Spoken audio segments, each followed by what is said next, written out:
Chapter 41. The sewer rats had been entirely eliminated. The monsters, lured by the Margrave, all left their backs vulnerable to us. With the castle gates flung wide, Lucas and his troops attacked from the rear, and the volley from the castle walls persisted. The sewer rats were impaled from the back, clear to the core. Sporadic resistance was still evident, but those left, no longer a wave but mere droplets, were utterly weak. Facing the human swords and spears, the swarm of rats was hunted down. It took no time at all to exterminate the lingering rats. But treading across the battlefield where the soldiers were wrapping up the leftover sewer rats, I hastened towards the spot where Lucas and the seasoned soldiers were assembled. Damien, who had healing magic, was at my side. "Your Highness." As I neared, Lucas looked at me. Lucas' fresh armor and new sword were smeared with rat blood. But Lucas, devoid of any intention to clean it off, lowered his head heavily. "It appears we are too late." I pushed through the crowd and stepped into the center of the gathering. The crossroad Margrave was lying there. The condition of the veteran knight was ghastly. His armor, shredded by the swarm of rats, was unrecognizable, and his limbs were almost gone. Where the monsters had bitten into his body, his bones were visible.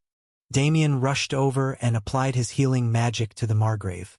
"But I apologize, Your Highness. This injury—" Right after, Damien closed his eyes tightly and bowed his head. He must be implying that his healing magic was futile. Even if an SSR-ranked healer arrived, these injuries were beyond repair. Nevertheless, I quickly drew a high-level stamina potion from my bag. It was a superior potion that came from the last reward box. If it's this, somehow— Stop it! Just then, the crossroad Margrave murmured feebly. "That's not a wound that will heal if you douse it with that. It's only going to cause more pain." "Margrave, just help me sit up a bit. I can't see a thing." Damien and I slowly lifted the crossroad Margrave's upper body. Each time the Margrave coughed, blood flowed from his lips. "The battle, it's over?" "Yes, Margrave. Your efforts were monumental. The walls, they weren't breached. They were breached, but no monsters made it inside. Everyone in the city is safe." "Thank goodness." The crossroad Margrave, with trembling eyelids, scanned around. The veteran soldiers, who had defended this place with him their entire lives, were standing around him with stern expressions. A faint smile rested on the Margrave's lips. "Don't look so glum, everyone. This is the monster front line. It's only natural for someone to die here. It's just my turn. Do not mourn each death. Instead, rejoice in our victory, in our survival." The retiring lord, with an expression of calm, looked at me. "This city is a city on a grave. It's a moniker earned from the many fallen warriors, but it also means that even if it's on a grave, life continues." I strained my ears to catch his words. "A city halts if we only dwell in sorrow and loss. Young lord, while it's important to mourn, grant an equal measure of joy to all. I'll bear that in mind. Because hope is what keeps us alive." The Margrave, with remarkable effort, gently shut his eyes. "So if someone has to die, it might as well be me who has no more hope to lose." The bleeding, which had been momentarily stalled by Damien's healing magic, started anew. Blood gushed like a river from the old knight's body. Damien looked at me, shaking his head sorrowfully. The Margrave murmured with a pallid face. "Promise me one thing, Prince Ash." "Speak, Margrave. I'll do my utmost if it's within my power. If my daughter ever comes here, tell her her father is sorry. Please live freely. Live as you wish." I nodded. "I'll ensure your message is conveyed." "Good, that's sufficient." The shadow of death flashed across his face. With his dimming eyes, the Margrave muttered as he stared into the emptiness. "I'm sorry, my love." He was expressing his regrets to his departed wife. "I couldn't safeguard anything. Not the orchard, not you, not our daughter. Nothing." "No, Margrave." I gently held his hand that barely retained its shape. You saved the world. Not just this once, but over your entire life. You defended all humanity on the front lines. The world is heavily indebted to you. There was no reply. Whether he could no longer hear my words, the Margrave didn't look at me, speaking only to himself. I'm sorry. Couldn't protect anything. Only regret filled the Margrave's blood-soaked eyes. Suddenly I recalled. I hastily drew a pouch from my pocket. The pouch containing the dried fruit that the Margrave had gifted me. I didn't even know why I'd been carrying this tasteless thing around. Perhaps it was for this exact moment. I opened the pouch and gently placed the dried fruit into the Margrave's mouth. Ah! As he held the tart fruit in his mouth, a faint smile traced across the blood-stained corners of his lips. This grape, really? He couldn't chew or swallow it, but a moment of serenity crossed the Margrave's face. I wonder if he was envisioning the tranquil orchard from happier days when he was with his wife and daughter. Sweet! And then, the Margrave drew no more breaths. I stared down in despair at the face of the man who had just exhaled his last breath. I couldn't comprehend. This man, who had given everything in defense of the city, had once been so bitter towards it that he wished to relinquish his family's responsibilities. I pondered why he had come back in the end. For what cause had he fought and died?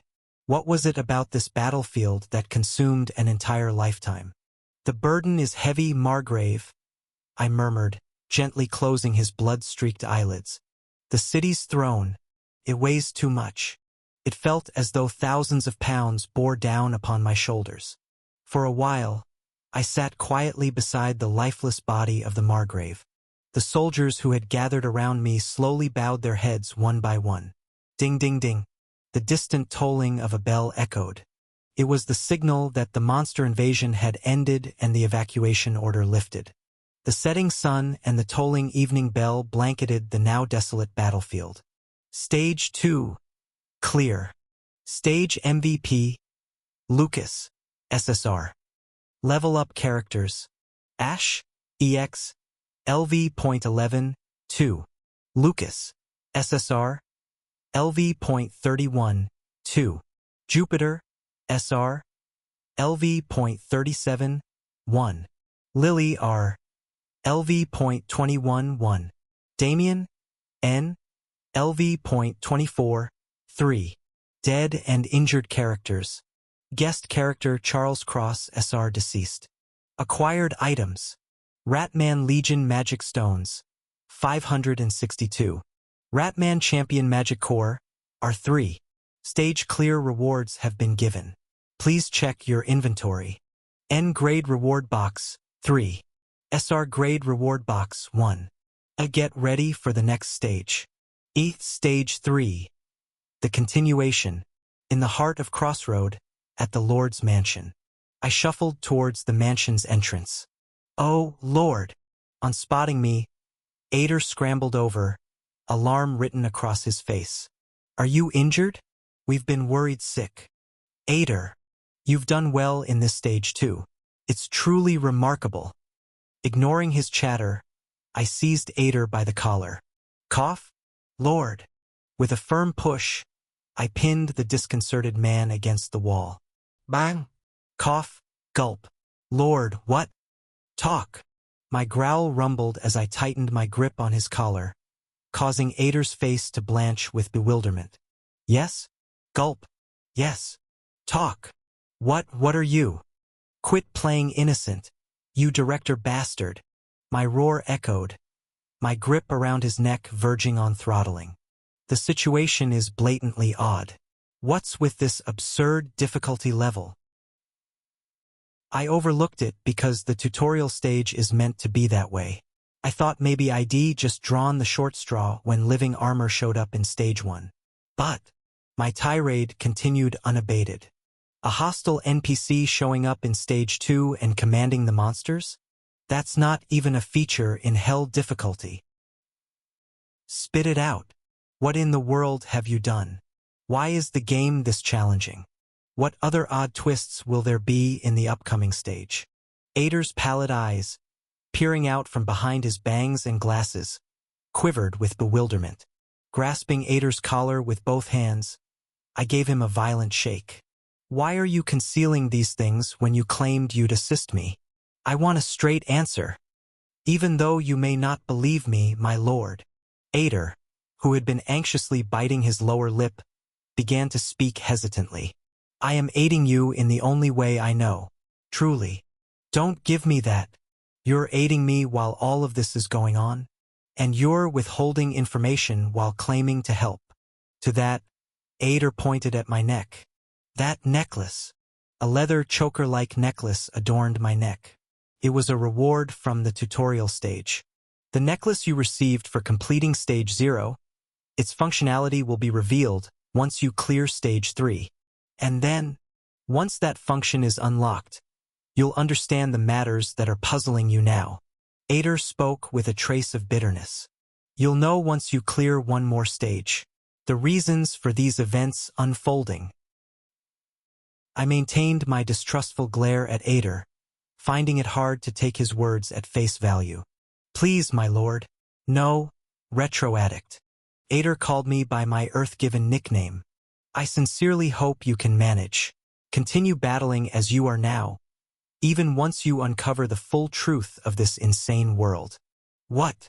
"Because the moment you do, there will be no turning back." I queried Ader, who was making no sense, with a note of apprehension in my voice. "Turning back from what?" Despite the chokehold on his collar and the pressure on his throat, Ader managed a slight smile. It wasn't his typical cheerful grin, but a complex expression, as if a tangle of emotions battled within him. From this world itself. Chapter 42. Stage 2, Opening Boxes. 2. 3 days following the wrap-up of Stage 2. The fortress town of Crossroads hummed with activity, yet a sense of melancholy pervaded the air. Throughout the town, funeral flags fluttered in the breeze. White banners were raised voluntarily by the townsfolk, waving from dwelling to dwelling, besides being hoisted on the town gates and administrative buildings. Charles Cross, the Margrave, had renounced his lordship, but he was a man who had governed this town for decades. Not everyone held him in high esteem, but there was no denying his commitment to the town. It was only natural that the atmosphere was somber considering such an iconic figure had died protecting the town. Morale had plummeted and showed no signs of quick recovery. There's still a buffer period before the next stage. I glanced at the system window. Stage 3. Start in 12 days. Counting the past 3 days, the wait until the next stage totaled 15 days. This was a fairly generous time frame. Luckily, the damage to the wall was less severe this time. In about 5 days, the repairs should be complete. The chief of the stonemason guild had pledged his life on ensuring the flawless completion. His word was all I could rely on. With a flawlessly repaired wall, we can anticipate a more effective battle next time. I gritted my teeth at the thought. But what if another unforeseen complication occurs in the next stage? I replayed the image of the antagonistic NPC, the Pied Piper, from the previous stage. He had merely directed an attack on one section of the wall, but that nearly caused the entire stage's downfall. I need to mitigate all potential variables. Unanticipated ones keep surfacing. A headache prompted me to rub my forehead, and I remembered a comment Ader made. "Clear just one more stage, and you'll understand why these things are happening." I toyed with the leather necklace around my neck. According to Ader, its function would be revealed after Stage 3. I hope you can handle it, even after you uncover all the truths of this insane world. I sincerely hope you can continue to fight as you are now. That's what Ader had told me. I furrowed my brow. The truths of this insane world? What else about this game was I still ignorant of? And how was I to uncover all of it? There were countless enigmas, but for now I had to press on. Advance to the next stage. And then, move on to the stage following that one. Step by step. One at a time. Persistently navigating the path to the endgame. My role remained unaltered. Nothing. Arranging rest for my party members and soldiers. Repairing the battered walls. Mending the fences and palisades. selling magic stones, procuring people and resources. Manager une finance. After the conclusion of the previous stage, I had been relentlessly occupied for 3 days, yet one task still awaited attention. 3 gray boxes and a single purple box were neatly stowed in my inventory. N-grade reward box, 3. SR grade reward box, 1. These were the random loot boxes I had earned as rewards from the completion of the last stage. An SR grade box this early in the game? That's unexpected. In the bedroom of the Lord's mansion at night, perched on the bed, I inspected the purple box in my grasp. Why had this dropped already? Was it compensation for bypassing difficulty levels? Surely not from a game this challenging. The grade of a reward box promised the minimum grade of its contents. In other words, an SR grade box would certainly yield an item of SR grade or higher. This wasn't something you'd anticipate in Stage 2. But, if it's offered, I'll accept. No reason to turn it down. Thoroughly examine it, put it to good use. I opened the N-grade boxes first, all 3 simultaneously. Did I hit the jackpot? As if to scorn my outcry, all 3 boxes emitted a gray light. They contained only N-grade items. I wasn't even hoping for anything. Damn it, I muttered as I surveyed the contents of the boxes. Rewards. Status Abnormality Recovery Potion. Status Abnormality Recovery Potion. Standard low-grade Magic Core, and 2 Status Abnormality Recovery Potions and 1 N-grade Magic Core. All useful but hardly thrilling. I threw the unremarkable rewards into my inventory. My lips twisted in dissatisfaction. Now for the main event. I held the SR grade box in my hand and swallowed hard. Please. One more jackpot, please. Last time, I got a lucky item akin to comic relief, so this time, just one outrageously overpowered cheat item. I burst the box open. Did I hit the jackpot? And the light that sprang from the box was purple. Damn. So, an SSR grade was off the table. But an SR grade was still not too shabby. I picked up the reward from the box. I could sense its significant weight and texture. Could it be a jackpot? Rewards. Magic Gun Hunter's Retribution, SR. A real jackpot? From the box emerged a lengthy rifle. I quickly checked its features. Terce Retribution, SR, LV.25. Category Magic Gun. Attack Power, 50 to 75. Durability, 5/5. Magazine, 10 out of 10. When attacking an enemy's rear, armor penetration increases by 10%. When attacking an enemy's rear, critical hit chance increases by 10%. A magic gun here? I exclaimed, studying the rifle-shaped weapon in my hand.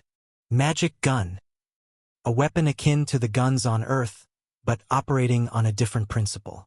It conjures magic bullets from the magic core slotted into the barrel and propels them out.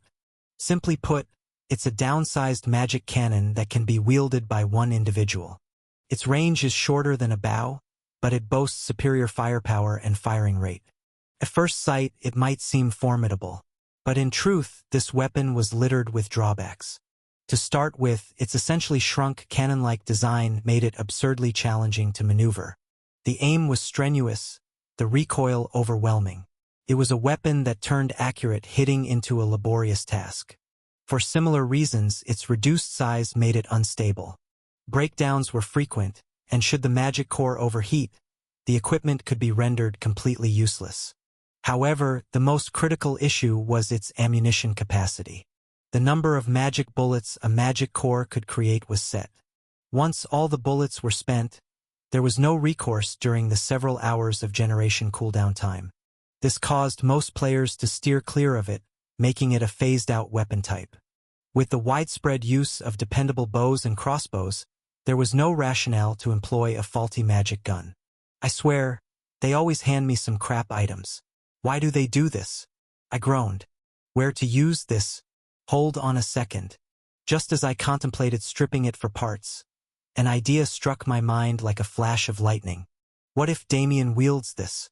A magic gun inflicted the highest damage among personal firearms. For Damien, devoid of any attack skills, a magic gun could be a very appealing alternative. The primary downsides of a magic gun are threefold. It's hard to aim, it lacks stability, and its ammunition is scarce. Out of these, aiming wouldn't be a concern. After all, Damien possessed farsight. If I could just manage the remaining two issues, it could notably enhance Damien's combat effectiveness. Okay. After briefly closing my eyes in thought, I leaped from my chair. Exiting my room, I made my way towards the mansion's entrance, hollering, "Lucas, get the carriage ready. We're heading out." Despite the late hour, I boarded the carriage Lucas prepared and darted into the city. I beelined for the blacksmith's. "Your Highness, what brings you here?" The blacksmith, tidying up his shop alone, welcomed me with a shocked expression. "What brings you at this hour?" "I'm here because I have urgent matters." Without pausing to explain, I dashed into the blacksmith's and set the item I carried onto the table. "Do you know what this is?" "The recently procured SR-grade magic gun, Hunter's Retribution," it was. The blacksmith, cautiously picking up the magic gun, admired it with a ho-ho. "This is a magic gun. You're well informed." "Indeed. It's a weapon type that was developed around 100 years ago and was studied but later discontinued. It's difficult to handle, unstable." It seemed that this understanding was not only in the game but in reality as well. "So, it's not practical?" "Haha. It's pricey and inefficient. You're better off using a cannon. It has some value as an antique, though." I drummed on the magic gun ID laid on the table with my fingertips. "Anyway, judging by this, you could craft a new one?" "Huh? Well, indeed. It is a part of the Imperial Army's standard gear, after all, and its design is much like that of a magic cannon." The guild leader of the blacksmiths quickly chimed in. "However, it's closer to a relic than a personal weapon, so an alchemist is needed for its construction. I'll discuss this with the alchemist workshop. We'll collaborate on its creation." "Understood. As long as you supply the magic cores that will be at the heart of the equipment, we can initiate production promptly." Before the guild leader could finish his sentence, I emptied out the magic cores ID brought in my pouch onto the table. 5 magic cores clinking together rolled out. 1 standard low-grade magic core, N. 3 Ratman Champion magic cores, R. And 1 Black Spider Queen magic core, SSR. These were all the magic cores I had gathered so far. Looking at the magic cores with his mouth wide open, I gave a nod to the Blacksmith Guild's leader. "Craft 5 of them. Are you short on materials? Is it unstable? Well, we can overwhelm it with sheer numbers." In the game, a character could only utilize one weapon, but this was the real world. No one would label it as unfair and confiscate them for carrying multiple guns. Don't be confined by the game's rules. The monster creeps didn't move according to the game's rules. I needed to think more flexibly too. They'll certainly beat it, this damned game. I bit my lip tightly. I'll achieve it, whether it's the true ending or whatever. On my journey back to the mansion after a night out, as I sat in the carriage, deep in thought, I was outlining the forthcoming schedule in my mind. Then Lucas, positioned on the coachman's seat, tentatively struck up a conversation. "Your Highness. You must have thought this through, of course. But magic cores are extremely scarce and are a top-level strategic asset. Maybe it would have been wiser to save some, rather than using them all like this." "Indeed, magic cores are costly. They're crucial for crafting high-tier equipment or artifacts. The automated defense turret I assembled a few days ago also runs on an R-grade magic core. And I've used them all at once. More so, I plan to equip one person with several pieces of high-grade gear being created. It's decidedly inefficient. But if that user is Damien, it's a different matter. Damien's farsight, which identifies the enemy's weakness as soon as it's activated. If used correctly, it's not wasteful to use several magic cores. Thank you for the advice, Lucas. But we can't predict what will occur in the next defensive battle. I offered Lucas a wide smile. We can't afford to save something like magic cores right now. Besides, we should be able to collect more cores soon. This was also a fact, because in the second exploration area we were about to delve into, magic cores were assured drops. And there would be quite a few of them. It's not about recklessly using up everything. Rather than hoarding and saving, let's put them into circulation promptly. I admit, that might have been a bit rash, but it's not an issue. Lucas said nothing further and continued to guide the carriage. I appreciated his forthright advice. We hadn't traveled much further when the mansion came into view. Suddenly, fatigue washed over me. I yawned broadly. Phew! Today I resolved I won't accomplish anything more. I'll just get plenty of sleep. With that thought, I turned my gaze towards the mansion. Something peculiar caught my eye. At the mansion's entrance, a small girl was standing there. What's that? The girl, her platinum hair glistening under the moonlight, held a strikingly green gaze. Thud! As soon as she spotted us, she began charging towards the carriage. Lucas, what is that dash? Before I could finish my startled query, the sprinting girl hurled something she was holding towards the carriage. It was an exceptionally large lance. What the fuck dash? As I blurted out, thwack dash. In an instant, the thrown lance utterly demolished the carriage. Chapter 43, Side Story Evangeline Cross. The anonymous girl's lance struck directly into the carriage's wheel. Thwack! Crash! The carriage wheel, decimated by the unforeseen attack, scattered across the vicinity. Aya! The wheelless carriage scraped along the road before it came to a grinding halt. The startled horses let out terrified neighs, dispersing in all directions. Oh my! What on earth is going on? My thoughts whirled in the face of sudden chaos. I understood a girl had sprung an attack out of nowhere, shattering the carriage wheel. But then what? At that instant, the carriage door swung open, and Lucas poked his head inside. Are you all right, Your Highness? I waved my hand in response. Don't worry. Im Allrecht. Just a bit disoriented. I'll help you. Please come outside. With Lucas' aid, I staggered out and planted my feet on the ground. Fortunately, I was unscathed. Upon ensuring I wasn't hurt, Lucas let out a sigh of relief. He then turned to scold the assailant. Who are you? Knowing who you menace, dare you point your lance? They'll have you apprehended and severely dealt with. The mysterious girl who had wrecked our carriage stood in the middle of the road, a puzzling expression on her face. Having finally caught my breath, I took a closer look at the girl. Her platinum hair, flowing long, was lightly tied at the back of her neck.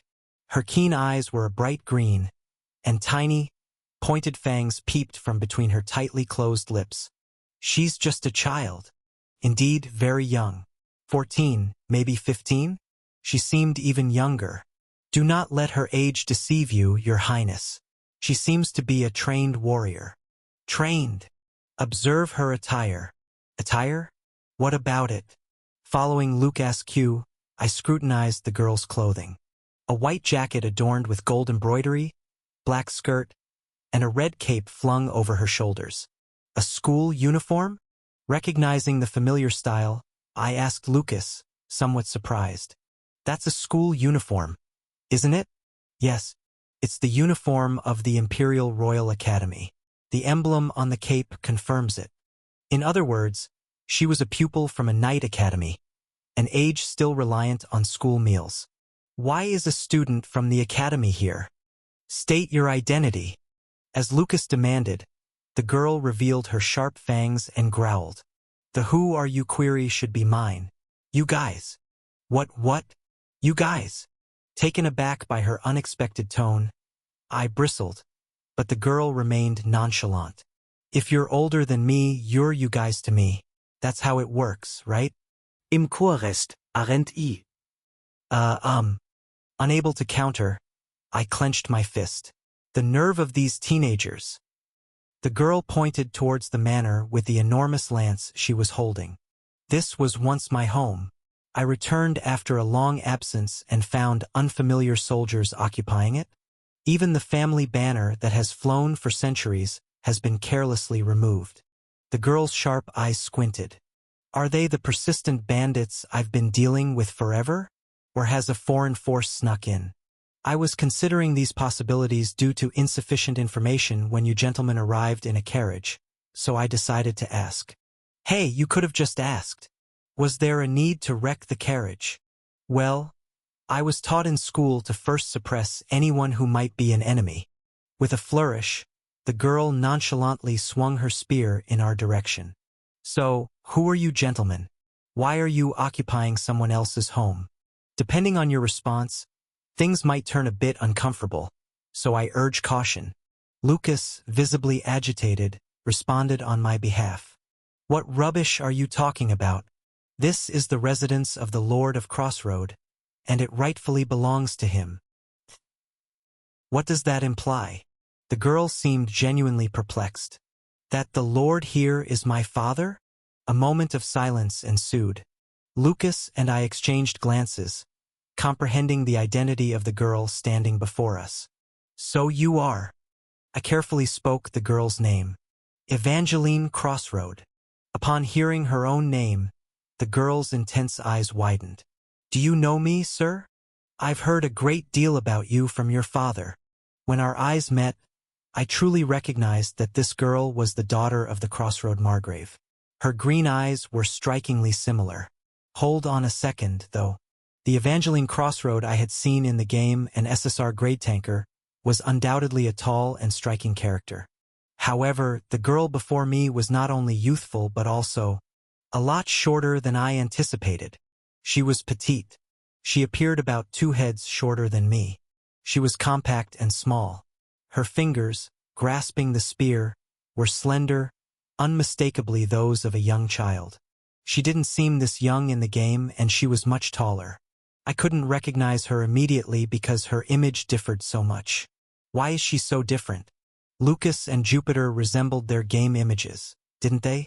As I was comparing the game's Evangeline with the real-life Evangeline, Lucas nudged me in the side. Huh? Why? Your Highness, it's disrespectful to critique someone's appearance when they're standing right in front of you. I paused my thoughts and looked up. Evangeline's expression was stone cold. She seemed genuinely upset. No, Miss Evangeline. You've misunderstood. I'm not saying you're short, but you're a bit smaller than what I've seen in the game. No, smaller than what I've envisioned. I waved my arms in haste, spouting my honest explanation, but naturally, the situation did not improve. Evangeline's eyebrows twitched. To insult someone's appearance up close like that, you don't value your life much, do you? No, I only have one. Then you should have cherished it. Evangeline brandished the giant spear in her hand. I've reconsidered. I was just prodding a little to understand the situation before. But now, I'm going all out. Whoosh. A tangible wave of battle aura emanated from the girl brandishing the spear. Even a rookie like me could sense the mounting tension. This was serious. Swish. Lucas, having drawn his sword and positioned himself in front of me, spoke up. Lower your spear, Miss Evangeline Cross. The man standing before you is the 3rd prince of the Empire, Ash Everblack. Evangeline scoffed at that. So, first you trespass on someone else's property, and now you're posing as royalty? I admire your originality, but it lacks credibility. Don't you think? What? That notorious good-for-nothing 3rd prince. Why would he venture to this remote backwater? No, he really did come here. Thud. As Evangeline stamped the ground, a shallow crater formed where her small foot had been. I blinked, and the next thing I knew, the female spear warrior was hovering right in front of us. Her speed was akin to a missile. Clang. Lucas brandished his sword, parrying the incoming spear. Sparks scattered as the spear's tip and the blade collided. A gleam flashed in Evangeline's eyes. Oh, this man seems quite competent. Naturally, Miss Evangeline. I was your senior at the academy. Regaining his composure, Lucas introduced himself. I am Lucas McGregor, the 2nd-ranking student of the 369th class of the Imperial Royal Academy. Oh, second place. You were the runner-up, Lucas? That's impressive. While I was admiring, Lucas suddenly gestured at me. And His Highness, Ash Everblack standing behind me, is also your senior from the academy. Eh, really? Was I also an alumnus? Among the 369th class students, he is truly legendary. What? I was a legend. What kind of legend? What kind of legend was I, Lucas? Huh. Well. However, after merely uttering the word legend, Lucas didn't provide any further details. Furthermore, he seemed to be avoiding my gaze. Feeling somewhat uneasy, I cautiously asked, Lucas, can I ask you something? Of course, Your Highness. Anything. Well, what was my rank when I graduated? After a pause, Lucas, now visibly sweating, reluctantly responded. You were first. From the bottom? Yes. I rubbed my forehead, which was now throbbing. So, that's why I was a legend? Yes, well, that's not entirely incorrect, since you indeed carry the Emperor's blood. You were so passionate and confident that you disregarded your studies, and your aim was indeed to be first. From the bottom. Well, such audacity, truly audacious. You're right, if you're gonna slack, do it spectacularly, to the point of being last in the entire school. Good on you, Ash Everblack. And now, pretending to be our school seniors, you gentlemen certainly have a range. Evangeline, who had been listening to our sincere, yet not quite sincere, jests, shifted her stance. Her spear-carrying hand remained steady while the other reached out, then drew towards her chest as she inclined her body. One foot was withdrawn, both knees subtly flexed. Her curtsy was flawless and graceful. If only she weren't brandishing a massive spear. Understood. Then, from the 375th early graduate class, Evangeline Cross extends her regards to our senior classmates. Immediately afterward, her emerald eyes flashed brightly. Greetings! She surged forward. Lucas sprang into action without hesitation. Clang! Cling! Screech! The two knights locked in battle, their spear and sword crossing paths. Their skills were evenly matched. A true stalemate. This was to be expected, as they were both SSR-rated characters. Exceptional martial prodigies in this realm. Their talent could be considered equal. Ting! Crash! However, the battle started to subtly tilt in Lucas' favor. Gradually, Lucas began to press the attack while Evangeline found herself on the defensive. Evangeline was grappling to deflect Lucas' incisive strikes. Their talents may have been balanced, but perhaps experience was the key differential. Lucas, who had honed his skills through numerous real battles to protect me, possessed a shrewdness that the still young Evangeline lacked. Tisk! At that moment, Evangeline, who had been backed into a corner, furrowed her brows and fastened something from her back onto her left arm. Are you better than our academy instructors, sir? I didn't want to resort to this. It was a small shield shaped like an eagle. Clang! As soon as Evangeline affixed the shield to her left arm, the eagle's wings spread outwards. A spear in her right hand, a shield on her left. Seeing this, it was undeniable. She truly is the Margrave's daughter. Evangeline, having reset her stance, lunged at Lucas once more. I'm going full throttle now. Lucas, with a serious expression, silently raised his sword to meet her. Clash! With the shield in play, Evangeline's combat prowess saw a significant boost. She used the shield to parry Lucas' precise sword strikes, while effortlessly swinging her massive spear with her right hand to launch attacks. Even though she had been on the back foot before deploying the shield, now they were on equal footing once more. It's truly a sight to see. The duel between the two highly skilled warriors was both dazzling and awe-inspiring. Sparks flew each time their weapons clashed, creating a spectacle akin to airborne fireworks. But as much as it's a spectacle, someone could get hurt if this continues. In truth, neither of them were genuinely trying to kill the other. If they were, they would have been using their skills with abandon. Yet, regardless of the absence of lethal intent, battle was fraught with peril. I had to defuse the situation gradually. I took a step forward. Hey, you two, cut it out, enough already. Clang. Clang dash.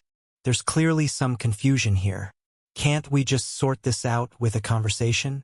Sukang. Chonggang. Hello? Are you listening? Guys? Apparently not. The two knights were wholly absorbed in their duel. Isn't there a way to halt this? Their contest was at a perfect stalemate. Under such circumstances, the only solution was for a third party to disrupt the intense atmosphere.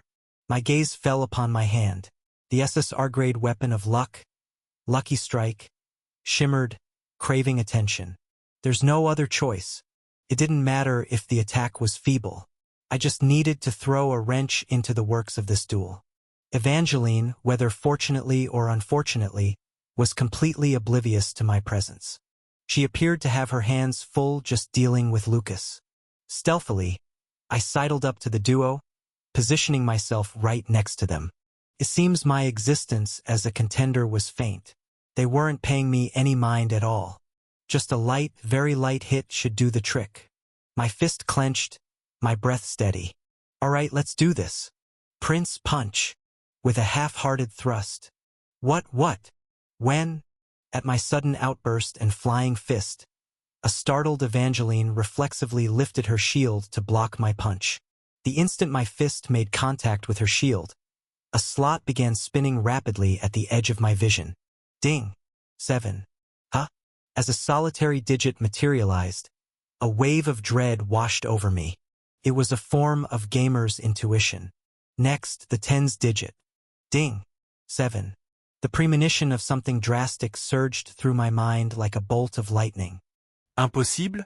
Hold on, just hold on. Can't be, right? Seriously? And the final digit, the hundreds place, was ding. 7. Aeaweawa. It happened. It truly happened. 777 dash. In shock, my mouth dropped open. Why would this occur here? Chapter 44. Side story Evangeline Cross. 2. Ding. Ding. Ding. The rating slot of Lucky Strike whirred madly, eventually settling on the fateful numbers 777. 777. The full power of this whimsical weapon had been set loose. What on earth, why now? I was the one who had made the attack, yet I was the one yelping in panic. No. Not 777. That level of damage could take out most bosses in a single hit. If a person was struck, they'd meet their end. Evangeline, move aside.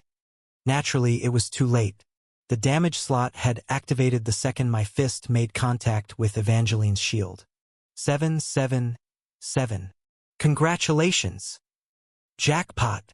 Fireworks exploded across the system interface to mark the lucky win.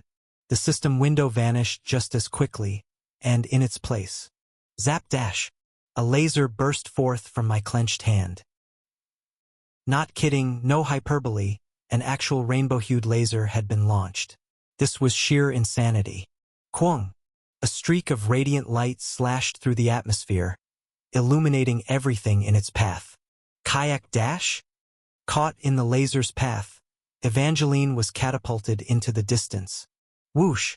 When the dust finally settled, the mansion's stone wall entrance was cleanly decimated by my punch, or more precisely, the laser that had emitted from it. Standing dumbfounded on the scorched earth, Lucas broke into a cold sweat as he glanced my way. That, Your Highness, that was a remarkable punch.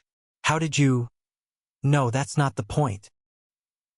No matter who started it, how brutal too. No, it wasn't like that. I didn't intend this. I merely sought to land a gentle hit to get their attention. A noble and compassionate motive to cease their fight. How could I have known a jackpot would appear then? Evangeline had been hurled a considerable distance, crashing into the mansion's stone wall, reducing one side to rubble, and was now buried under the wreckage. Hod. She didn't so much as twitch, even as dust trickled down from above. It was deeply concerning. Did she perish? Is she gone? Racked with guilt at potentially having inadvertently caused the demise of both mother and daughter, I trembled. God of slots. Why the devil did 777 show up now? Damn it. Lucas raced to Evangeline's side and offered me a strained smile. No, she's okay. She's breathing normally. Really? Surviving a max damage Lucky Strike 777. She indeed was a true SSR rank tank. A wave of relief washed over me upon realizing her strength. She has minor injuries but doesn't seem to have any life-threatening ones. However, Lucas trailed off, his gaze drifting to one side. I followed his line of sight. There lay the fragmented eagle shield and the broken cavalry lance. They were all parts of Evangeline's gear. My fortuitous punch had shattered her armaments while safeguarding its owner. That looks expensive. Right? It was evident that this had been an SR-grade weapon, at least. Well, it was a weapon, but now... I sighed, holding the remnants of the shattered eagle wing. What do I do now? Can this be repaired? Lucas gently lifted the unconscious Evangeline from the wreckage of the stone wall. In any case, Your Majesty, that was remarkable. To take down an opponent I've struggled with in one hit. It wasn't me. It was the dice gods playing tricks. Pardon. Never mind. This darn game's all about luck. At that moment, a commotion echoed from the direction of the main gate, and people began streaming out of the mansion. I hollered at Ader, who was leading the throng. Aider. Summon a healer from the temple right away. Also, ready a room for her to rest.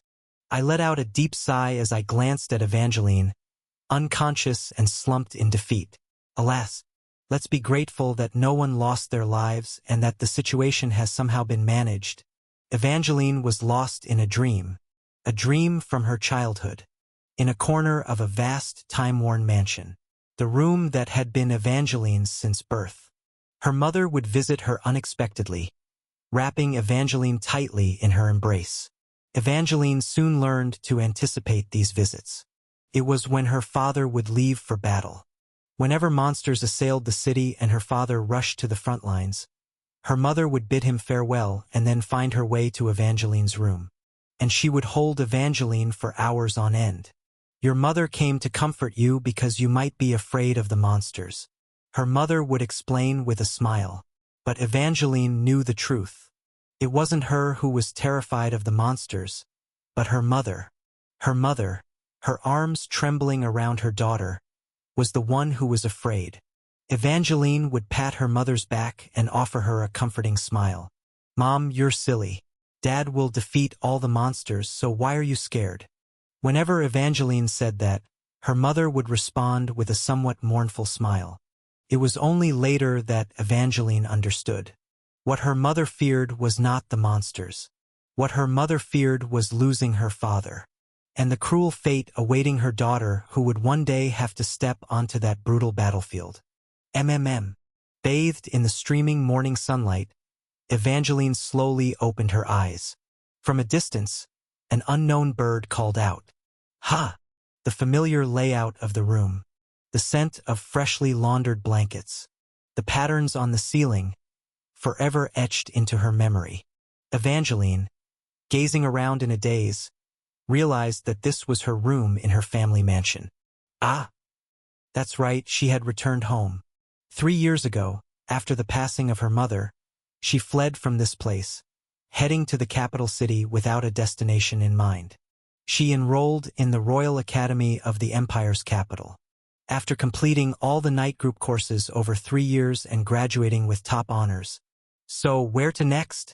Having received her diploma, she found herself standing there, lost in thought. As if guided by an unseen force, she found herself returning to her hometown. There was no specific reason behind this decision.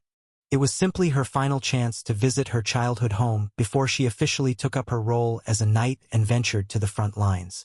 She decided to visit this unremarkable corner of the city one last time, with no intentions of ever returning. So, late at night, she found herself back in Crossroad. What happened after that? I can't recall. She remembered entering the town, but beyond that, there was a blank. How did she end up in her room? Did I have a drink? She was still under the legal age and hadn't indulged in any alcohol, even on graduation day. Could it be that she had let her guard down upon returning home and imbibed a little? Rubbing her throbbing forehead, Evangeline suddenly became aware of a presence. Someone was sitting next to her bed. "Mom!" She mumbled involuntarily, but then the harsh reality hit her. Her mother was no more. She had left them 3 years ago. Her eyes began to sting. Evangeline quickly covered them with her hand, her voice hoarse. "No, it was Dad. It's been 3 years since we last saw each other. How have you been?" "Well, I need not ask. You must have been content, battling monsters every day, right?" She hadn't intended to speak so harshly, but the bitter words just slipped out of her. She bit her lip in frustration. Her sharp tooth dug into her lip. This wasn't the conversation she had anticipated. A little more. Just a bit more polite. "Forgive me, Evangeline." A strange voice broke her reverie. "I am neither your mother nor your father." Evangeline sat up abruptly, pressing her back against the headboard. She instinctively reached for the weapon she was trained to always keep at her side, but her bandaged hand clutched at nothing. "A bandage? Am I hurt?" As she tried to make sense of the situation, a man sitting in a chair by her bed came into view. He was a young man with neatly combed black hair. The man, casually dressed, was leafing through some documents. He glanced at Evangeline and frowned. "Ugh, are you still not fully awake? Maybe I hit you a bit too hard yesterday." Ah, then it hit her. What happened yesterday? Memories flooded her mind like a cascade. She pointed a finger at the man, raising her voice. "You're the old man from yesterday." The man's expression immediately turned sour. "No, I'm not an old man. You're that old man who looked weak but had a powerful punch." "I did not look weak." "Oh, forget it. But I'm not old. You even made fun of my height. Damn it. You're so tall. Must be nice to be tall." "No, you've got it all wrong. I regret to inform you. But I'm no old man." The muttering man cast aside a pile of documents and laid his hand over his heart. "Allow me to reintroduce myself, Miss Evangeline Cross. My name is Ashbourne Hayter Everblack. I am the 3rd Prince of the Empire, and currently, the Lord of Crossroad." Evangeline's sharp green eyes narrowed in suspicion.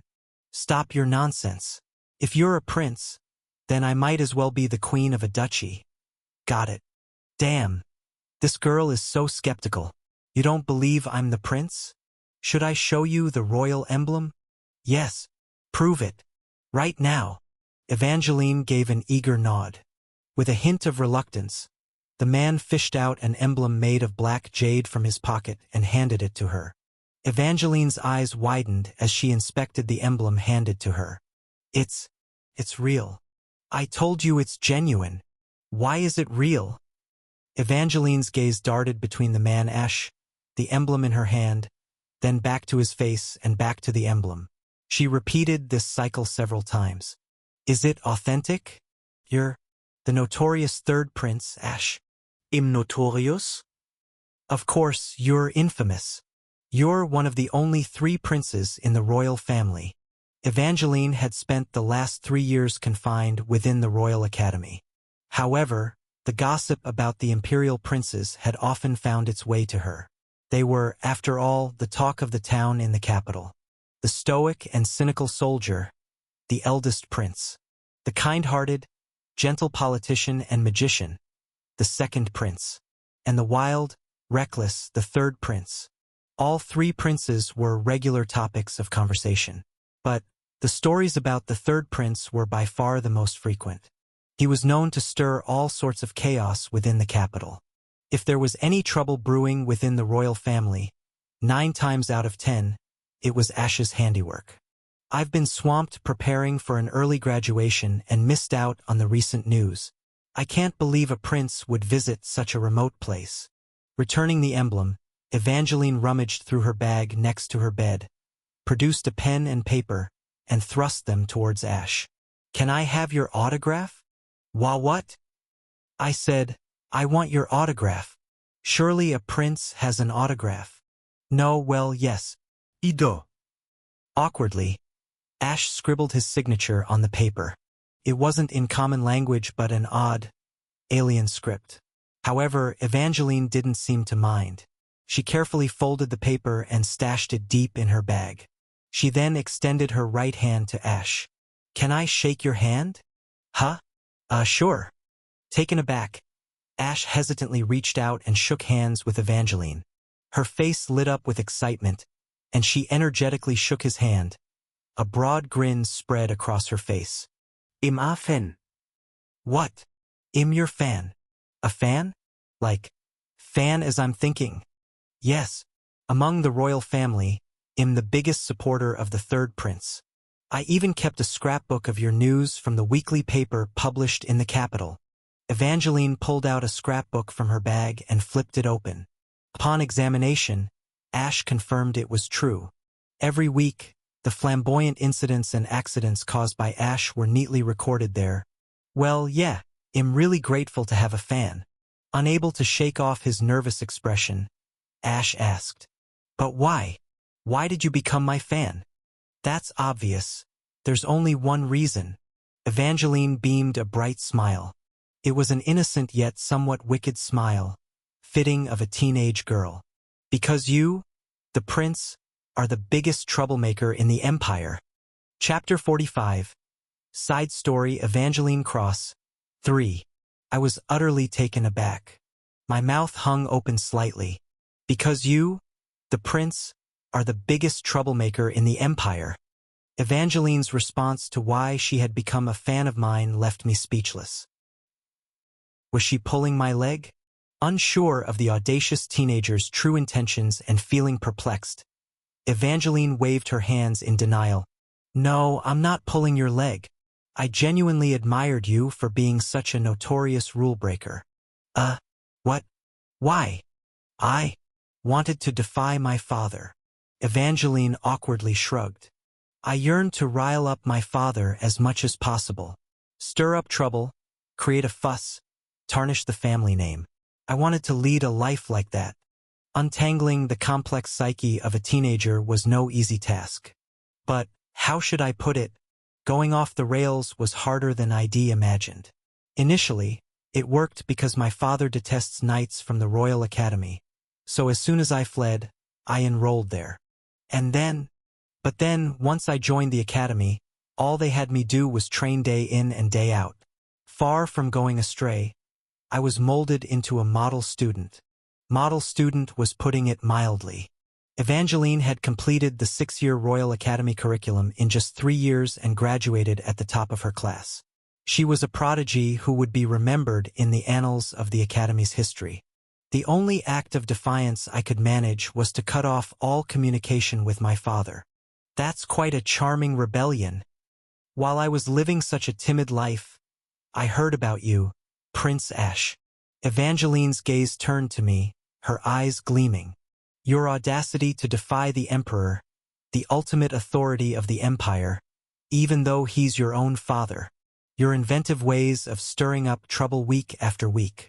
Even the wild extravagance of constructing a fountain from gold coins and shattering a barrier with precious gems. They say even the Emperor keeled over from rage because of you, didn't they? That's truly remarkable. Absolutely legendary. I got the feeling she was poking fun at me. Was she? Or was she not? Each time I heard of your latest escapades, I felt a thrill by proxy. You're my role model and my idol. I see. Who would have thought that my reckless lifestyle would inspire someone to idolize me? Life is full of surprises. Congratulations, Ash. Your wayward life wasn't all for naught. I let out a forced, hollow chuckle and asked tentatively, "You really despise your father, don't you, Evangeline?" "Well." Evangeline paused for a moment before finally giving a nod. "Yes, I really despise him." "Why so much?" "Well, there are various reasons." A complicated expression passed over her face, but she quickly brushed it off, stretched her neck, and looked around. "So where exactly is my dear father?"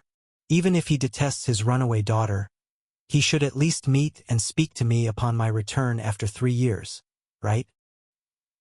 I plan to enact each of the 100 methods of the fireworks approach I've devised while observing you over the years. Did he go into hiding anticipating this? I swallowed quietly. Really? You didn't come here after hearing the news, Evangeline? Eh? What news? I just finished school and came home. What? What happened? My words stuck in my throat, and observing my silence, Evangeline's face began to set into a serious expression. Perhaps she had a feeling that something was off. I couldn't hold her gaze anymore and slowly lowered my head. The sensation was uncanny. To be the bearer of such tragic news about her father. I regret to have to tell you this, Miss Evangeline. A hot, uncomfortable sensation, like I'd swallowed a hot piece of metal, twisted in my stomach. Stifling the impulse to bolt right there, I forced out the fateful words. Your father has passed away. A few days ago, in a skirmish with a monster, he sacrificed himself to save everyone in the town. His death was heroic. I thoroughly narrated the final battle of Charles, the Margrave of Crossroad. Evangeline listened with an expressionless face. I have chronicled his actions and reported them to the royal family. Given his bravery, he may be posthumously awarded the Royal Medal of Military Merit. The funeral will be held in 3 days, and I intend to give it the highest level of respect. Evangeline sat frozen on the bed, rigid as stone. I decided it wasn't the time to relay the Margrave's last wishes, so I kept quiet, just sitting next to her. She had returned home to learn her estranged father was dead. I could not begin to imagine what the young girl before me was feeling. Ah! After a few tense minutes of silence, a dry chuckle escaped from Evangeline. I was just about to start playing the role of the rebellious daughter in earnest. But he beat me to the punch. He always said he would die fighting monsters. I didn't think he would actually do it. Evangeline's face was ashen as she gave a hollow laugh. He left without facing the brunt of my resentment. I'm sorry. Evangeline looked at me, confusion etched on her face. Why is the prince apologizing? As it stands, I am the lord of this place, and I command the front line. Your father's death falls on my shoulders. I bowed deeply to Evangeline. So you can blame me. I'm sorry. Evangeline, who had been quietly observing me, slowly found her voice. Sir, are you really Prince Ash? What? No, it's just, the Prince Ash I've heard of was, let's say, much more. Evangeline rolled her eyes momentarily, seeking the right word, then blurted it out. He was a self-absorbed, reckless brute who treated those around him poorly. But you seem far too considerate. Quit calling me a madman to my face. But it's true, right? Remember what you did in the capital. Even if it is true, I'm still the prince, for heaven's sake. Ever heard of the crime of disrespecting royalty? Keep this up, and there'll be consequences. Well, it's somewhat ironic hearing that from someone who's been banished to this backwater. Damn, she has a point. The young girl in front of me was the successor of the Cross family, who had governed this region for many generations. Meanwhile, I was virtually banished from the royal family and landed here. In a nutshell, in this southernmost part of the empire, Evangeline might wield more power than me. Anyway, thanks for your consideration, Prince. Evangeline nestled under the covers. But it doesn't feel real. It all feels fake, like a dream. I need some alone time. I slowly rose from my chair. A servant will be standing by outside the door. If you need anything, just ask. Get some rest. Evangeline, who'd drawn the blanket up to her nose, wasn't looking in my direction anymore. After one final glance at the young girl consumed in her tangled thoughts, I left the room. The Evangeline I encountered in the game was a grown woman of impressive height, but the Evangeline I met this time was clearly a teenager. When I asked Ader why there was such a disparity, he explained with a grin. First, you need to know Evangeline's age. She's turning 16 this year. Well, it'll be. The youngest member of our party, Damien, is 18. She's even 2 years his junior. Just judging by appearances, she doesn't even look 15. I shook my head in disbelief. I didn't expect the Cross Margrave's daughter to be so young, considering his age. The Margrave of Cross didn't marry until his mid-40s. He was over 50 when his daughter was born. Ader suppressed a chuckle. By the way, there's a 15-year age difference between the Margrave and his wife. He caught a lot of flack when they got hitched. How old are you to remember all of this? A man's age is a well-kept secret. Ader dodged the question with a light-hearted chuckle. What a formidable director. Anyway, as you know, Evangeline doesn't appear in the game until the latter half of the second year, or the beginning of the third year. Ah! The realization dawned on me. That is, the time when Evangeline makes her appearance in the game is about 2 years from now. It's not surprising for that young girl to blossom into a woman in 2 years. Kids grow up quickly these days. However, due to various circumstances in this game, she made her entrance much earlier than expected. I see. I pulled up the system window. Evangeline's data appeared. Evangeline, SSR. Guest character. Level 35. Title: Inexperienced Successor. Profession: Advanced Spear Knight. Strength: 35 Agility, 30 Intelligence, 20 Stamina, 35 Magic Power, 20. Wow, an SSR. Just a quick glance at these stats sends waves of exhilaration through me. A pure tank, a shield and spear knight, boasting such impressive agility, it's simply astounding. She's fit to tank through evasion. Yet, what truly sets Evangeline apart as the greatest tank in this game is not solely her stats, but her synergistic blend of skills. Possessed skills. Passive Roar of the Battlefield. Skill 1, Damage Save. Skill 2, Damage Payback. Ultimate? Unlocked after 3rd job advancement. The passive skill, Roar of the Battlefield, is the very essence of Shield Knights. It agitates enemies and bolsters allies. Such common skills can greatly vary in their impact depending on the character's rank and level. Given that Evangeline is of SSR grade, her skill effectiveness should be exceptional. A single roar on the battlefield, and the entire situation shifts. However, the true game changers are the active skills. Skill 1, Damage Save. Skill 2, Damage Payback. Their effects are astonishingly straightforward. Damage Save accumulates the damage absorbed by the shield, and Damage Payback repels the amassed damage back onto the enemy. The real kicker is, even when damage is dealt, she doesn't suffer the blow, she just stores it, and then reflects the banked damage to the enemy. Sure, the storage capacity has its limits, and the second skill can't be used at whim. If the damage exceeds the storage capacity, the blow has to be taken directly. Like my barrage of 777 punches yesterday. If a potent attack lands all at once, the hit has to be taken. And the second skill can only be triggered when the storage capacity is filled up to a certain extent. If the enemy's attacks aren't potent, there's no damage storage, rendering the second skill essentially useless. Despite these minor caveats, it doesn't diminish the fact that she's outrageously powerful. The best part is that while being a pure tank, she can contribute to attacks more than an average dealer. If she's part of a team, she'll manage both tanking and dealing damage solo. She's nearly the epitome of a self-contained offense and defense tank, so players in the game were clamoring to recruit her. That's not all there is. Evangeline's equipped traits are also on another level. Equipped traits, 2/3. Unstoppable. Error-prone. Cannot be removed. Unstoppable. Is exactly what the word implies. Evangeline is unstoppable. She has 100% resistance to mobility-impairing states such as binding, slowing, freezing. Regardless of what hindrance the enemy attempts, she can disregard it all, navigating like a tank, smashing everything in her path.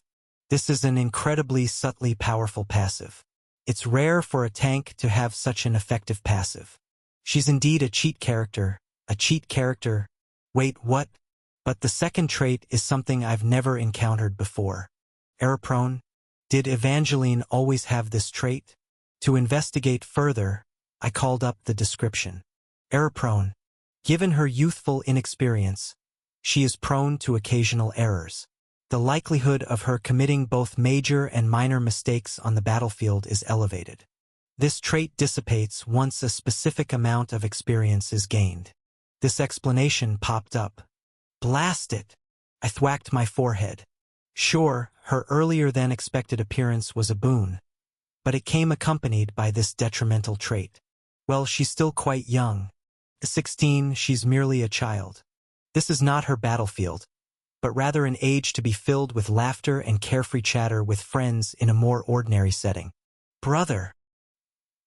An unexpected tremor coursed through my fingertips.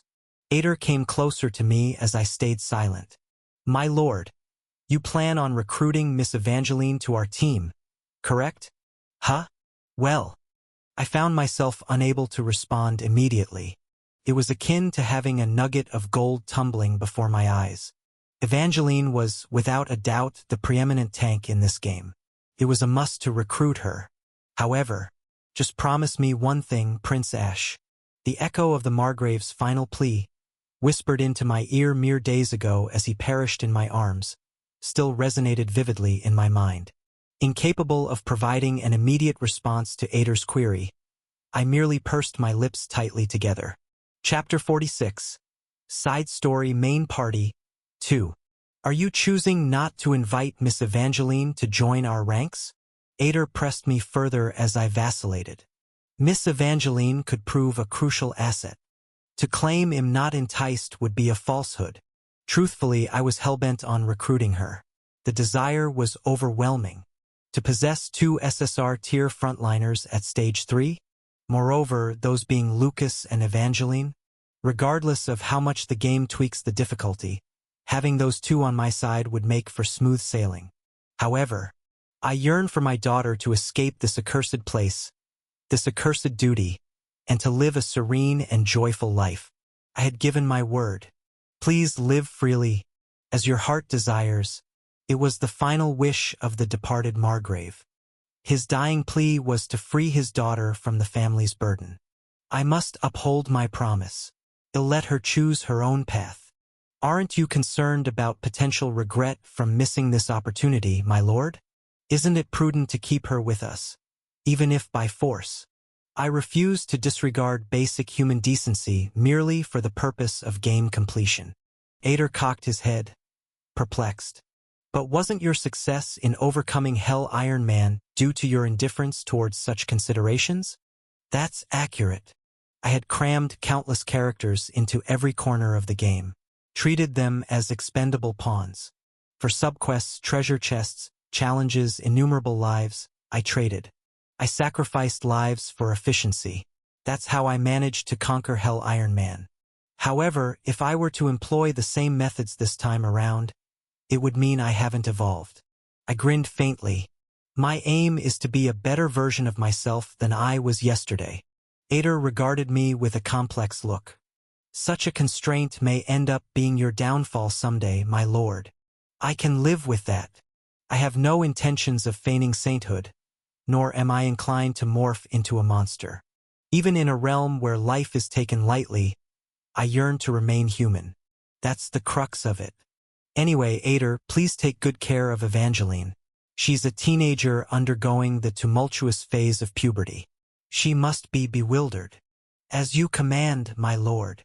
At my words, Ader nodded respectfully, pausing before changing the topic. Speaking of which, my lord. There's the matter of Miss Evangeline's spear and shield that you demolished recently. Oh, that. I had shattered Evangeline's equipment with my 777 punch and had yet to address it. Ader, who had been hemming and hawing, finally spoke up. Upon inspection, it turns out both the spear and the shield were of SSR grade. They're irreparable beyond the point of salvaging any materials. How do you propose to compensate for this? I momentarily felt lightheaded. SSR grade items, both of them? Should I be in awe of the potent force of my punch that obliterated them in a single blow? Could I craft replacements? To fabricate top-tier gear, I require magic cores. Blast it. I had exhausted all the remaining magic cores in the production of magic cannons. Could my stroke of luck rectify this situation? Could we call it even? I don't think that's feasible. Blast! A headache began to blossom, prompting me to massage the bridge of my nose while releasing a wearied sigh. Summon the party. The time was ripe for our expedition into the dungeon. With sleep-deprived eyes wide open, I rose briskly from my seat. Time to hunt for some magic cores. Regarding the equipment, we could simply craft new ones, right? Thus, several hours later, as evening draped itself over the mansion grounds. It seems like a while since we last gathered. I addressed my assembled comrades. Has everyone recuperated sufficiently in the last few days? The party comprised of the usual suspects. Myself, Lucas, Damien, Jupiter. And why must it always be me? Lily, who predictably expressed her dismay. Immediately after the summons were released, Lily had attempted to evade, but anticipating this, I had guards stationed around the alchemy lab. Lily was apprehended in her escape attempt and was forcefully ushered here. A visibly upset Lily protested. We've recruited new members, haven't we? Why not take them instead? True, we had enlisted several hero characters from the Mercenaries Guild. The issue was their status. All were gray-ranked and ranked. Moreover, they lacked any special abilities. Certainly, they held potential to evolve into valuable warriors in forthcoming battles, but the reality remained that they weren't equipped for the main party. Deploying them as a sub-party seemed the optimal choice. Therefore, after the filtering process, R-ranked Fire Mage Lily found herself once again summoned by the main party. Furthermore, Lily, having surpassed level 20 in previous battles and completed the first-class transfer, had acquired a new skill dubbed Fire Cannon. Though it's essentially a powerful fireball, given she's a mage, she guarantees more firepower than an average mercenary. The items you commissioned at the blacksmith also require coordination with the alchemist's workshop. They'll supervise it diligently. Isn't that right, Your Highness? Lily pleaded, clinging to my leg. I grumbled, facing a quandary. I had no intention to perpetually exploit Lily in the main party. Bringing a companion hampered by a leg injury into a hazardous dungeon was unquestionably reckless. However, the harsh truth was that I lacked a suitable replacement. If only I could enlist a competent R-ranked, no, even a respectable N-ranked hero character to take Lilith's place. The recruitment of hero characters was a sluggish process. The influx of newcomers to the Mercenary Guild remained scant. I've been recruiting them as they trickle in. It would be fortuitous if I could enlist a competent NPC in the dungeon, but that's entirely dependent on luck. I grumbled to myself, resting my chin in thought. What should be my next move? Your Majesty, please be merciful. Lily had resorted to the formal courtly vernacular in her desperate plea. Just then, where are you all heading? A youthful female voice broke the silence. All eyes turned in its direction. Evangeline, a perplexed expression adorning her face, was ambling towards us from the mansion. Without any armor, she appeared even more petite and out of place. Ha! Lily, recognizing the surge of SSR-grade energy radiating from Evangeline, hastily questioned me, her eyes wide with astonishment. Your Majesty, who is she? There are some among us who haven't met her yet. Everyone, greet her. With some reluctance, I introduced her. This is Evangeline Cross, the only offspring of the Cross Margrave. Upon learning she was the Margrave's daughter, Lily and Damien swiftly bowed their heads in respect. Jupiter, who had just finished her cigarette, presented a crisp salute. Condolences on the loss of your father, Miss Evangeline. Evangeline reciprocated with a flawless salute. So polished it was, as if she had been trained in a military academy. Thank you for your sympathy, but I am managing. Next, Evangeline's gaze met mine. So, Where exactly are you heading? Despite my hesitation to share, I responded truthfully. The dungeon. The dungeon? But where in this? She halted mid-sentence, her eyes wide with surprise. You don't mean the dungeon beneath the lake? So, you were aware of it too? The lake is merely a cesspool for monsters. The dungeon beneath it is nothing more than an inflated myth. Evangeline shrugged, her arms crossed. Numerous naive adventurers have flocked to the lake, lured by the promise of treasure, but none ever returned. Not exactly. We have ventured there and returned safely. Evangeline narrowed her keen eyes, clearly incredulous. I shrugged in response. And we are set to journey there again. So what you're implying? Evangeline raised a finger, seeking confirmation. Is that there's a dungeon that our Cross family, who has presided over this land for generations, is unaware of, and you have traversed it? Is that what you're claiming? The latter part is correct, Evangeline. However, as for the former, your family might have known about it. You're simply the one left uninformed. Evangeline bit her lip. She hadn't been groomed as the successor of the Cross family, as would have been customary. Instead, she had chosen the path of an elite officer at the Royal Academy. Even if the Cross family had been privy to the secret of the lake's subterranean dungeon, she wouldn't have been enlightened. Whether you believe it or not is inconsequential. We're proceeding nonetheless. The loss of weapons necessitated our trip. As I casually waved off her skepticism, Evangeline took a decisive step forward. I wish to accompany you. What in the world? Even though it may not appear so, I am a top graduate from the Royal Academy. I can confidently say it'll be more useful in a battle than anyone else. Senpai. Evangeline stressed the word senpai, seeming to put in extra effort. It seems like she wants to make it clear that she, too, graduated from the prestigious academy and can hold her own. I interpreted. I sighed deeply. I get that, Junior, but, please, I implore you to bring me along. If there truly is something beneath the lake, I need to witness it firsthand. Well, as the last surviving member of the Cross family, both of my parents fell victim to the monsters of the lake. I believe I have every right to investigate. I chose to remain silent. That was precisely the issue. My intent was to keep her from facing the monstrous dangers lurking beneath the lake. Your father wished the same.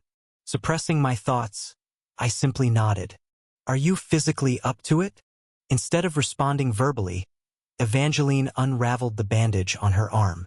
Minor cuts and scrapes were all impeccably healed. Indeed, her healing ability was befitting of an SSR-grade tanker. What about mentally? Excuse me, have you regained your composure? She had only learned of her father's demise a few hours prior. Her emotional state must be quite unstable. Remaining idle only intensifies the pain. Keeping active is more bearable. Tying back her disordered hair, Evangeline opened her sharp eyes wide. So, what's your decision? Will you let me accompany you? Fine. I no longer had grounds for refusal. I glanced sideways. There, Lily was glaring intensely. Lily, you're staying in Crossroad. Yay! Lily erupted into a joyous dance, arms swinging wildly. She seemed genuinely ecstatic. By the way, have you seen my lance and shield? Observing the rest of the party fully equipped, Evangeline inquired. I distinctly remember having them before I fainted yesterday. Ahem. They were slightly damaged, so I dropped them off with the blacksmith for repairs. I quickly motioned to Ader. He immediately dashed off to the warehouse. For now, you can borrow some of the spare equipment we have. Well, I suppose that'll do. Ader returned from the warehouse with a lance and a shield in just a few minutes. I just grabbed the first ones I saw. They were, of course, a sizable cavalry lance and shield. Although smaller than Evangeline's previous gear, they were still fairly large. Evangeline happily donned both pieces of equipment. It's the same gear I used when I was younger. It's been quite some time. Boom. Birum. Evangeline spun the massive cavalry lance as if twirling a baton, then gave a nod of approval. It's slightly lighter than what I'm accustomed to, but I think it'll suffice. To me, it seemed like a massive chunk of iron. That's considered light? Of course, her strength stat is 35. Even with 5 of me, she'd probably still beat me in an arm wrestle. All right. Imzet. Evangeline, having secured her lance with a leather strap to her waist, sought confirmation once again. So, you're letting me join the team? Yes. It's best I pay heed to my junior. I opened the system window and added Evangeline to the group, leaving Lily out. Main party, May 5th. As, X, LV11. Lucas, SSR, LV.31. Jupiter, SR, LV.37. Damien, N, LV.24. Evangeline, SSR, LV.35. Guest character. A chime signaled the application of a new party synergy. The formation was Commander 1, Knight 2, Healer 1, Mage 1. Active party synergy. Commander 1, Battlefield Imperial Guard. The morale of this party never wavers. Knight 2, Dual Knights. Physical defense of all party members enhances by 20%. A Knight-related synergy was activated. Our team had become quite solid. Why are you looking at me like that? No, it's nothing. I shrugged off Evangeline's perplexed expression. I was reminded of the dying Margrave in my arms, which made me feel uneasy, but honestly, having an SSR-grade tank in the team made me feel a lot safer. I smirked. I'm relying on you, Evangeline, my junior. At this, Evangeline furrowed her eyebrows. By the way, how long do you plan on calling me your junior? Chapter 47. How long do you plan on calling me junior? Evangeline queried, a crease appearing between her brows. I answered with a nonchalant shrug. What's wrong? Don't like being referred to as junior. It sounds like you're poking fun at me. Well, you can always call me senior in return. Ha! Refer to me as senior. I'm from the 369th batch of the Royal Academy, and you're from the 375th.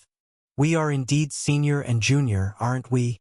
On hearing my earnest request, Evangeline seemed slightly taken aback. Am I allowed to call you that? Why not?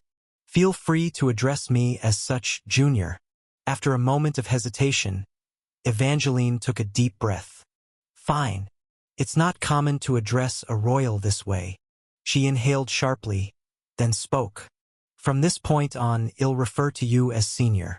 I'm relying on you. Se, senor. She managed to get the words out. Her tiny fists balled up as if she were grappling with embarrassment. I let out a soft chuckle. If my actions could provide even a modicum of comfort to her, it would be worth it. Let's tread lightly and build a friendship. Just then, Lucas, who had been trembling slightly behind me, piped up. Hold on, Your Highness. What's up now? Was it because the term senior seemed too casual? Was Lucas throwing a fit? That's not fair. That wasn't it. I held my throbbing head. What exactly is not fair to you? I want to call you senior too. But we're classmates. Then classmate. No, forget that. Just stick to Your Highness or Lord. Your Lordship? Lord? Lord. Lucas savored the word Lord in his mouth. I prefer Lord, Your Lordship. Oh, really? Yes, Your Lordship. Call me whatever suits you. He seemed to be getting a bit carried away. The continuous battles must be taking a toll on him. He'll need to manage his battle stress. Oh, my dear classmate, oh, my dear country. Jupiter was nursing a bottle of whiskey and humming some odd tune from behind. Quiet down, old lady. Well, then, as the commotion around my title was settling down, Damien asked in a tentative tone, what should we call Evangeline? For now, please address me as Mississippi. Evangeline awkwardly twirled a lock of her hair as she mumbled. I was referred to in that manner while growing up here. Yes. Being the Lord's daughter, she must have been called Miss by the locals. I tried picturing a younger Evangeline. her toddling around the town, locals affectionately calling out, Miss Evangeline. The thought was endearing. I'm Damien. I serve as a sniper and a healer. Nice to meet you, Miss Evangeline. Damien greeted her with a gentle smile. I'm Jupiter, a lightning wizard. You're about the same age as my granddaughter, Miss Evangeline. Quite a darling, I must say. With a warm, grandmotherly smile, Jupiter chimed in. Don't let her fool you. That old woman is a penny pincher at heart. It's Lucas. Spitting out his name with brevity, Lucas widened his eyes and added, You, jerk. Evangeline responded, her expression fiery. Pleasure to see you again, you twit. A palpable tension flowed between the two frontline knights. One might assume people within the same field would understand each other and get along, but on the contrary, could they be rivals vying for the same position? All right, let's delve into the specifics about our team as we move along. For now, let's get going. Junior. Positioned between colleagues and juniors, I threw an arm around the shoulders of both. As Evangeline looked up at me with surprised eyes, I flashed her a playful grin. I'll show you the hidden treasures of your own hometown. No, I should not be treating this like a thrilling ride at an amusement park. Now loading. Tip: the NPCs you encounter in the dungeon can either become allies or enemies based on your decisions. Make good use of the NPCs for a smooth journey. After glancing through the usual, uninformative tip text, once the teleportation loading was complete, we found ourselves in a dungeon beneath the lake. Section 1. The Dried Sewer. Our current location flashed before my eyes. Section 1, an area I had already navigated. A dried-up sewer. The familiar scene of the sewer stretched out before us. Your Highness, Lucas, seeming perplexed, queried. Isn't this a zone we've already explored? Why revisit? We could proceed directly to Section 2, but with new members joining our party, I thought it best to familiarize ourselves in a less challenging environment. Do you mean to suggest monsters have reappeared here? Indeed. Every time we fend off a defense battle, this dungeon fills back up with fresh monsters. Monsters accumulate in the dungeon beneath the lake. As time passes, they completely fill the dungeon and eventually overflow beyond the lake's confines. The purpose of a defense stage is to repel these overflowing monsters. Once the dungeon is emptied like this, the next wave of monsters begins to populate the dungeon. The dungeon goes through this cycle of monster infestation and expulsion continuously. In simple terms, after a defense battle, monsters respawn in the dungeon. Thanks to the respawning monsters, leveling up and item farming can be perpetuated. Particularly in the initial sections, the threat posed by the monsters is minimal, making it a great spot to consistently deploy subparties for leveling. The main party serves as the strategy group. They explore the dungeon, carve paths to deeper sections, eliminate bosses, and advance events. The subparty functions as the farming group. They revisit already explored areas, increase their levels, and collect items dropped by monsters. The fundamental approach to exploration involved role division and careful navigation of the dungeon. Even though we're the main party, to acclimate ourselves with the new party dynamic and provide Evangeline time to adjust to the dungeon, we decided to revisit Zone 1, the simplest of them all. And so we returned. Ugh! Evangeline was leaning against the wall, retching, "Oh dear, miss, are you all right?" Jupiter gently patted Evangeline's back. I didn't realize one could get motion sickness from teleporting. Upon hearing my groan, Lucas coldly mumbled, "I've never witnessed anyone actually suffer from it before." Well, naturally, this was my first time experiencing teleportation after all. I'm okay. Evangeline, her face a ghastly pale, wiped her lips. No, she didn't seem okay in the slightest. But to think, such a place truly exists. Evangeline looked around. Structures, starkly contrasting the architecture on the surface, spread out in every direction. Do you think I would lie to you? I spread my arms wide, welcoming them cheerfully, akin to a tour guide. Welcome to the dungeon beneath the lake, the remnants of an ancient magical kingdom. How did you come to know of this place, Senior? Even I, a member of the Cross family, was oblivious to it. I expected you would ask. I had my explanation ready. I can't divulate everything. But, do you think the Emperor would dispatch me to the front line here without reason? Evangeline and the rest of the party looked shocked, yet they seemed to accept the explanation. In truth, it bears no connection to the Emperor. I found myself momentarily thankful for Ash's father, whom I had never met. The Emperor's name holds immense sway in this empire. It serves as a rational justification wherever it's invoked. If the Emperor decreed, they'd believe even if red beans were to be transformed into soybean paste. No, if the Emperor indeed declared that, the Empire would genuinely commence research on how to transform red beans into soybean paste and eventually produce it. Regardless, I managed to scrape through with a vague explanation. After briefly elucidating the dungeon structure and its connection to defensive battles to Evangeline. Once her motion sickness somewhat eased, we began to progress forward. Everyone, lights on. As we exited the safe zone, an oppressive darkness engulfed us. Hisses.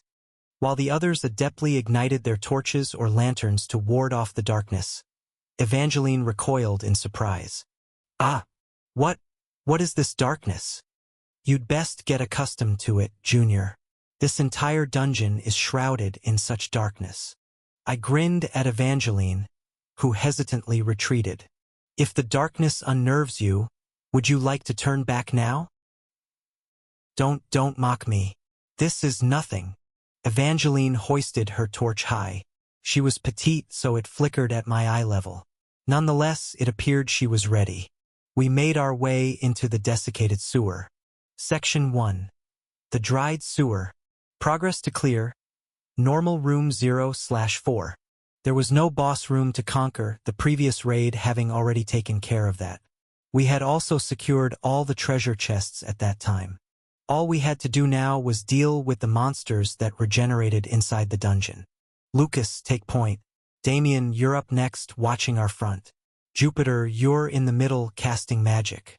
I'm fourth, with Evangeline holding up the rear. As I issued these orders, the party members promptly fell into line, all except for Evangeline. Wait a minute. I'm a shield knight. I should be at the front. Evangeline. I interrupted her, my tone chilly. There's one rule I neglected to mention. In the field, the chain of command rests solely with me. This is the den of these monsters. One misstep could mean the end. If you want to defy or dispute, leave. Otherwise, obey my orders without question. So what's your decision? I'll follow. Evangeline raised her bowed head. Her small face regained its composure. Once childlike, now there was a trace of the knight about her. I apologize for my previous childishness. I thought maybe I was being underestimated due to my youth and stature, so the rear guard is just as crucial a role as the front. In this gloom, we can't predict where the enemies might emerge. You're tasked with safeguarding our rear. Don't minimize the significance of your role. Yes. More importantly, I don't gauge your value by your looks. This might seem odd, but my attention is always fixated on the system window. What I trust is not your physical appearance, but your stats displayed on the system window. It's incredibly amazing. Whether you're tall or short, old or young, it's irrelevant. I trust in your proven abilities.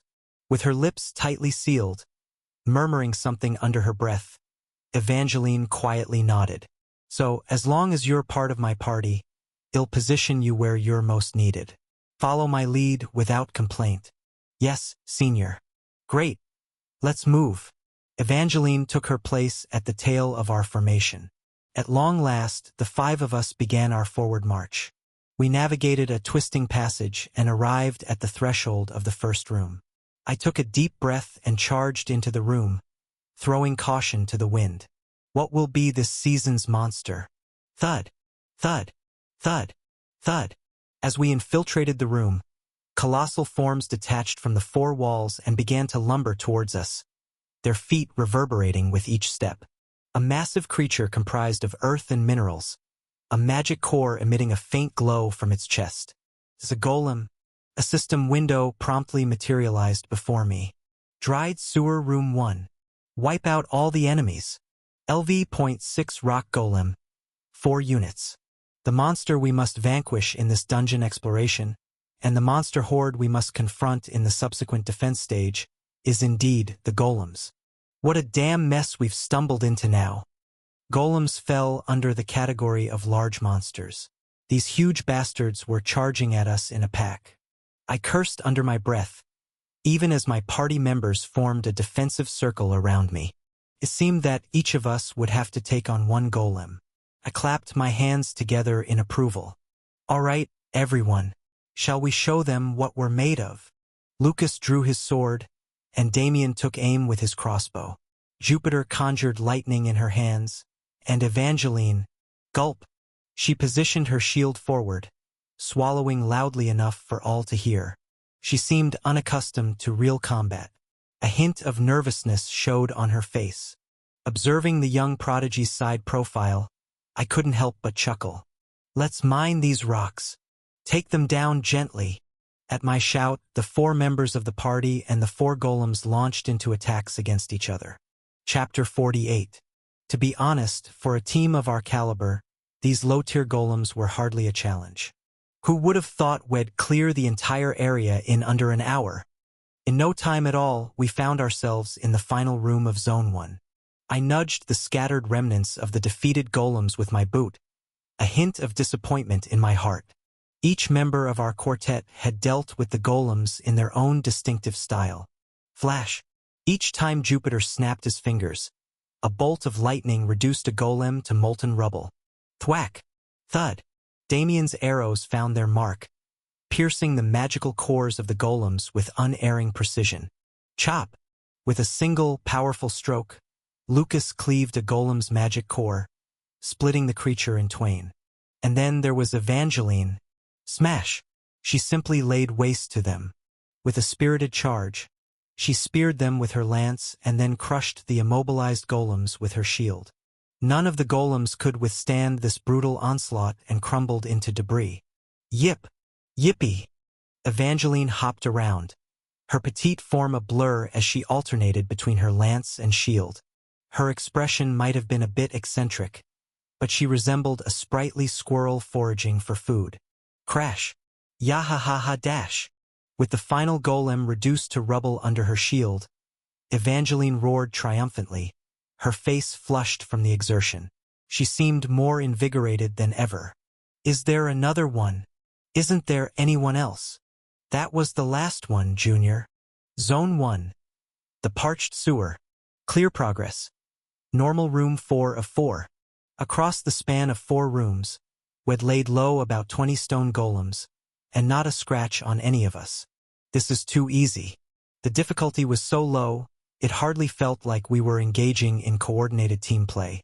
Each of them could just bulldoze through with their individual skills.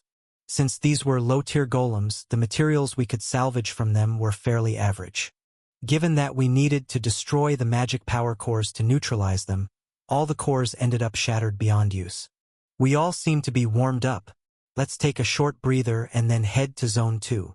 Strolling through the final corridor of the sewer, I raised my voice. Zone 2 will pose more of a challenge, so stay on your toes. In all honesty, Zone 2 would likely be a breeze for our current team as well. I wished for a slight uptick in difficulty. It's only a learning experience when there's a challenge involved. Soon enough, the sewer gave way to an open expanse. Zone 2. Hidden Alley. A lone lamppost flickered in the dim back alley, casting long, dancing shadows. This was a safe point we'd secured during our last foray. Beyond that, a cityscape filled with towering skyscrapers stretched out before us. Below, darkness swirled like the murky depths of an ocean. As she took in the sight of the city cloaked in shadow, Evangeline's mouth hung open in awe. What is this? Our destination for today's exploration. Swallowing nervously, I adjusted the lucky strike in my grasp. It was finally time to undertake a proper exploration of this place, this subaqueous hell. I need to gather a plethora of magic power cores. The serious item farming was about to commence. Before stepping foot into the second zone, we concluded a brief rest was in order. While the combat hadn't been particularly challenging, we had, after all, been in battle with monsters. A certain level of fatigue was inevitable. Moreover, there were tasks to attend to during our respite. With the declaration of a break, our party members settled down in the designated safe area, each finding their own way to relax. Clank, clank.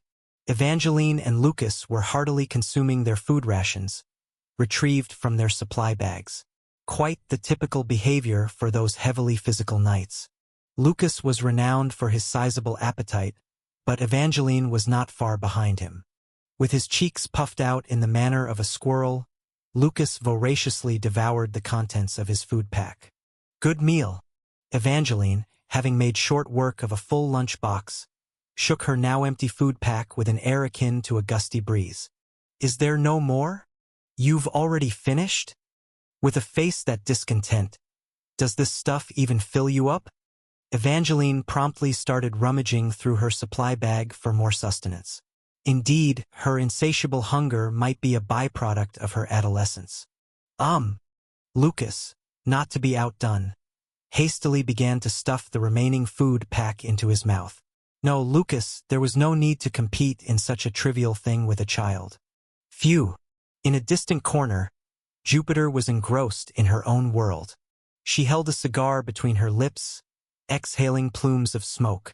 Her total disregard for the presence of a minor in our midst was fitting for a hardened veteran.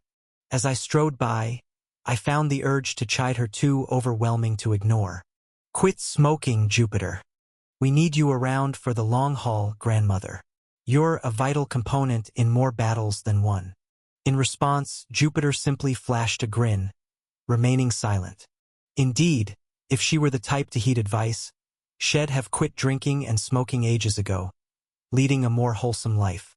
She might have even hung up her mercenary boots and settled into a tranquil retirement. Continuing my stroll, I moved towards Damien. Ah, Your Highness. As Damien sipped from his water bottle, he glanced up at me.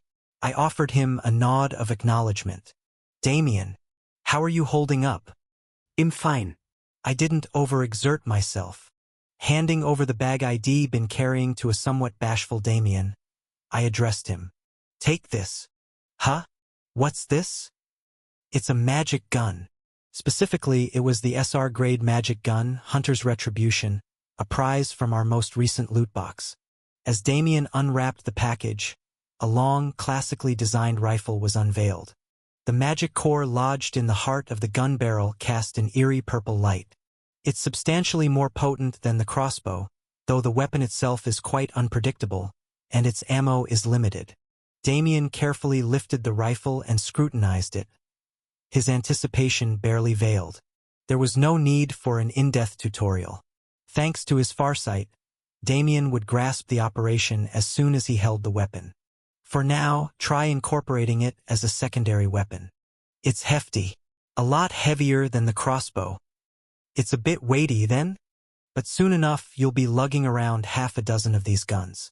You'll have to work on boosting your endurance. A hesitant Damien kept casting sidelong glances my way. Is it really okay for me to use this? It looks extraordinarily valuable.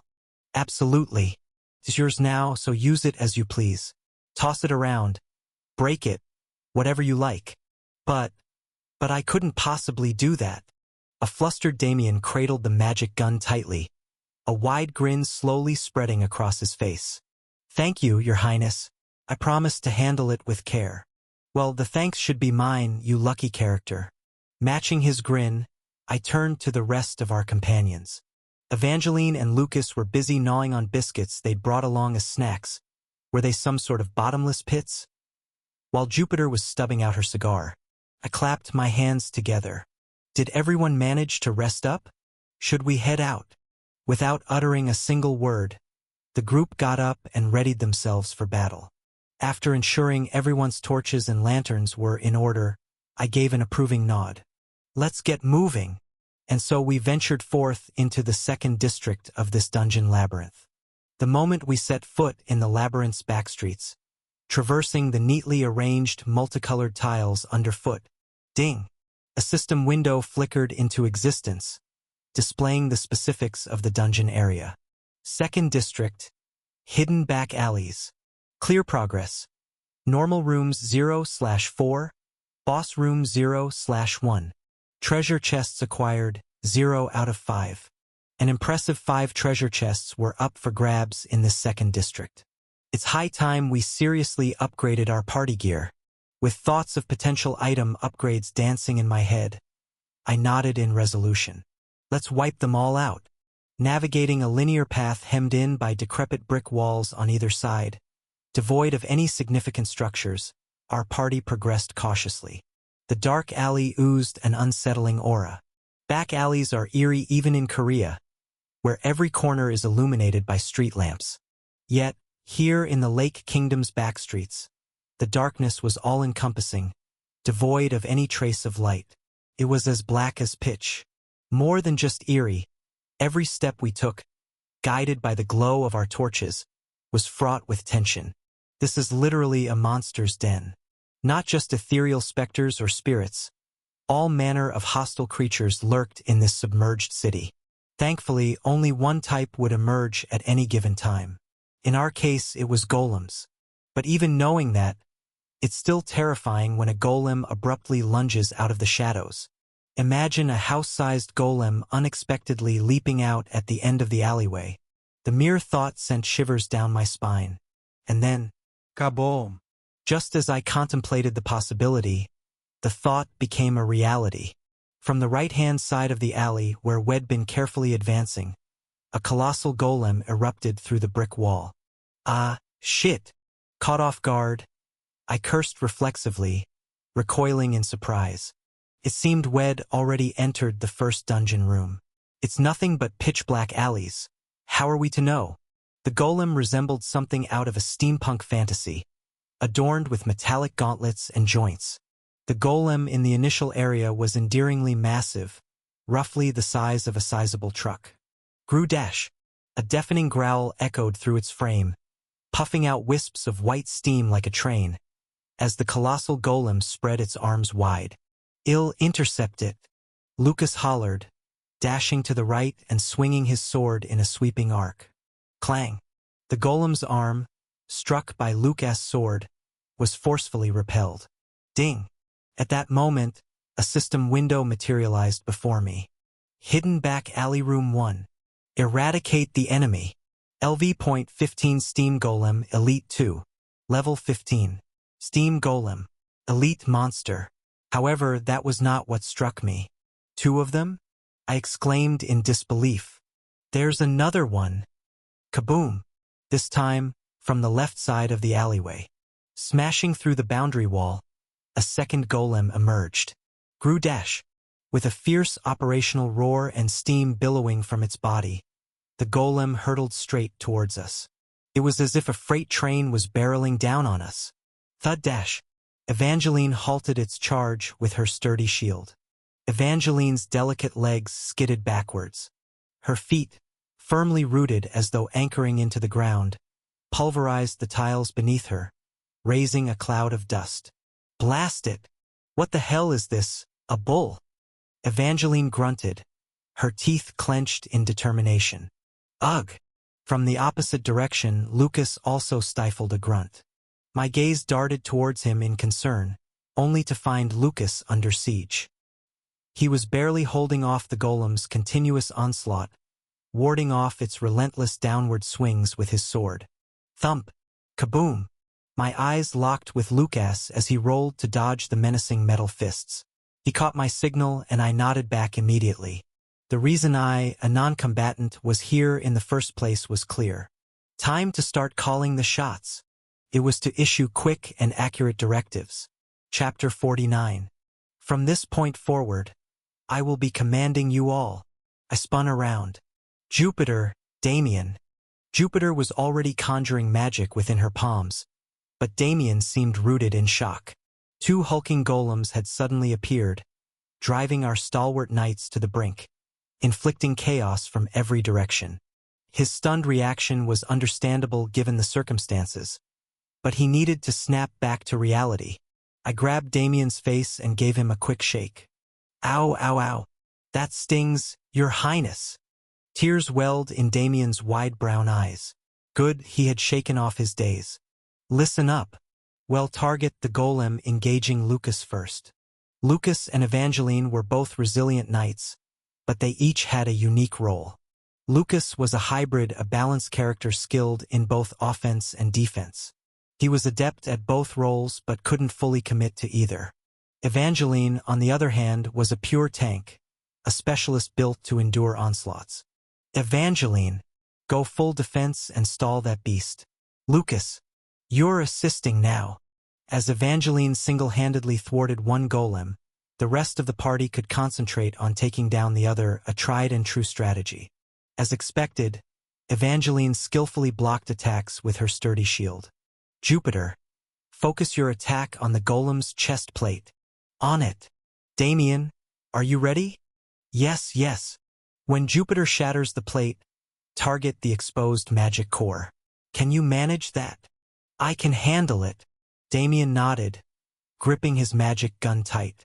I returned his nod. Clang. Clash. By now, Lucas had been driven back, dangerously close to my position. Gwar. Gwar. The golem hammered its giant fists incessantly. Lucas parried with his sword, but the onslaught relentlessly forced him back. Large foes like golems were few in number, but each packed a powerful punch. Especially those boasting an elite title. A direct confrontation was a formidable challenge. That's why we're a team, I bellowed, extending my arm forward. Flash dash. A bolt of lightning erupted. Jupiter's electric shock targeted the upper body of the golem. Its armor blackened, showing signs of fracture.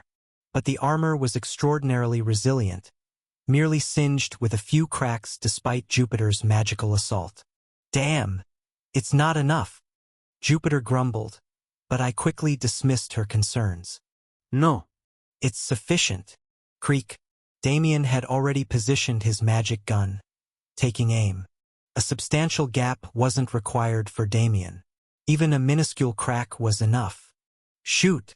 At my command, Damien squeezed the trigger and... bang! A magical projectile exploded from the gun, spewing yellow flames. Whoa! Unable to handle the gun's recoil, Damien was jolted backwards. Right before the flung Damien could collide with the wall, I darted forward and cushioned his impact with my body. Thud. Your Highness. Heh. Are you all right? I'm okay. What about the golem?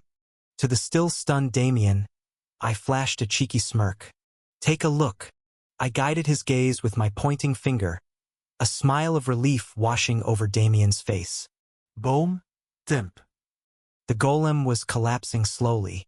Its knees were already folded on the floor, and its upper body was toppling over. Jupiter's magic had carved a crevice between the golem's gloves, and Damien's magic had perfectly pierced through the magic core hidden within. The colossal golem ceased all functions in a heartbeat. Phew! Lucas, too, exhaled in relief, his long sword dipping downwards. That was no walk in the park. It was an elite monster, far more formidable than the typical ones. The sudden leap in difficulty from Zone 1 caught us off guard. It appeared that taking down a small group of elite monsters would be the key to traversing Zone 2. We'd be better off treating every enemy encounter as a boss battle. Just then, why does everyone think it's over? A shout echoed. Startled, we turned to see Evangeline, still resisting a golem. We still have one more? Oops, sorry. You were so adeptly holding it back in silence. What do you mean silence? My shield's taken quite a beating. Bang! Crash. Evangeline's shield, under the onslaught, began to glow a radiant white. Evangeline's first skill damage save was at work. All of the golem's attacks were fully absorbed by it. Damn it, have it you! The glow from Evangeline's shield transferred to her spear. With all her might, Evangeline thrust the luminous spear forward. Evangeline's second skill, damage payback. Launch dash. The absorbed damage was unleashed all at once. The power was so tremendous that the tip of Evangeline's spear penetrated the sturdy golem's gauntlet as if it were soft tofu, Boom! triggering an internal explosion. The right half of the golem resembled a bomb sight torn asunder. Wow! Couldn't help but marvel. This was the perfect combination of Evangeline Cross, the supreme tank, seamlessly blending offense and defense. Groan moan. The wavering golem staggered onto one knee. Great job. Now finish him off. Energized, Evangeline was about to charge at the golem. But then, slip. Ha! Evangeline, having stepped on the fuel leaking from the golem, twirled in midair and landed in a stunningly comedic fashion. Thud thud. Silence befell us for a moment. Neither the party members nor the golem moved an inch. Evangeline lay flat on the ground, unmoving. We wondered if she had passed out. But her crimson-flushed ears suggested she was simply too mortified to move. Suppressing a bubble of laughter, I waved Jupiter over. Jupiter. We have a situation here. Quick, wrap it up. Got it. Jupiter, unable to contain her giggles, flicked her finger. Kabam! A bolt of lightning descended, singeing the remaining half of the golem to a crisp. It was firmly planted into the ground. Phew! A gentle breeze flowed from Jupiter's fingertips as she snickered. Thanks for giving me the final shot, boss. Wait, don't start celebrating just yet. Evangeline lay frozen on the ground. Pinching the bridge of my nose, I sighed softly. Evangeline's trait Aeroprone had certainly kicked in full force this time. Thinking back, Evangeline has always had a knack for goofiness. She was totally oblivious when I threw punches at our first encounter.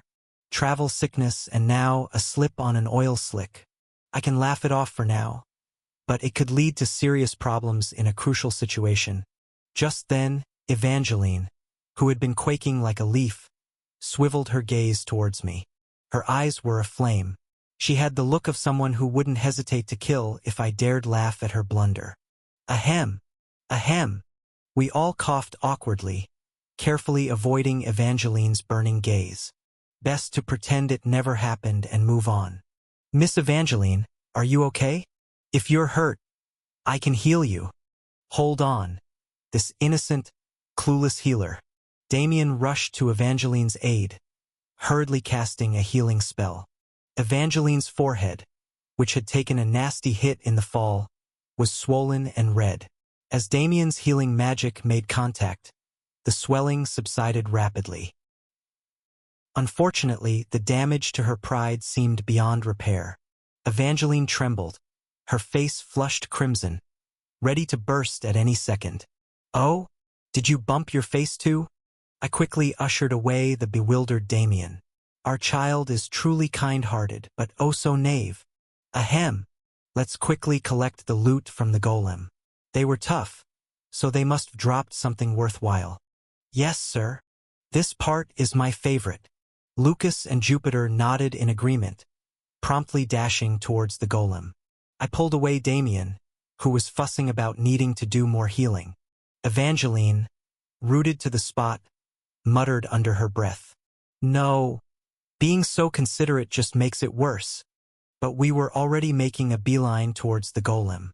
Evangeline, standing dazed as she watched our retreating backs, finally exploded. Just mock me.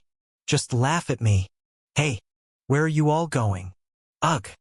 We managed to collect a large magic stone from each of the two steam golems. I hefted the magic stone, gauging its weight. It had a satisfying heft, perhaps it might fetch a good price. They all seem valuable, indeed. Lucas gripped the engine section of a golem, its magical core shimmering from within, and he scratched his head in bewilderment. I'm utterly clueless about alchemy. I haven't the faintest idea what the essential parts might be. Do you suppose I do? Just collect what looks to be in reasonable condition. Meanwhile, Jupiter, on the opposite side, was briskly gathering the twinkling fragments, secreting them into her pockets with practiced ease. Like a seasoned gold prospector, She seemed to have an almost supernatural knack for unearthing valuable items. Ugh, damn it. Why on earth is there oil in that spot? Evangeline muttered under her breath, listlessly rummaging through the debris of the fallen golem. She looked as though she could use a mental pick-me-up. Ahem. Approaching with a fabricated cough, I took the opportunity to gently chastise her from behind. Young lady, there's no need to be so mortified by such a trifling incident. Everyone stumbles upon bigger blunders in life. Slipping on oil, pirouetting in midair, and tumbling to the ground is inconsequential. It's merely a story to chuckle over before sleep.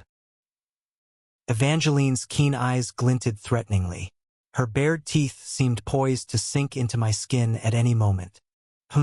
It would appear that my attempt at consoling her isn't doing much good. Better to remain silent. Finally, my attention was drawn towards what Damien was up to. He was intently scrutinizing the wall that had been battered by the golem. I decided to join him. What's going on, Damien? Over here. This section. He indicated a spot within the wall. There's something hidden here, sire. Something? Upon closer inspection, my eyes widened in astonishment. Nestled amidst the rubble of the collapsed stone wall was, undeniably, a treasure chest. What a stroke of good fortune. Well done, Damien. I had been intending to scour this area regardless, but I hadn't anticipated unearthing the treasure so swiftly. If Jupiter got wind of the treasure chest, her gold fever instincts would undoubtedly kick in, and she would rush to unlock it first. I needed to act promptly.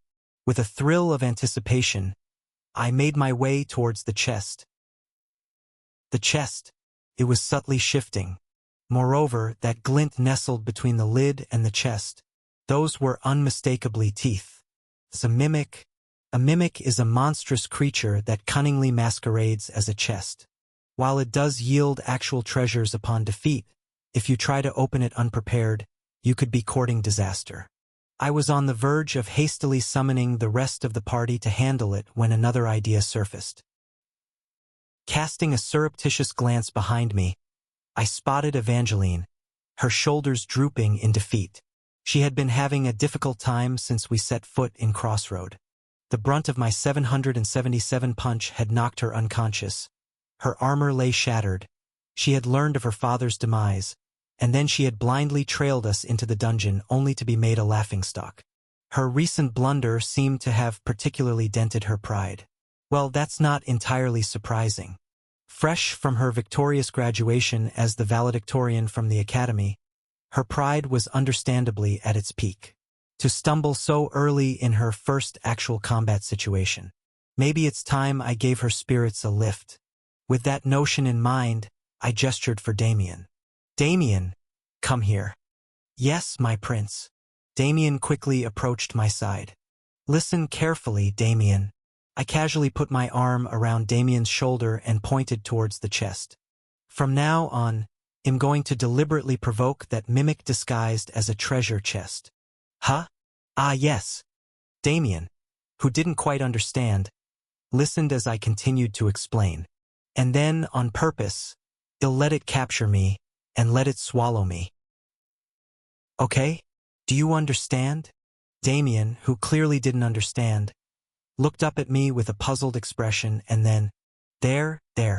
With the hand he uses for healing magic, he affectionately patted my forehead. No, I didn't hit my head. I'm sane. I'm telling you. Chapter 50. I swiftly laid out a brief plan of action. The tactic was uncomplicated. I would intentionally aggravate the mimic, and when it swallowed me, Damien would defeat the creature and rescue me. During this spectacle, Evangeline would surely find humor in my predicament. Observing me, the Emperor, acting more foolishly than her slip on the oil, would surely ease her embarrassment. Aha! I understand. Damien immediately gave a nod of approval. But, soon after, he tilted his head in confusion. Why would you want to do this? Ha! I paused, caught off guard. I get the reason, but is there any need for you, your highness, to belittle yourself like this? He was right, why indeed? No one had tasked me with this, nor would Evangeline side with me just because I made a fool of myself. After a moment's consideration, I shrugged my shoulders and answered off the top of my head. Well, making someone laugh while I'm messing around is kinda my forte. Being a streamer was my primary gig. If I could induce laughter by bumbling around and suffering during a live broadcast, it was worth it. That was my mindset. Damien cocked his head, seemingly unable to fully comprehend. Grinning back at him, I mimicked his action and cocked my head too. Your guess is as good as mine, buddy. My slapstick tactic was a triumphant success. As soon as I made contact with the treasure chest, lanky arms and legs sprung out from the sides of the box and ensnared me. As the chest unhinged itself, a mouthful of razor-sharp teeth glistened from within. Whoa! Shit! A lengthy tongue shot out from the box and slithered across my face. My shriek was genuine horror, not an act. This was not pleasant. The mimic's elongated tongue unfurled like a frog's and coiled around my body. Held aloft in midair, I was propelled straight into the gaping maw of the mimic. Tukong dash. But not quite.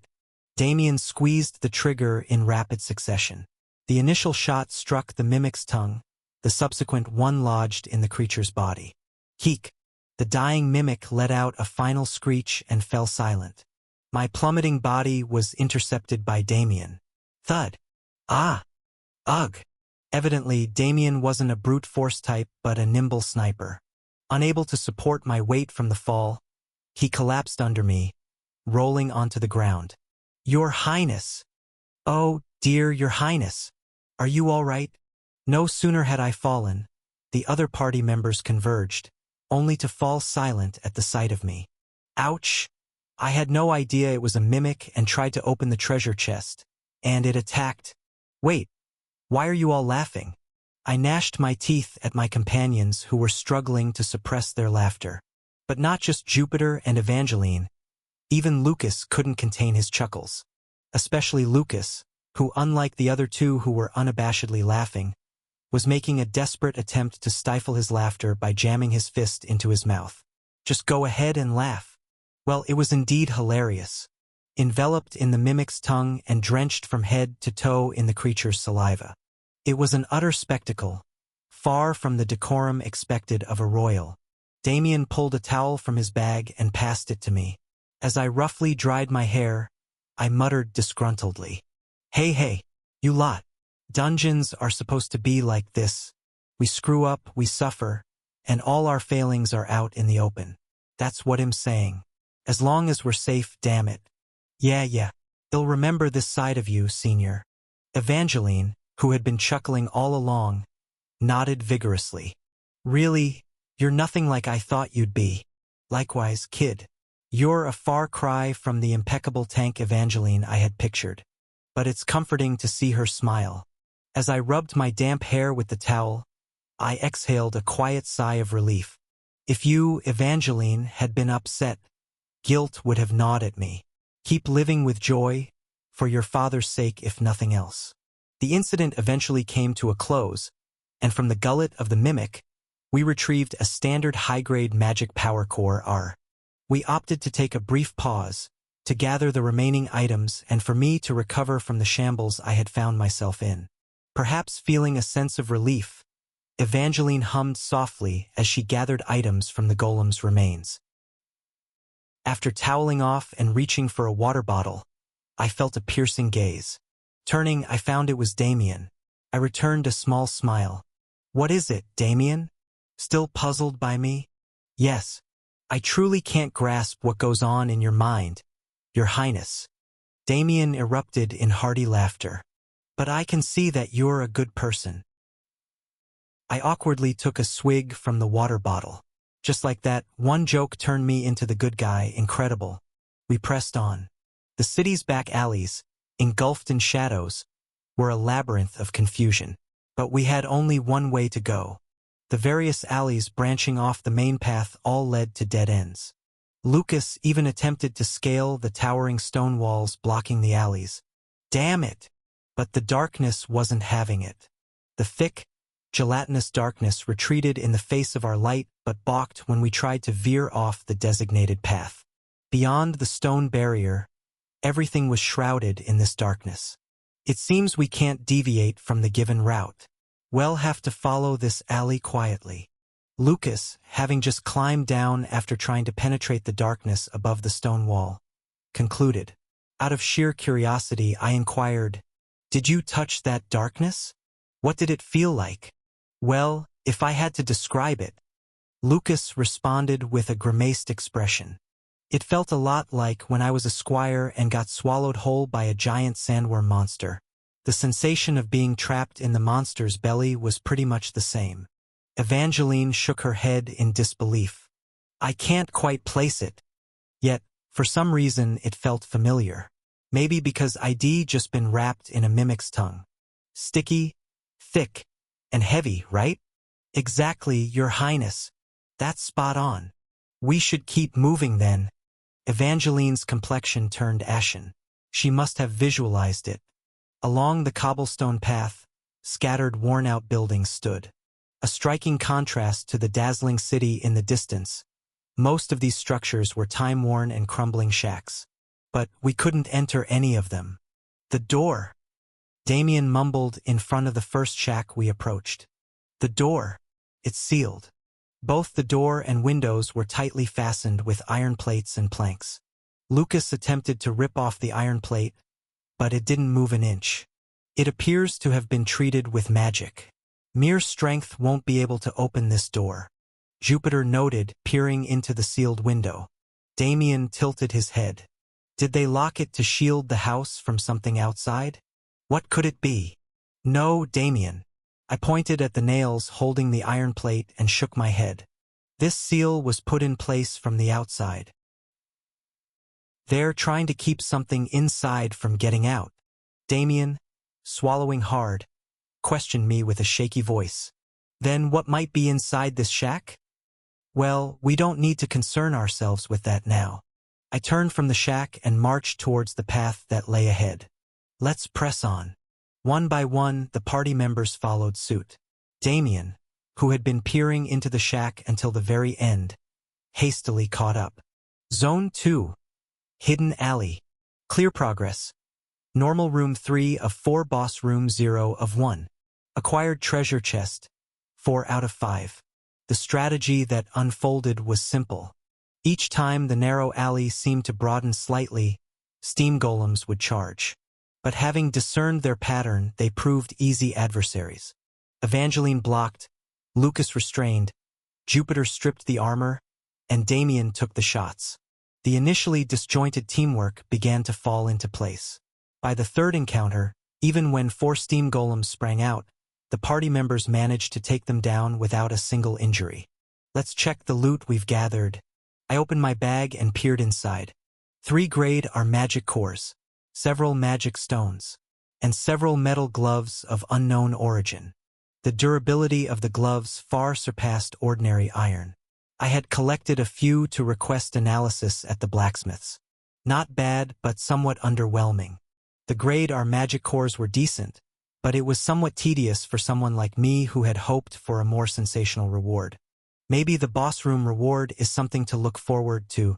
As I mulled this over, the alley suddenly opened up into a small plaza. Next room. Bracing myself for an imminent monster encounter, I readied my stance. The rest of the party members also prepared themselves, stepping into the plaza with guarded strides. At the heart of the plaza stood a barren fountain. At its center, a statue of 3 individuals. Each statue stood side by side. For some strange reason, the figures to the left and right were missing their heads, leaving only the statue of the man in the center intact. The man at the center, donning a crown, appeared to be the king of the Lake Kingdom. Why were the 2 statues at the sides damaged? While contemplating this trivial puzzle, "Ah!" a startled cry escaped Damien. Everyone turned their surprised glances towards Damien. He gestured towards the other side of the plaza. "Look, over there." Following Damien's finger, my eyes widened. The only sources of light in this place came from our torches and lanterns. But where Damien pointed, At the far end of the plaza, a soft glow flickered. That meant, there's someone there. As the party members expressed their astonishment, I kept my vigilance high. Let's move carefully. Ready your weapons. In a city swarming with monsters, there's something even more terrifying than the creatures themselves. People. There's no chance that someone encountered here could be ordinary. Could it be a hostile NPC? Or perhaps a friendly one? Which? I found myself recalling the hostile NPC, the Pied Piper, from the previous stage. His unexpected interference almost sabotaged the level. One wrong move and it's over. I cannot afford to drop my guard. We edged warily towards the flickering light on the far side of the plaza. The scene gradually revealed itself as we drew closer. About half a dozen steam golems lay heavily damaged, some ablaze from the oil leaking from their bodies. The light we had noticed originated from these fires. And in front of this incandescent scene, a small figure crouched. Hearing our approach, the woman turned to look at us, acknowledged our presence, and offered a faint smile. Well, isn't it the Lord of Crossroad and his party? The woman was shrouded in an aged, threadbare cloak, her hood drawn low, her hair as white as snow, and armed with an ancient sword. Identifying the person before us, I murmured apprehensively, "Nameless." TL note, changed from no name to nameless. Sounds better. It was Nameless, the NPC who had pointed us towards the Lake Kingdom during our last expedition. Nameless looked at us, her tone hinting at mild surprise. "You're taking this exploration rather seriously, aren't you? To have ventured this deep. Why are you here, Nameless?" Despite our acquaintance, I didn't drop my guard. This person is an NPC we've never crossed paths with in our prior 742 attempts. We have no way of knowing her alignment. Just because she guided us before, it doesn't make her an enemy. But it also offers no guarantee that she's an ally. Just taking a brief respite. Life in the Lake Kingdom can be quite exhausting. Nameless murmured, directing her gaze back towards us. But since you've ventured this far, I suppose I should recognize your effort and present this. Nameless plunged her hand into her ragged cloak. All of us, my party members and I, instinctively tensed. We braced ourselves for a possible spell attack. What Nameless pulled out from her cloak and unfurled on the ground next was, thud, a trader's blanket. Subsequently, Nameless began arranging various objects on the blanket, one after the other. Led by me, the party members and I could only watch in dumbfounded silence, unable to process the unexpected scene. Having displayed her goods, Nameless casually spread her arms and announced, "Why not take advantage of your visit and make a purchase? I'll provide you with my premium items at a fair price."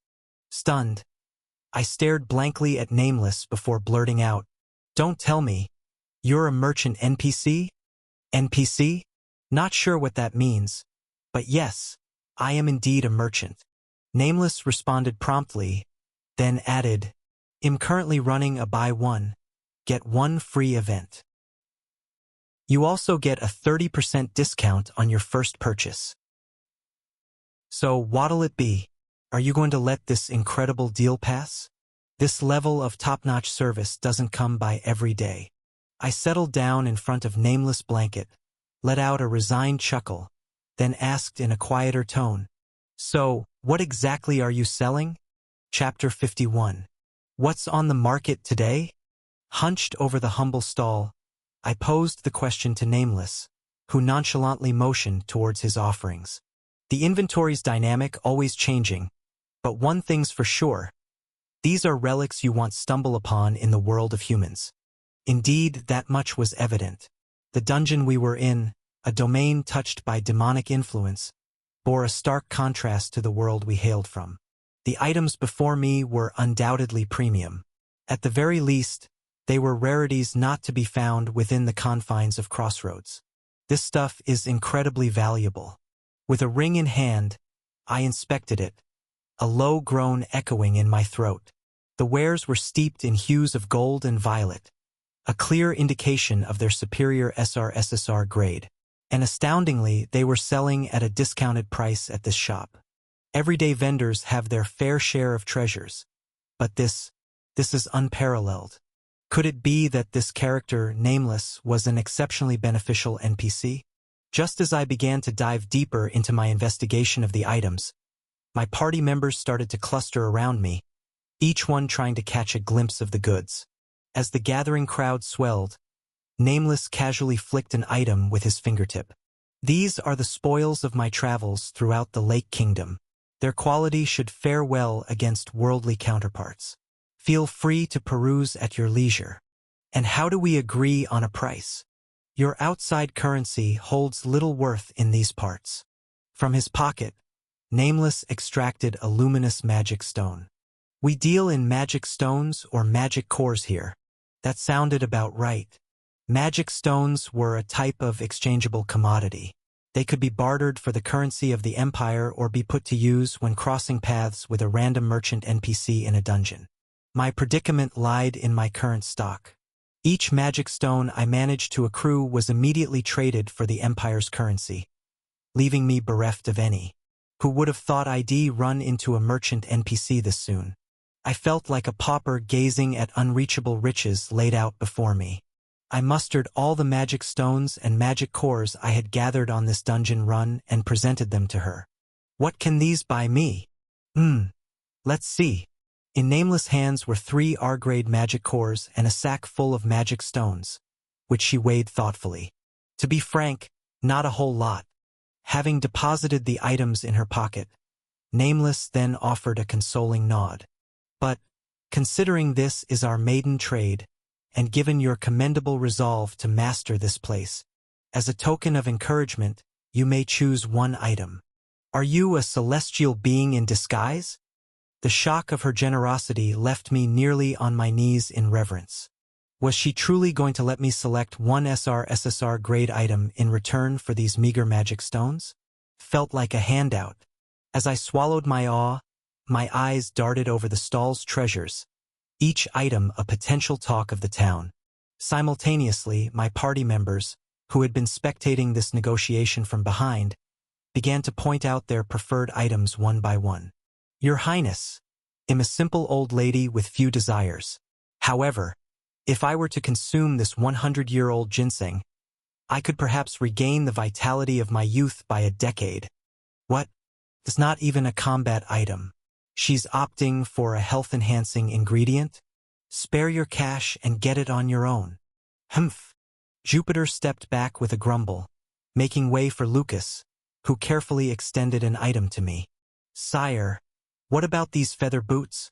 The boots were snow-white, and upon brief inspection, I discovered they offered an explosive speed increase perk. Intriguing. Lucas, you wish to boost your agility? No, I believe it would be beneficial if you, Lord, wore these boots.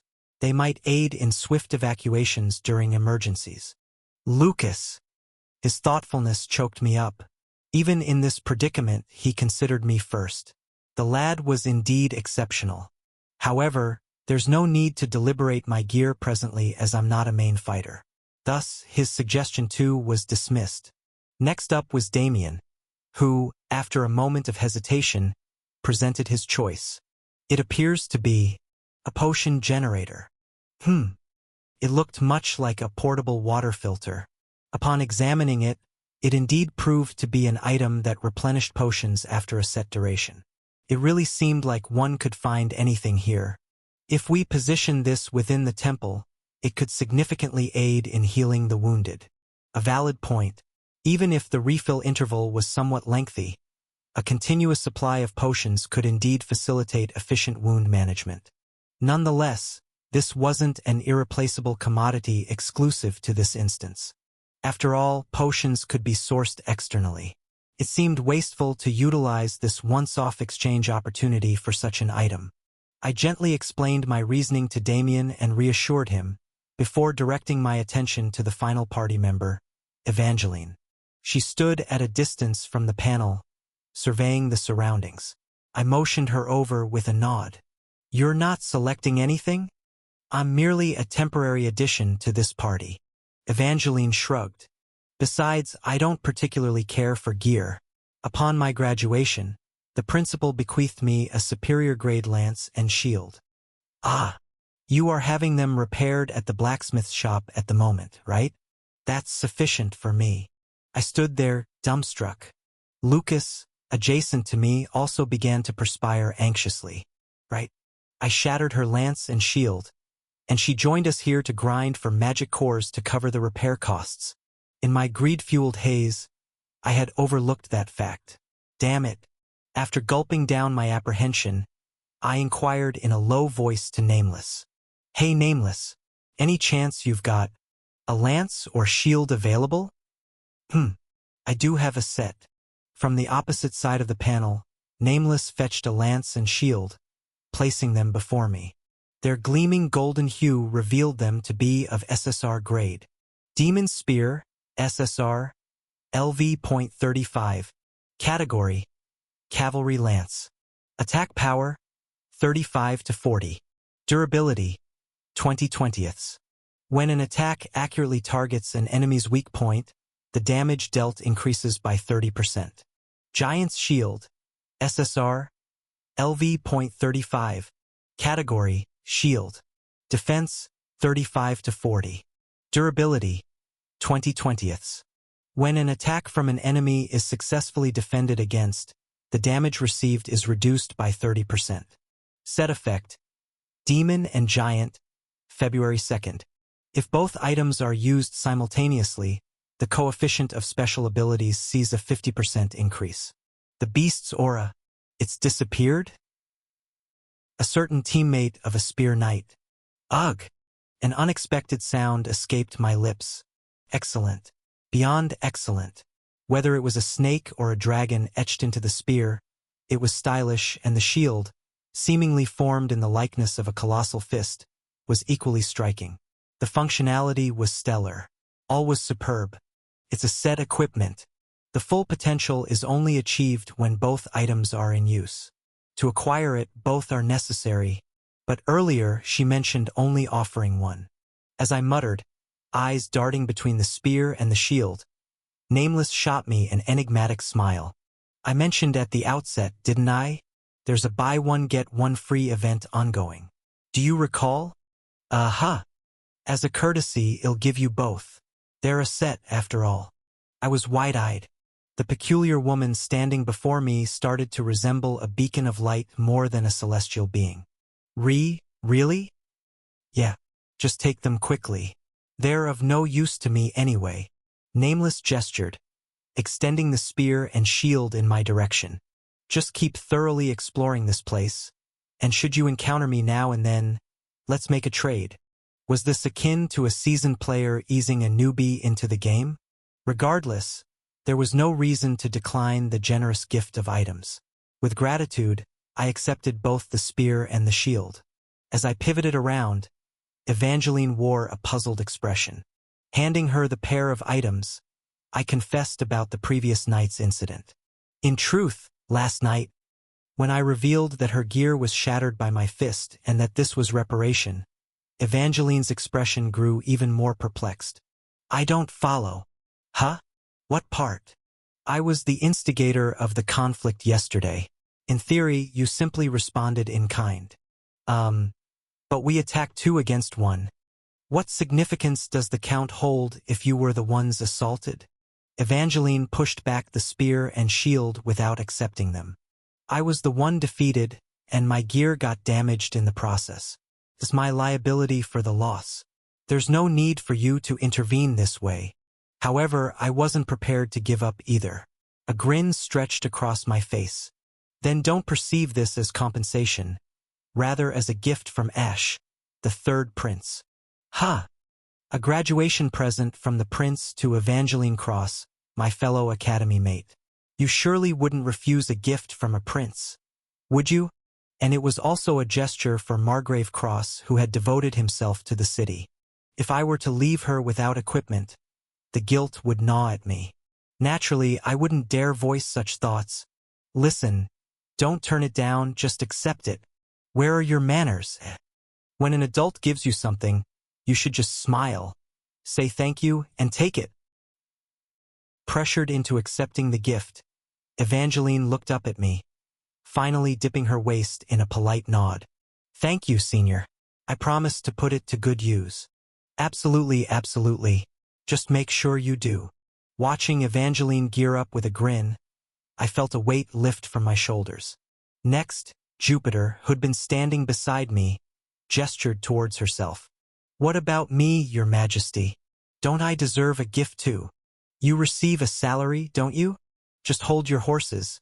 They'll sort you out when a magic item comes up. Now it was Lucas' turn, pointing at himself. And what about me, sire?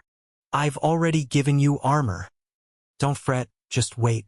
I have a separate plan for your equipment. Lastly, Damien laughed heartily. Am all set, Prince? Of course, you should be. I gave you a magic gun not long ago, and am planning to give you a few more. They cost a pretty penny. Merchant, could I have one of those, please? After buying a century-old ginseng with a magic stone that Jupiter had saved up, our shopping spree came to a close. Hee, ha ha ha. If I just boil this and eat it. Clutching the century-old ginseng, Jupiter cackled ominously. Hold on there, Granny, that won't make you younger. Don't get your expectations too high. After the transaction, Nameless began to clear her booth. I hesitated before addressing her. Nameless, may I pose a question? HM? Sure, if it's something I can answer. With Nameless casual affirmation, I cautiously posed my question. Are you familiar with the Pied Piper? The Pied Piper? Who might that be? A man dressed like a bard, donning a black wide-brimmed hat. He controls monsters with the melody of his flute. He's believed to be local. Ah. After a moment's thought, Nameless slowly nodded. That man, indeed. You know him? There are quite a few oddballs roaming the depths of this lake, but he's especially notorious. I know him quite well. I cast my mind back to the bard who had intruded on the last stage, nearly wreaking havoc. In the game, he was just an inconspicuous NPC. So he's a notable figure here? If you proceed, there's a somewhat large safe area between zones 3 and 4. Nameless gestured to the path ahead. It's a common ground for those who've kept their sanity in the dungeon beneath this lake. Locals often refer to it as the base camp. Base camp. I know it. It's a secure checkpoint that becomes accessible once Zone 3 is conquered. It's a location set up by the NPCs of this region, a hub teeming with diverse facilities and merchants. The area was spacious, a crucial staging ground for the looming dungeon challenges. To find the man you seek, your best bet is there. Even if he isn't present, others could provide you with information. Naturally, you've got a bit of distance to cover before you get there. Nameless affirmed with a nod. I reckon you folks should make it there without any hiccups. Having packed all his wares, Nameless threw us a quick wink. Well then, till next time. Do stay alive till we cross paths again. With that, she vanished into the enveloping darkness. A merchant in such a place. Quite a character, isn't she? Damien remarked with a trace of innocence. However, the rest of the group remained wary. Lucas, his gaze still piercing, muttered, That woman, I find her hard to trust. Why? She's too formidable. Lucas cast his eyes toward where Nameless had been. 6 entirely demolished steam golems. The evidence left in the wreckage undeniably pointed to one individual. Most likely, Nameless had handled them single-handedly. Taking care of this alone and still appearing so nonchalant, her power is no ordinary feat. Well, if you've been mastering the strategy for 3 years, hit max level, completed the attribute system, and equipped a full set of exclusive gear, you'd manage this too. It's only expected she'd appear extraordinary from our current viewpoint. But in my mind, I marked Nameless as a friendly NPC. Anyone generous enough to hand out SSR set items can't be all bad. Even if they were unpleasant, if they provide me with valuable items, they're a good sort of bad. It makes no difference. Dusting off my hands and standing up, I eyed the colossal stone structure across the square. All right, let's go take out the boss mob. The next section was the boss room. I need to defeat the boss and farm the boss treasure chest. Needless to say, the best part is grabbing the loot. Chapter 52. Free exploration. Stay keen on the part destruction. Our group assembled at the threshold of the boss room. The building tucked away in this side street was unlike any we'd encountered before. An imposing edifice of stone that, judging by its size, might have once served as a warehouse. Like the decrepit structures we'd passed earlier, this stone building's entrance was blocked by a hefty iron plate. Or rather, it had been. Something appears to have broken the seal and burst out. Lucas carefully examined the gaping breach in the iron plate.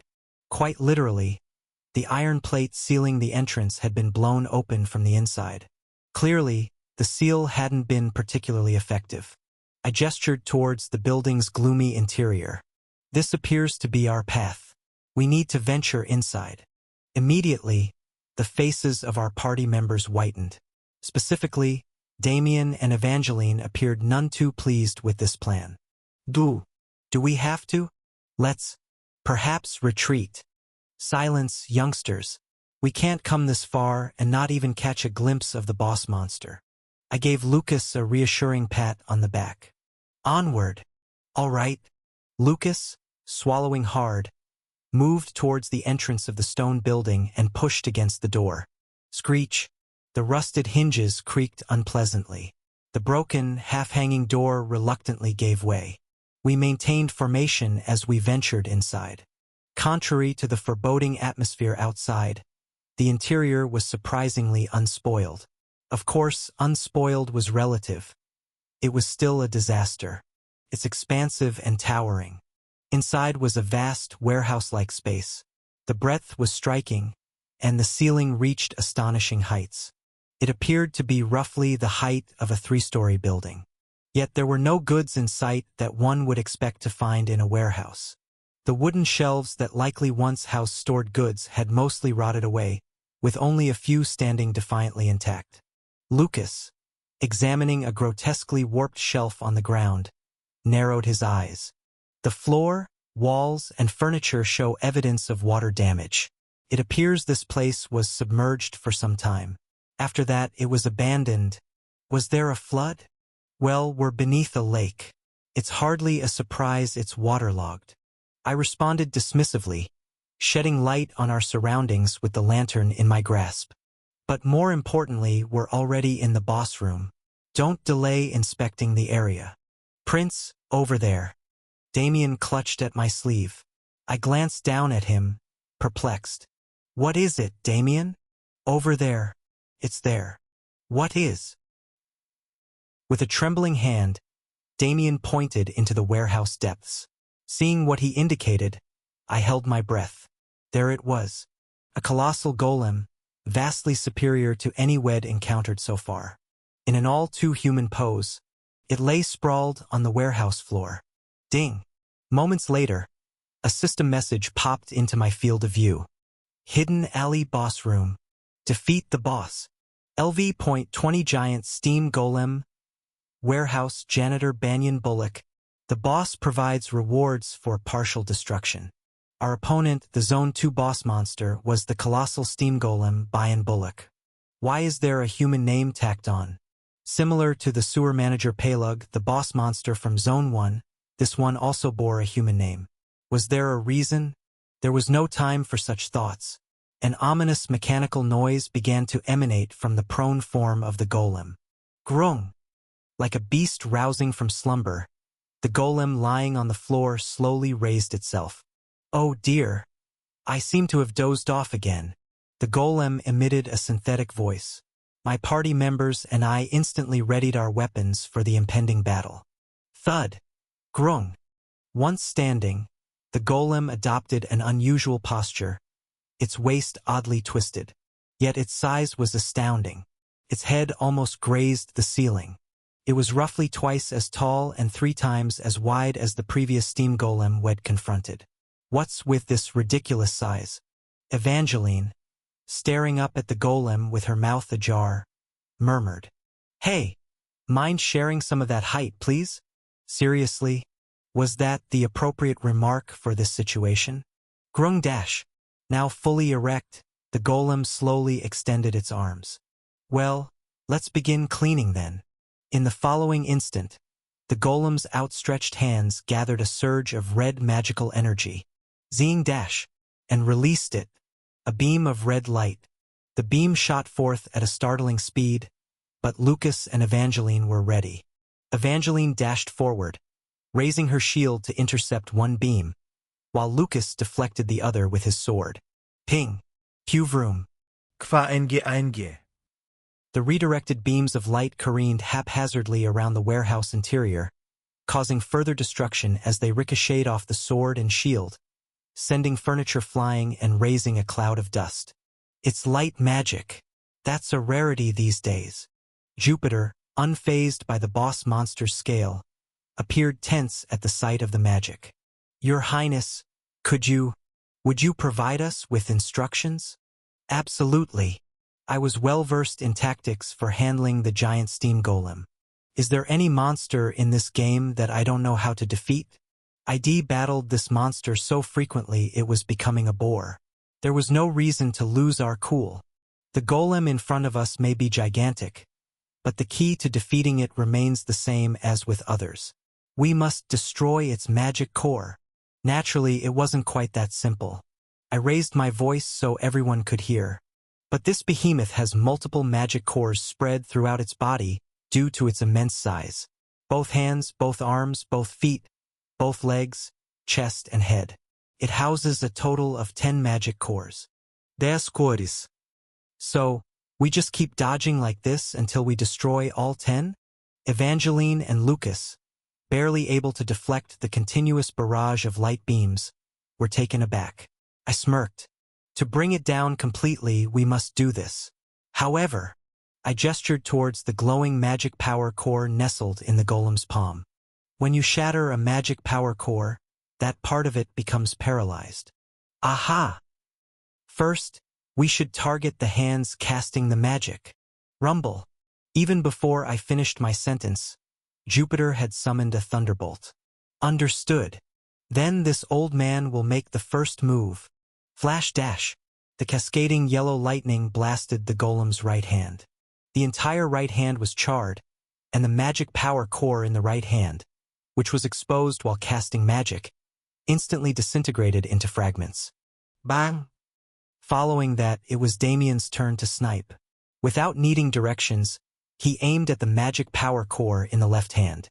The bullet accurately hit the magic power core in the left hand, and with its remaining momentum, it burrowed through the palm. The right hand was charred, and the left hand bore a large hole. With its hands in tatters, the golem was no longer capable of casting magic. Thud! Thud! Thud! Next, the golem began to lumber towards us. Its pace was sluggish, but its stride was long, and it would reach us shortly. We needed to disable it before then. Next, we target the feet. We strip it of its mobility. Lucas. Evangeline. Yes. Roger that. Once the magical assault had ceased, Evangeline, who had lowered her shield, was the first to charge forward, with Lucas trailing closely behind. The golem sluggishly swung its lengthy arms at the two approaching knights. Crash! Despite the clumsy posture, the strength was formidable. The warehouse floor, grazed by the sweep of its arm, caved in, and the entire warehouse shook from the resultant air pressure. Its strength is formidable, but its movements are too wide. Lucas and Evangeline nimbly dodged that attack and made it to the golem's feet. Lately, my back has been giving me troubles. Is it because I've spent a lifetime sweeping? What are you blabbering about? You pile of junk. Upon reaching the right foot, Evangeline vaulted up and drove her spear towards the magic power core lodged in the top of the golem's foot. Crack dash. Her spear, which had pierced the foot in one go, radiated a white glow and ignited an explosion inside the foot. This was the damage payback. I can't be left behind. Lucas' sword, which had reached the other foot, amassed a ball of light and flashed. It was the soul strike. Chop! Lucas' powerful sword swing fractured the armor on the golem's foot, and the following strike obliterated the magic power core. Thud! Thud! The golem's 2 feet froze. Then the golem slowly fell to the ground. Although it couldn't use its hands and feet, it could still move its arms and legs to attack by crawling. I've always wanted to enter the palace to learn magic. I'm fed up with sweeping and cleaning here like a machine. While continuing to mutter these incoherent words, the golem, now lying on the ground, began to inch slowly towards us. Once within the reach of its elongated arms, it was likely to unleash a physical attack. However, I was familiar with this sequence and had already directed my party members to counter it preemptively. Evangeline, fall back and defend. Lucas, hold your ground and disable the golem's leg magic power core. It should be lodged within the joint. At my command, Evangeline scampered backward like a startled rabbit. Lucas, in response, nodded from his position and clutched his sword tightly. Jupiter, Damien, focus your attacks on one of the encroaching arms first. There's a magic power core nestled within its joint too. Scarcely had I issued the command than the golem unfurled its arm. Its enormous size immediately put us within its striking distance. Without wasting a single moment, Jupiter and Damien launched their magic and missiles. Jupiter's lightning charred the golem's gauntlet, while Damien's sniper shot punctured the exposed magic power core. Boom! Bang! Even after the explosion and disintegration, the golem's massive arm managed to tumble overhead. Evangeline's shield took the brunt of the attack. Bang! A whack! Evangeline teetered, letting out a peculiar yell. Gazing at the fiercely glowing shield, it appeared the assault was too potent to be wholly absorbed by the damage save. Are you all right, Evangeline? Yeah, I'm good. Totally fine, you know? With a robust cry of Aitchayet, Evangeline heaved the golem's arm she had trapped and flung it aside. Thud! Devoid of its power, the golem's arm crashed into the ground, stirring up a dust cloud.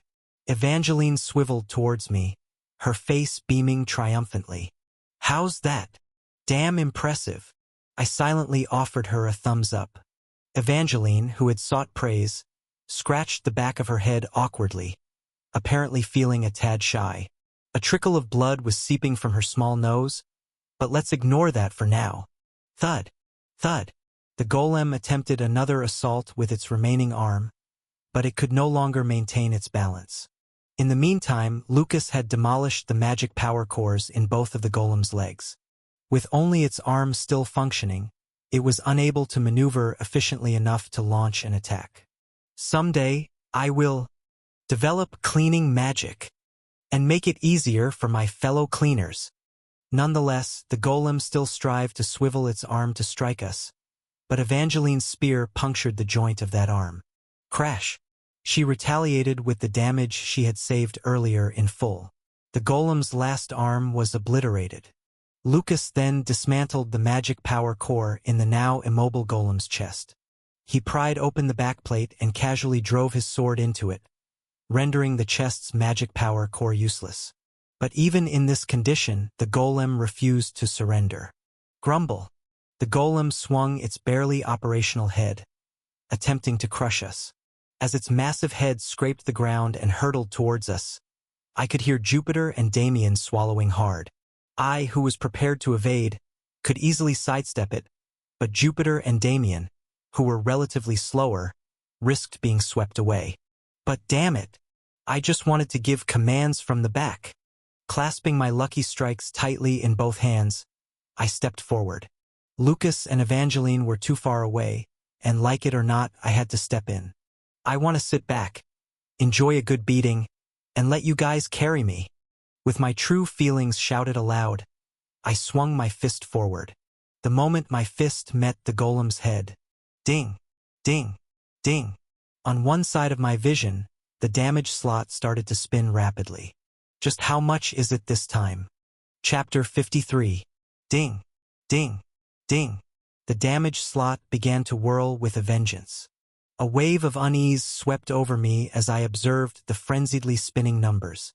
I surely wouldn't falter here, right? I won't be greeted by any unsavour figures, will I? I intervened because Jupiter and Damien cannot risk injury. Better for me to shoulder potential harm than them. Even if I ended up a little worse for wear, I could still issue commands. On the other hand, Jupiter and Damien had to engage in the upcoming defense stage immediately. They absolutely could not endure any harm. So went my logic for stepping in, but in all honesty, the sight of the golem's colossal face thrusting toward me was rather unnerving. Surely, I'm not about to roll a 0, am I? You've got my back? God of dice, right? Churr. Thank heavens. Ding. 1, 2, 5. Decent figures. 125 damage. That was not merely sufficient. It was a surplus. A robust wind enveloped my fist. I swung my fist upward from a lower position. Boom! With a wind explosion, the golem's head, which had been barreling towards me, joyously reeled backward. Thud! Thud thud! The sound of something shattering echoed as its neck contorted in an impossible direction for a human. Ha! The golem's head, momentarily airborne, soon nosedived onto the ground. Kugu-gung. Who? I dusted off my hands. The game should ideally be played by eliminating uncertainties and not depending on such gambles. Yet, circumstances keep thrusting me into such predicaments. As the residual dust dissipated, the broken golem's head was revealed, its mana core in plain sight. The golem remained stationary, the solitary light, resembling a lighthouse beacon at the center of its head, flickered weakly. The rain is falling. Lucas, having approached me, extended his hand. Boss, finish it. Aha! Defeating the boss entailed a significant experience bonus. As my level was currently the lowest, I willingly embraced this guaranteed kill opportunity. Lucas, lend me your sword. Yes, here you go. Lucas promptly handed me his sword. The Lucky Strike's damage was unpredictable, and you never knew when some absurd figure might surface. Therefore, I chose to borrow a sword just to play it safe. I lifted the sword high towards the golem's face. The singular light in the golem's face dimmed gradually. The rain, it's pouring heavily. What on earth was this creature babbling about? With all my strength, I drove the sword downward. Following the boss defeat, while the other party members gathered items from the boss remains, I was examining the clear status on the system window. Hidden alleyway boss room. Defeat the boss. Achieved. LV.20 Giant Steam Golem. Warehouse Janitor Banyan Bullock. You have achieved complete destruction of all parts of this boss. Perfect defeat. I even bagged the perfect defeat bonus. With a gentle whistle, I rallied my forces. In reality, these golems could be effortlessly toppled by demolishing the magic power cores nestled in their heads. Once destroyed, the remaining cores would trigger a chain of explosions. Yet, I refrained from disclosing this fact to my comrades. I chose to dismantle each golem independently. Besides, there are extra points to be won for obliterating each part separately. Of course, I have to pulverize them all. Moreover, I secured the last hit experience points.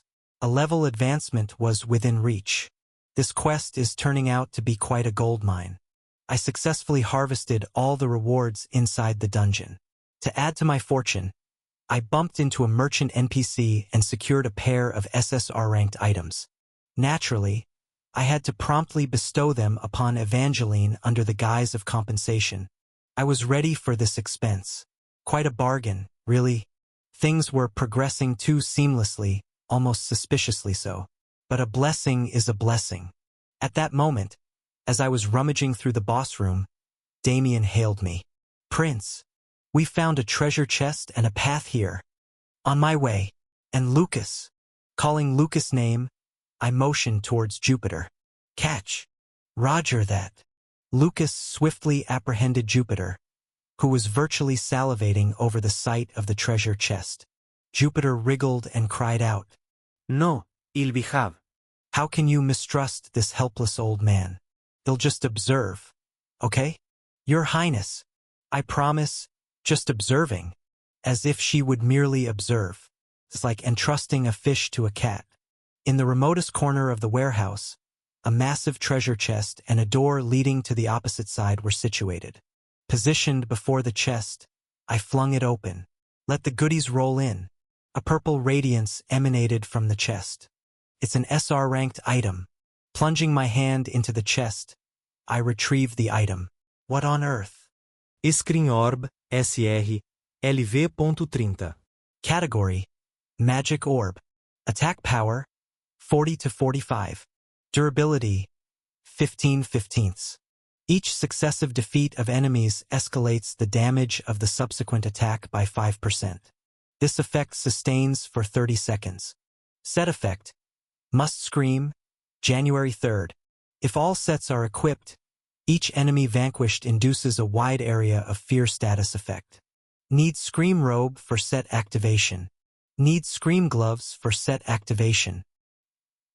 A mage item, really?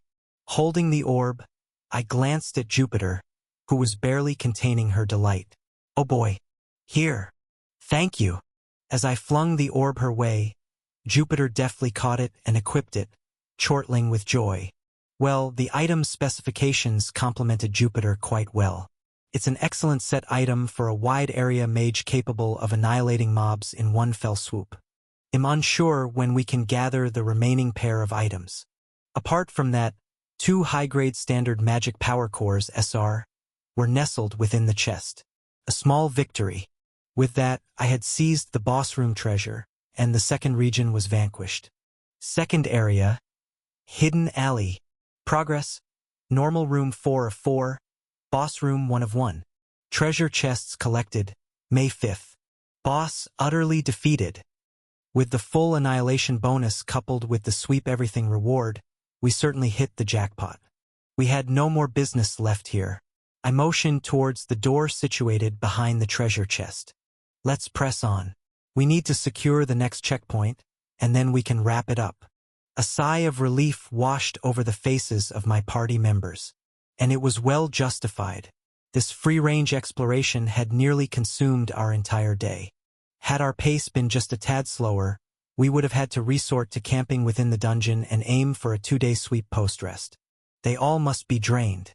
As I swung the door open and ventured into the area behind the warehouse, a towering staircase materialized after a brief stroll. What's this? I hoisted my lantern towards the stone stairway. The staircase seemed to spiral endlessly into the obscurity, and it was leading towards. It appears to be a stairway ascending to the city walls, towards the protective walls enclosing the city's outskirts. I'm on the right path. So far, every shred of information I've gathered has aligned impeccably. I signaled upwards. Let's climb. The staircase stretched on for quite some distance. As we continued ascending, Damien, who lacked stamina, and the aged Jupiter began to fall behind. Hiyak. Your Highness, this old woman's knees are on the brink of collapsing. How much farther do we need to ascend? Just a bit more. We're nearly there. Despite my words, I was soaked in sweat. Why is this so tall? Wouldn't it be reasonable to trim it down for the sake of gameplay?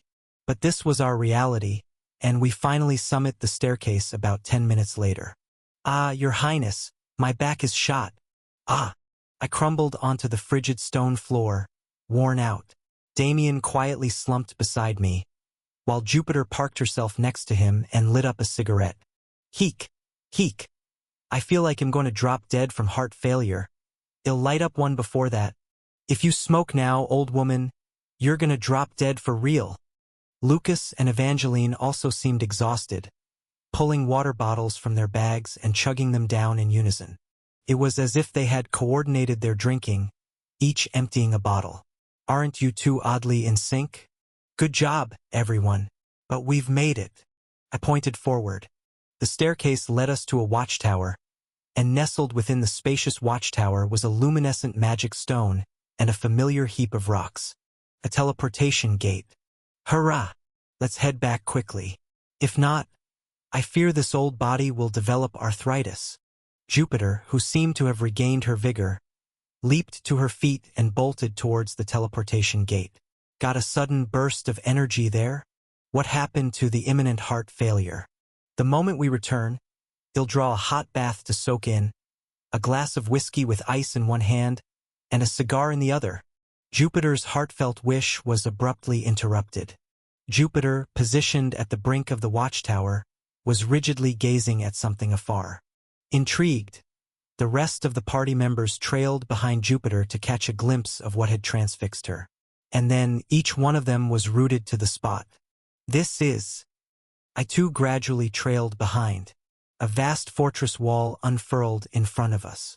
Twice as thick as Crossroads, its scale was nothing short of monumental. And within those fortress walls was the Lake Kingdom. What we had seen from the backstreets before was merely a tiny portion. The staggering scope of the Lake Kingdom truly sank in as we surveyed it from the towering fortress walls. It's so expansive it won't fit in a single view. It brought back memories of the time I scaled a skyscraper's observation deck in Seoul and looked down upon the city. The Lake Kingdom was as vast as Seoul. The problem was it was completely lifeless. Under normal circumstances, the entire city would be shrouded in darkness, rendering everything invisible. But there was one reason why we could vaguely discern the city's layout. Light! Damien whispered, his voice shaking. Light can be seen throughout the city. Like stars peppering a cloudy night sky, the points lights sprinkled around the city shone brightly. Someone had stationed permanent magic stones and undying fires at intersections and hubs across the city. Thanks to this, a few surviving humans could find their way here. And that wasn't the sole source of light. What's that? A lighthouse? Evangeline pointed towards the city's heart.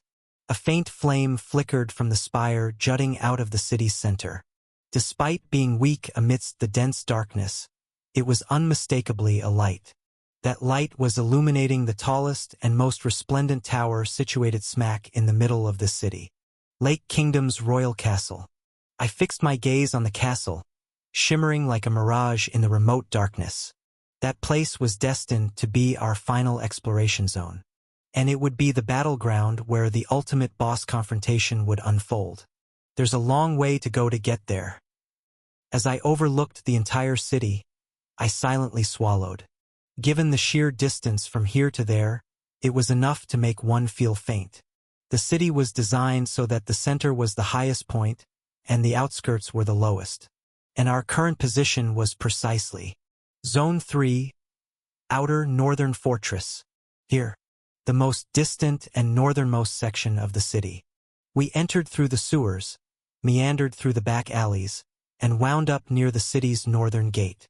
After recapping our journey so far, I turned to face the party members with a small grin. We'll ponder over our next move later. I started to massage my aching lower back. Let's hurry home. It appears I've inherited the prince's backache. But free exploration concluded. Characters that leveled up. As, ex, LV15, 4.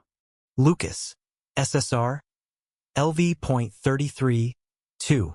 Júpiter, SR, LV.38, 1. Damien, N, LV.27, 3. Evangeline, SSR, LV.36, 1. Guest character. Acquired equipment. Cavalry Lance, Demon Spear, SSR. Guest transfer. Shield Giant's Shield, SSR. Guest transfer. Magic Orb Scream Orb SR. Acquired items. Standard highest grade Magic Core SR2.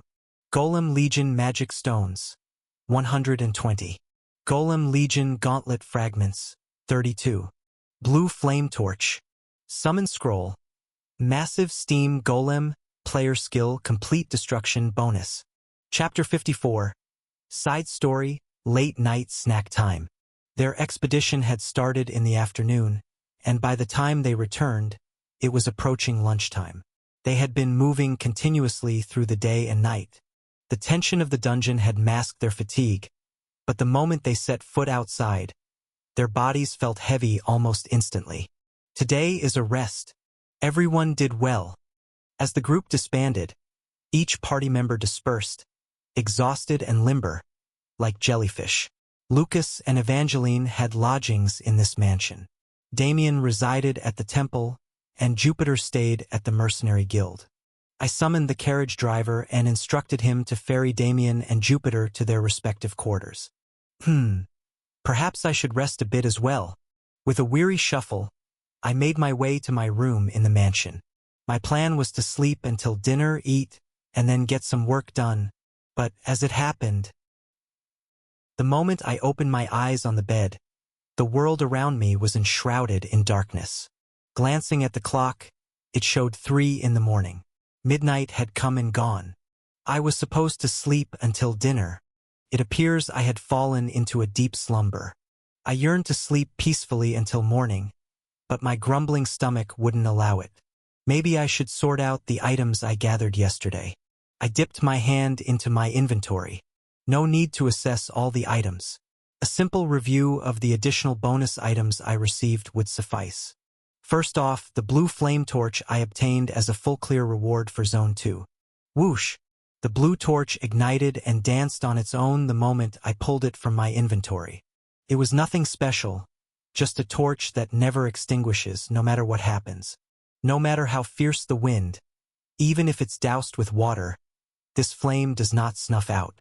Given that exploring dungeons in this game invariably involved combating darkness, it wasn't a bad item to have.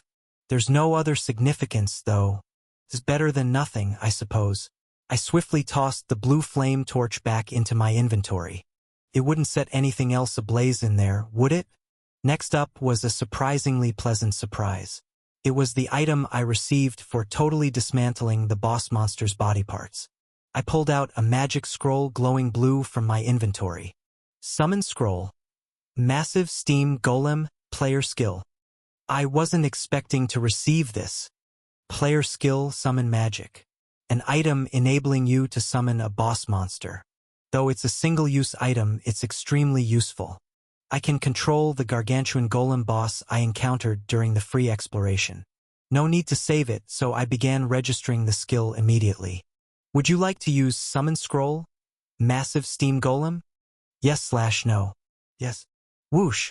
Upon selecting yes, the scroll ignited in a blue flame and burned out, while blue particles emanated from the remaining flames and seeped into my body. Ash, EX, has acquired a player skill. Summon Magic, Massive Steam Golem, limited to 1 use. Nice! They'll keep it as a secret weapon. With this, I can effortlessly navigate any crisis, whether it's a stage or a free exploration. Comforted by an inexplicable sense of reassurance, I patted my belly. Gurgle. Ugh. Am famished. While my spirit felt revitalized, my stomach was a cavernous void. After a brief period of restlessness, I rose from my spot, driven by the need to either eat or engage in some work. Yawn. Lazily stretching with a yawn, I staggered towards the kitchen. A tense standoff ensued, with the duo, Lucas and Evangeline, who were rummaging through the kitchen like bandits. Lucas was gnawing on a bone. Is he some kind of canine? While Evangeline was nibbling on a cracked chestnut, which she held in her dainty mouth. Is she a rodent? Her large green eyes darting around nervously. Gulp, gulp, hic. After a moment of uncomfortable silence, Lucas began to swallow audibly, and a faint hiccup escaped from Evangeline. What on earth are you two doing? I asked with a slightly shaky voice, to which Lucas and Evangeline awkwardly pointed fingers at each other. I got hungry and came to the kitchen, and this guy was already here, so clearly, they had been caught red-handed, pilfering from the kitchen together. Amused by this ridiculous scene, I peered deeper into the kitchen. Im hungry too. Is there anything to eat? Everything is neatly sorted. We have ingredients for tomorrow's meal, but nothing pre-cooked. Both knights wore distinctly crestfallen expressions. Are you guys really hungry? On hearing my question, they both nodded emphatically. Suppressing a chuckle, I rolled up my sleeves and stepped into the kitchen. Go sit at the table. They'll whip up something quick. Upon hearing this, Lucas and Evangeline's eyes widened. Sir, you can cook?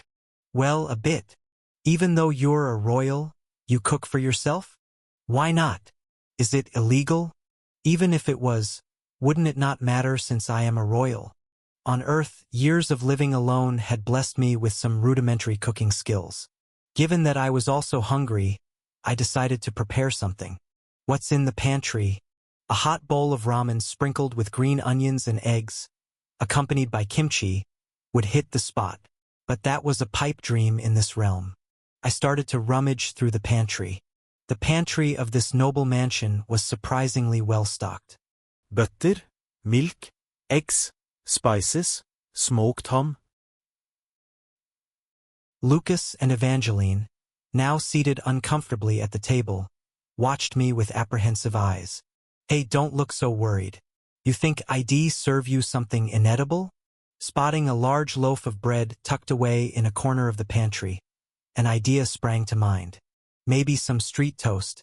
But the oven was cold. Come to think of it, this world didn't even have gas stoves. Wasn't there something akin to a fire spirit for such tasks? Is there nothing like that in a fantasy world? Well, I do have this. I retrieved the blue flame torch ID recently added to my inventory and shoved it into the oven. Before long, the pan atop the oven began to sizzle hotly.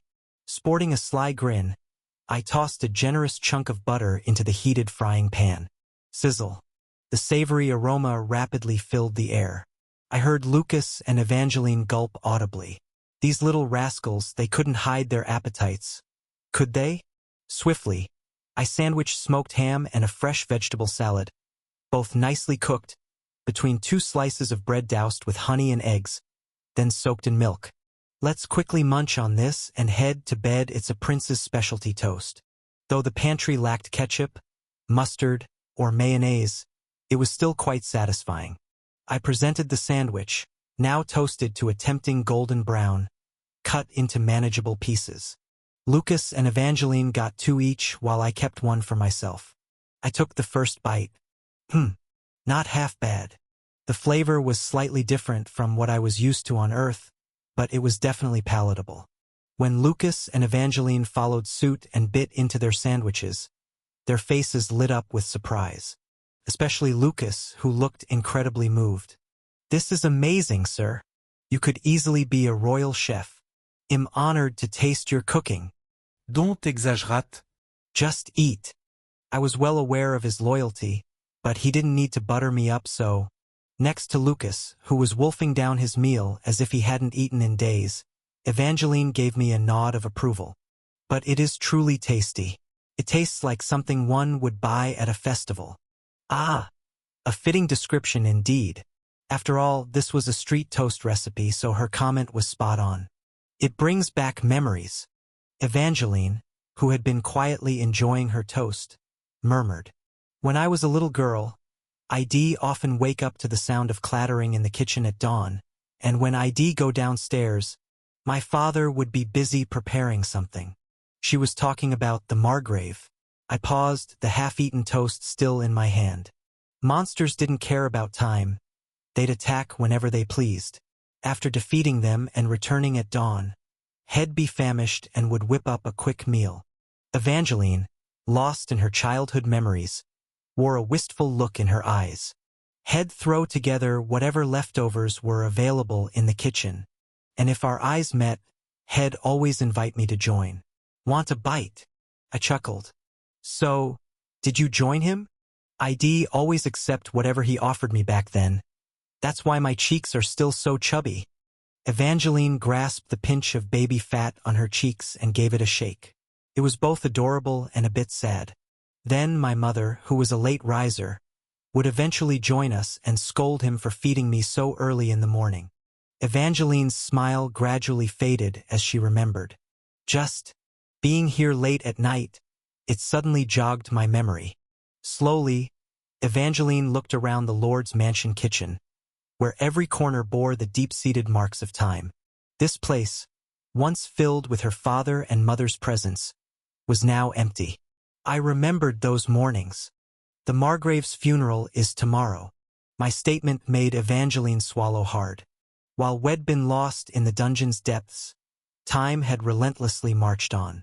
The Margrave's farewell was now merely a day away. Crossroads doesn't really have set customs for funerals, so I've taken it upon myself to arrange everything. But if you'd rather, you can handle the preparations. No, please continue as you were. Evangeline's voice was strained as she forced down the remaining piece of her toast. I admired my father. I thought of him as a noble man who dedicated his life to protecting the people here. But she took a couple of large swallows of her milk. Evangeline, having washed down her food, roughly wiped her mouth. I still can't forgive him. Senior, do you know how my mother died? How was I to respond? After a moment's pause, I gave a slow nod. Evangeline's face fell. My father left my mother to die to protect the city. Emotionally, I can't accept his decision, but logically I understand. Guarding the city is the first duty of a Margrave, and father was just fulfilling his duty. Evangeline bit her lower lip. But on the day we laid mother's coffin to rest in the orchard, father wasn't there. He had departed for the southern front. To ready for the next onslaught, because that's the duty of a Margrave of Crossroads. Because it was of greater importance. Evangeline's small hand clenched into a tight fist in her lap. As I dug a hole beside the stone wall of the devastated orchard and interred the empty coffin in place of mother, I understood. Ah, so this is what the head of the Cross family should be like. With a wry smile, Evangeline bowed her head. And I knew I wasn't cut out to be that person.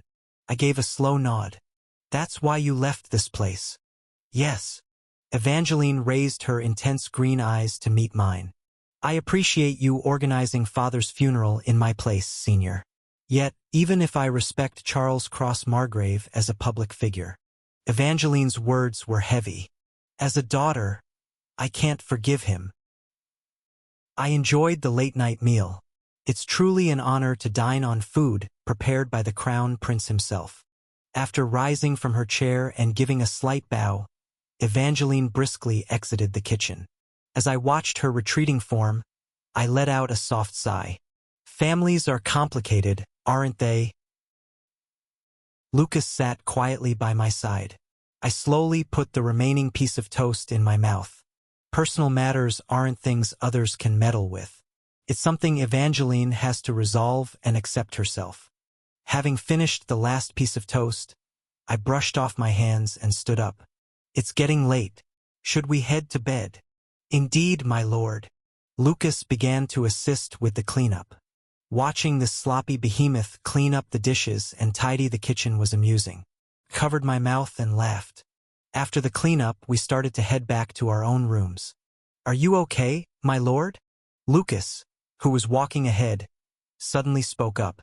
I widened my eyes in surprise. Huh? What do you mean? My lord, you have a complicated family history as well. Don't you? That's why you're helping Miss Evangeline. What? Is that so? Am I complicated? No, was Ash's family history complicated? Wasn't I just a wastrel? I was taken aback. I had no way of knowing about Ash's family history. You're reflecting on your past through Miss Evangeline. I may be obtuse, but I can see at least that much. Lucas, who had turned around, beamed at me with twinkling eyes. Isn't it? I wasn't sure whether he was genuinely worried and asking about me, or testing whether I was the real Ash. Unable to discern his intentions, I momentarily froze on the spot. Chapter 55. Side story: The funeral. Lucas' eyes were a vibrant blue, a deep, brilliant, emerald-tinged azure. Typically, his gaze was tender, much like a large dog gazing up at its master. But in this moment, I couldn't quite gauge the temperature of his stare. Did he ask his question out of genuine concern for me? Or was it a test to determine if I truly was the real Ash? Well, I faltered, breaking into a sweat. How was I expected to know the intricate details of Ash's familial history? I'd assumed that, as the Emperor's son, his past wouldn't be straightforward, but this sudden and unexpected line of inquiry had caught me off guard, and I fumbled to respond. After silently watching me for a beat, Lucas finally spoke. I apologize. I broached a topic you're uncomfortable with. He lowered his head in apology. I quickly waved my hands to deny his claim. No, it's not that. I was caught off guard. and I spaced out for a moment. Haha. Your family history, as well as Miss Evangeline's, will all sort itself out. Lucas beamed, his usual radiant golden retriever smile. Had I been overreacting? Was Lucas simply expressing concern? Thanks. Good night. See you tomorrow. I hastily waved goodbye and hurried off to my bedroom. Did Ash have family problems? He was a prince, after all, the Emperor's own son. Naturally, there'd be plenty of dark and messy secrets. The issue was that I was entirely in the dark. What else is he hiding about his past? I would need to dig around for more information later. Sigh. Once again, the stark reality that I was inhabiting someone else's body struck me. Living as another person was proving to be no small task. The day after we returned from the dungeon, I tackled the backlog of work and fortified our defenses for the next stage. Enemy information, Stage 3. LV? 5 units. LV.20 Steam Golem. 152 units. LV.15 Rock Golem. 103 units. Especially considering that this time would be fending off a battalion of golems, I needed to adapt the defense installations accordingly. Large monsters, a handful of elites. Tailor the strategy to them. Just over a week remained until the next stage. This time I would be fully prepared to be able to handle any curveball. No, so that I can chew up and spit out any curveball with even greater firepower. I ramped up my preparations for the next stage, ceaselessly placing orders and fine-tuning all the production guild facilities in the city. Then, another day passed. Early in the morning, to the west of Crossroad, in the barren wasteland, the graveyard, I stood silently amidst the bustling funeral preparations. While several had been injured during Stage 2, only one had fallen. Margrave. I clenched my jaw as I glanced over the list of names for the funeral. Charles' Cross name was the only one that stood out, etched in solitary isolation. Your Majesty, the procession has begun. Lucas murmured in my ear. I responded with a nod.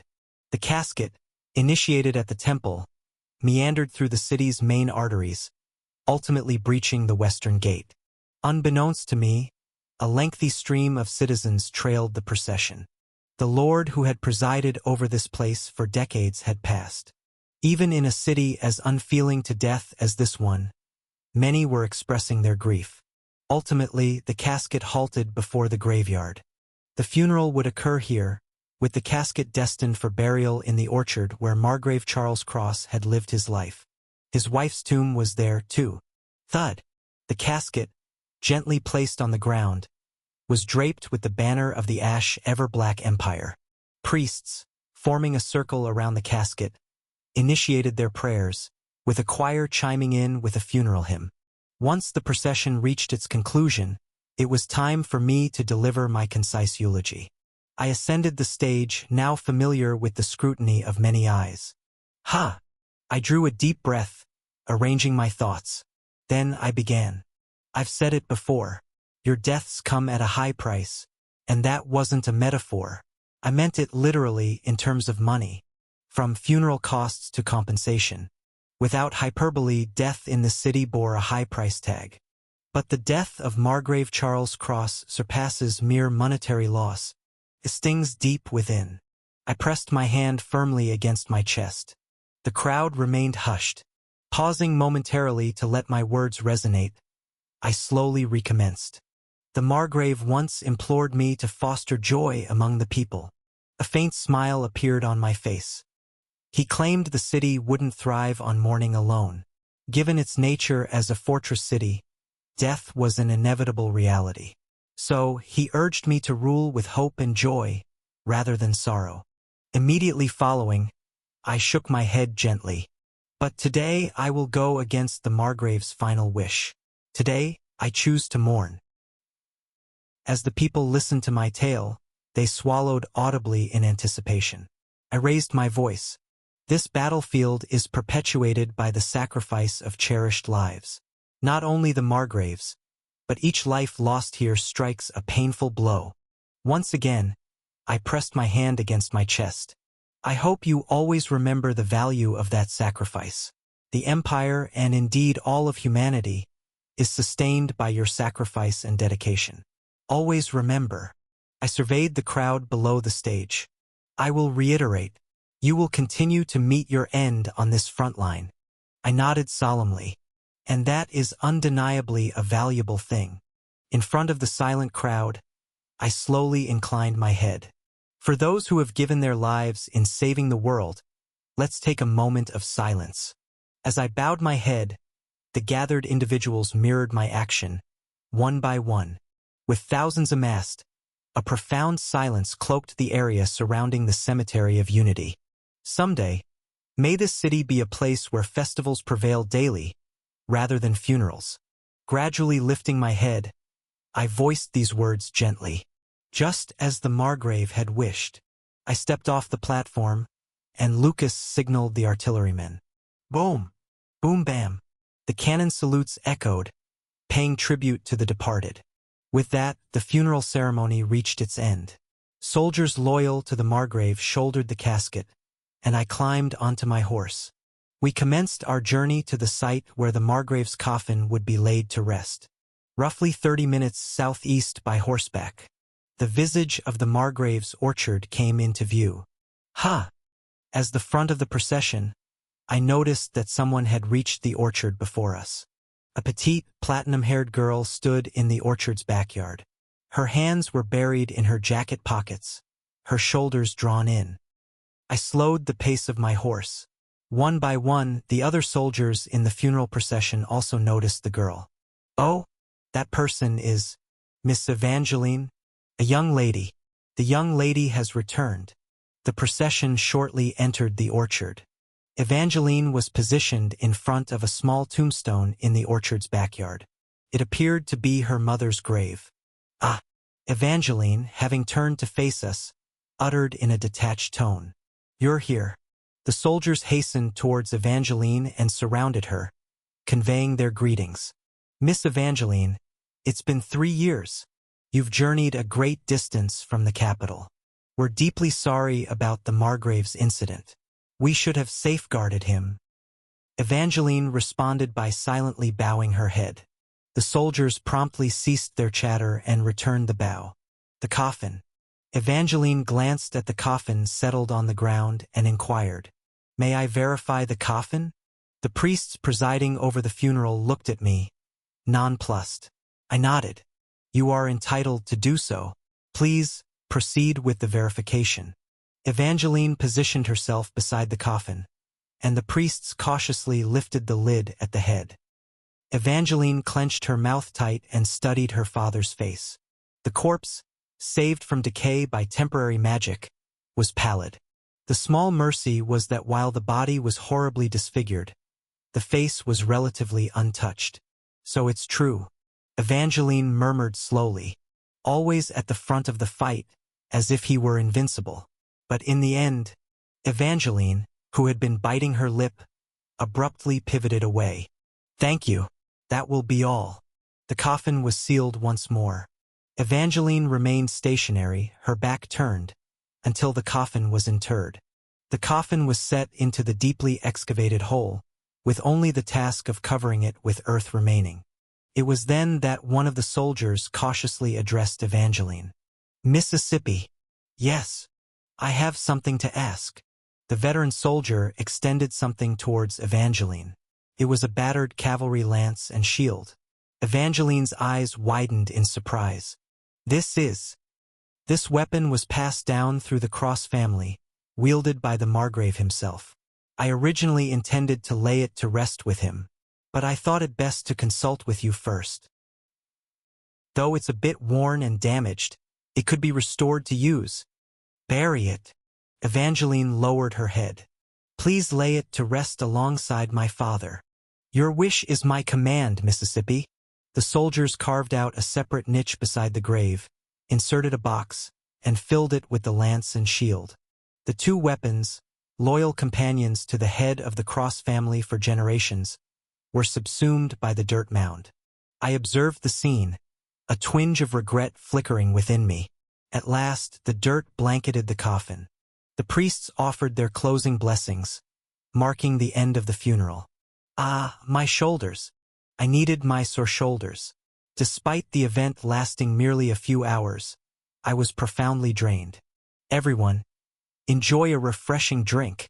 Lucas handed out drinks to all in recognition of their diligent work.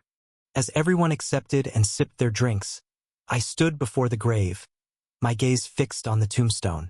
More deaths will follow in the days to come.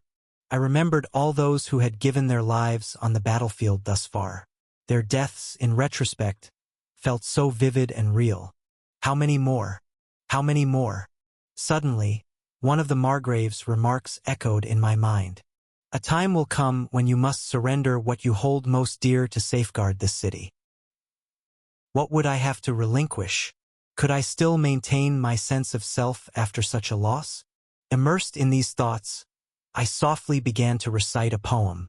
Built from ice and snow, here lies the surface, the path of a compassionate life. It was a line from a poem I held dear on earth. I originally planned to recite it as a tribute at the funeral, feeling it was fitting for the Margrave, but it felt out of place for the ceremony, so I refrained. Lost in contemplation, my gaze locked onto the tombstone. Just then, I didn't realize you enjoyed the cultured pastime of reciting poetry. A young girl's voice drifted from my side. I turned and found, as anticipated, Evangeline. Chapter 56. Side Story: The Funeral, 2. I didn't realize you enjoyed the cultured pastime of reciting poetry.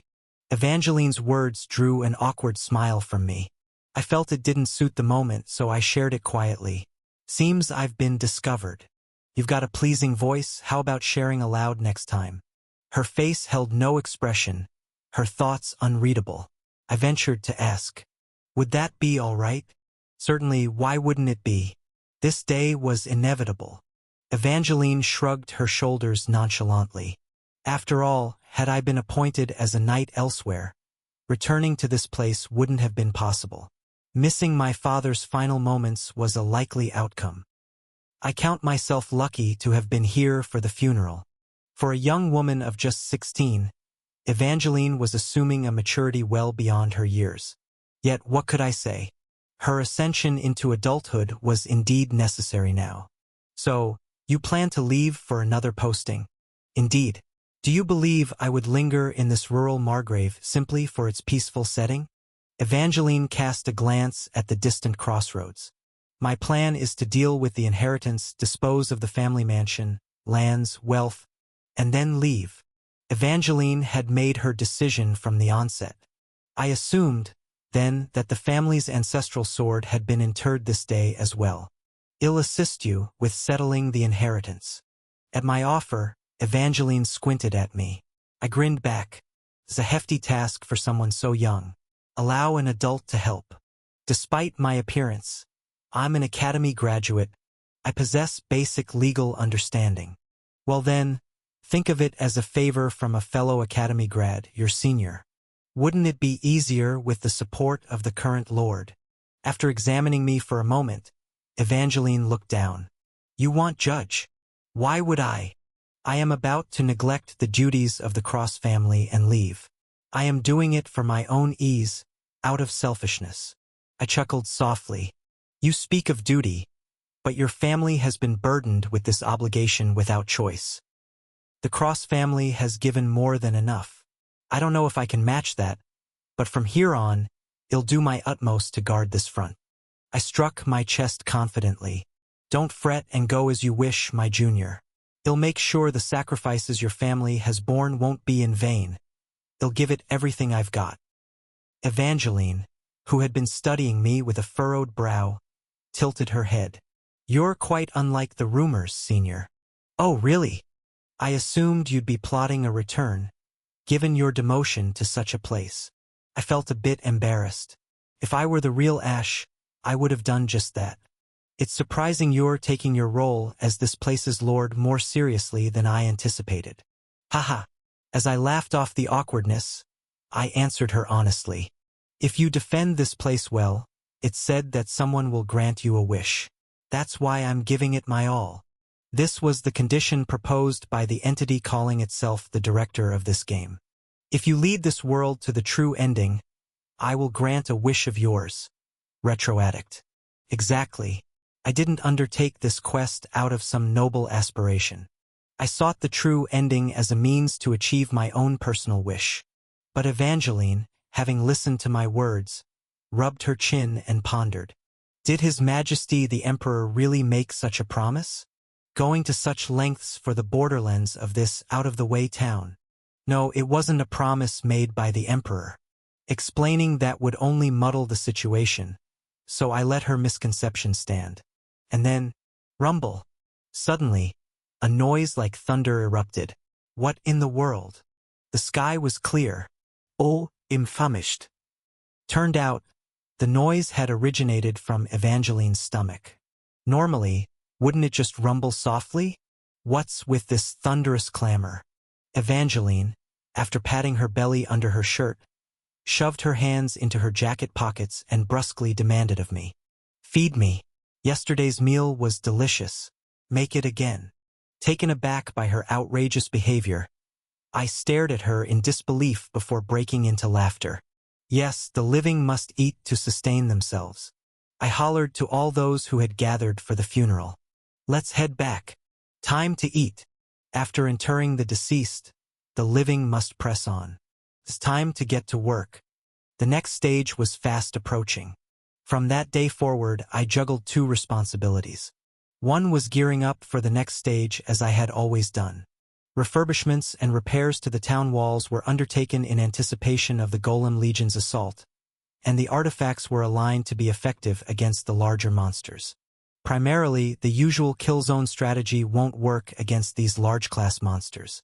Giant beasts disregard minor obstructions or barriers, charging forward and demolishing anything in their path. Nevertheless, their substantial size allows for concentrated firepower from a distance. I must impart the strategic alterations to all the soldiers and train them on how to handle the golems. It's essential to teach them where the magic core is located in each type of golem and how to most efficiently annihilate it. Continuing the stage preparations was the first task, and the second was to convert the legacy left by the Margrave into a liquid asset. This meant managing the cross-family assets. Evangeline had forfeited the title of Margrave and desired to relocate elsewhere. It's better to completely liquidate the assets so she doesn't need to return here in the future. I delegated this task to Ader, who was far more capable than I was. I see. You've decided to let Miss Evangeline leave. Expressing his regret, Ader nodded in understanding. I understand. They'll convert all the assets of the Cross estate into a liquid form and transfer them to Miss Evangeline. They'll also handle all the legal documentation and procedures related to the inheritance. I'm trusting you with this, Ader. Keep me in the loop. Do you doubt it? However, Ader readily accepted the responsibility, but appeared uneasy about the terms I had put forward. It'll be a challenge to liquidate everything within a week. The deadline I had proposed was 1 week. 1 day before the next stage kicks off. Most of the Cross family's wealth is in tangible assets, land and buildings. I'm not sure if we can find buyers in such a short span. In that case, purchase them under my name first. Set a reasonable price. I nodded gravely. I aimed to finish the liquidation process within a week and bid Evangeline farewell. My plan was to wrap up this matter before the next stage commenced, and get Evangeline away from this front line.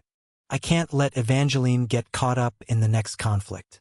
If Evangeline fails to leave here before the next stage commences, monsters will swarm in, combat will ensue, and depending on the situation, Evangeline could inadvertently be drawn into the fray.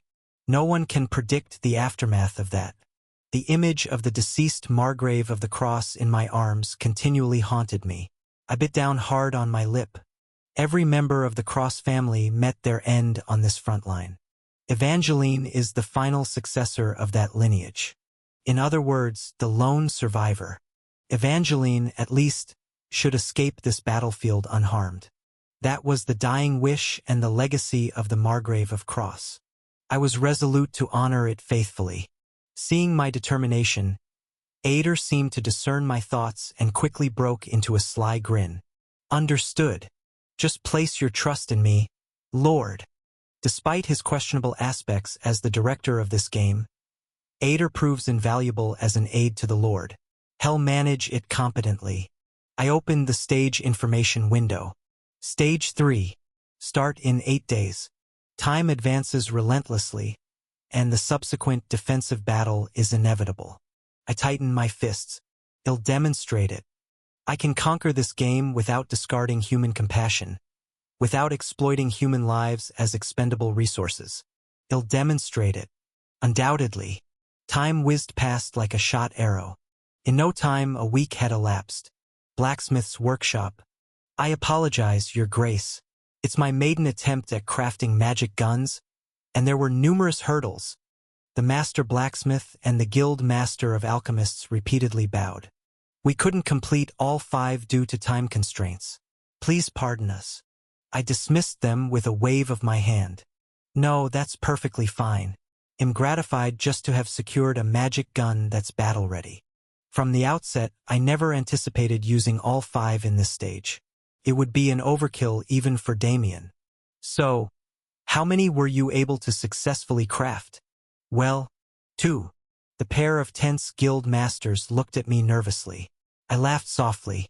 What, were they afraid I was going to devour them? Don't stress. Just show them to me. Bring them here. Yes.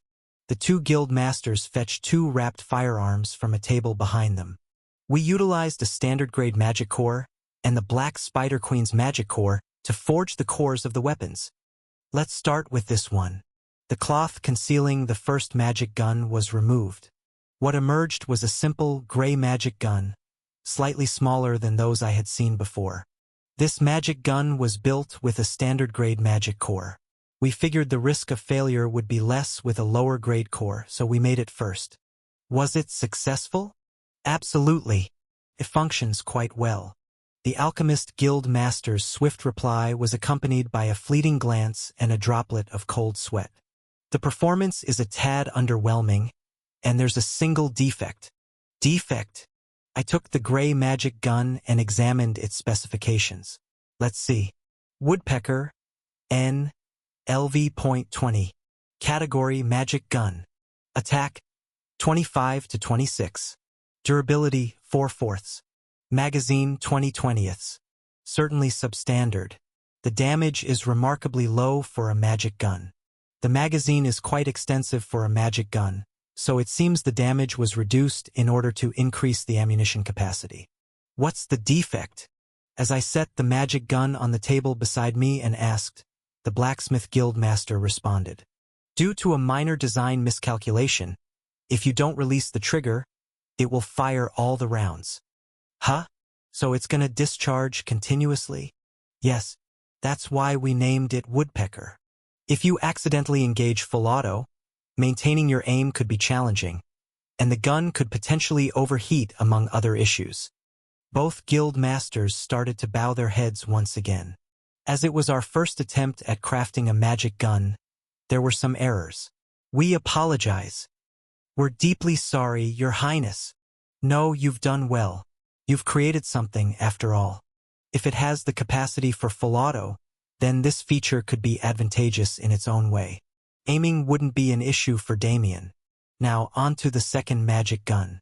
This time, the 2 guild masters exhibited an air of confidence. Next up is this.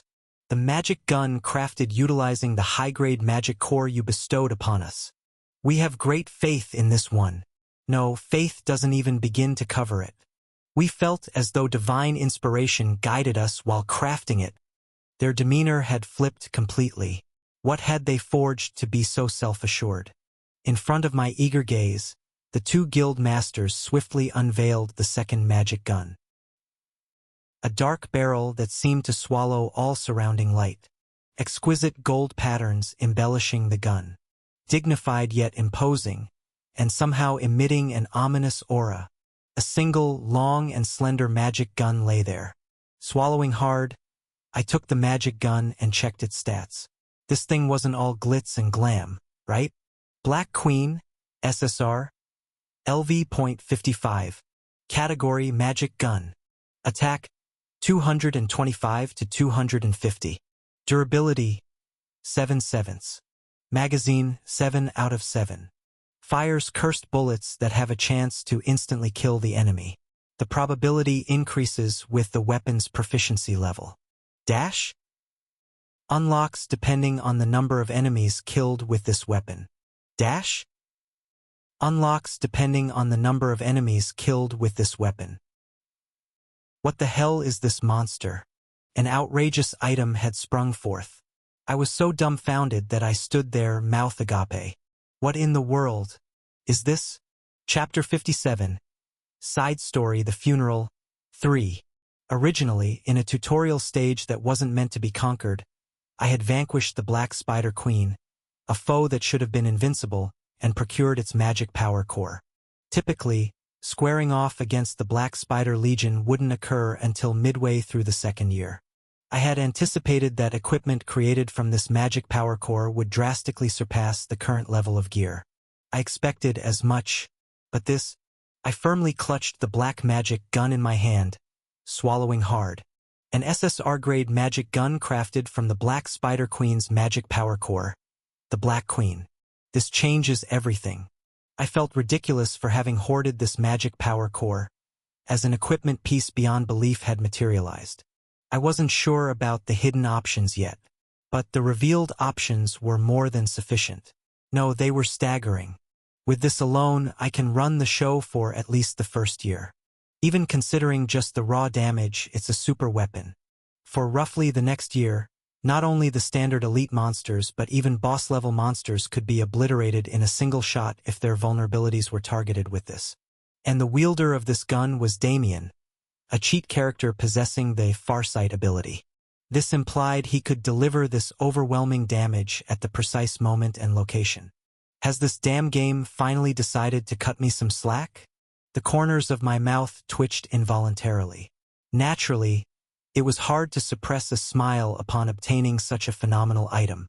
As I reveled in satisfaction, both the blacksmith and the alchemist wore broad smiles. It's truly a relief to see that His Majesty is delighted. Throughout the crafting process, I felt as if I was enchanted. We're simply thrilled we could forge such a masterpiece. You both excelled. Everyone in the workshop has put in great effort. I surveyed the workshop and complimented everyone. I'll award a handsome bonus. I'm relying on you for the next one as well. Yes, Your Majesty. Is there anything else you require? I had Lucas carry the magic guns, and we exited the workshop. Behind us, the two masters kept bowing. Is this magic gun really that incredible, my lord? In response to Lucas' inquisitive question, I flashed a grin. It's set to revolutionize the course of the war. That significant? Lucas looked down at the magic gun in his hand with renewed reverence. I'm truly relieved it was finalized before the commencement of the stage. I calculated the remaining time. Stage 3. Time until start, 20 hours 30 minutes. There was still ample time before the onset of the next stage. I could deliver the magic gun to Damien, and even allocate time to train him to get accustomed to it. I owe an apology for swearing at Ader. I had ranted at the director, pleading him to tweak the difficulty level of this ruthless game. Ironically, I was the one who deserved to be scolded. I hadn't anticipated the game to flow so seamlessly all of a sudden. Chuckles of delight escaping me, I traveled in the carriage back to the mansion. Today was the eve of the defensive battle, so I had already summoned the party members to the mansion. They'd all be there waiting for me. My lord. As the carriage neared the mansion, Lucas, stationed in the coachman's seat, called out to me. Huh? What's going on? I think it's best if you see for yourself. Curious, I leaned out of the carriage window, and then I saw it. At the start of the cobblestone path leading to the Lord's mansion, there stood a petite girl. Her platinum hair shimmered brilliantly under the late afternoon sun, framing her clear green eyes.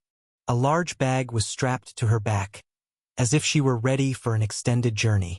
Evangeline Cross was waiting for us. Clatter. I disembarked from the carriage and moved toward Evangeline. Evangeline.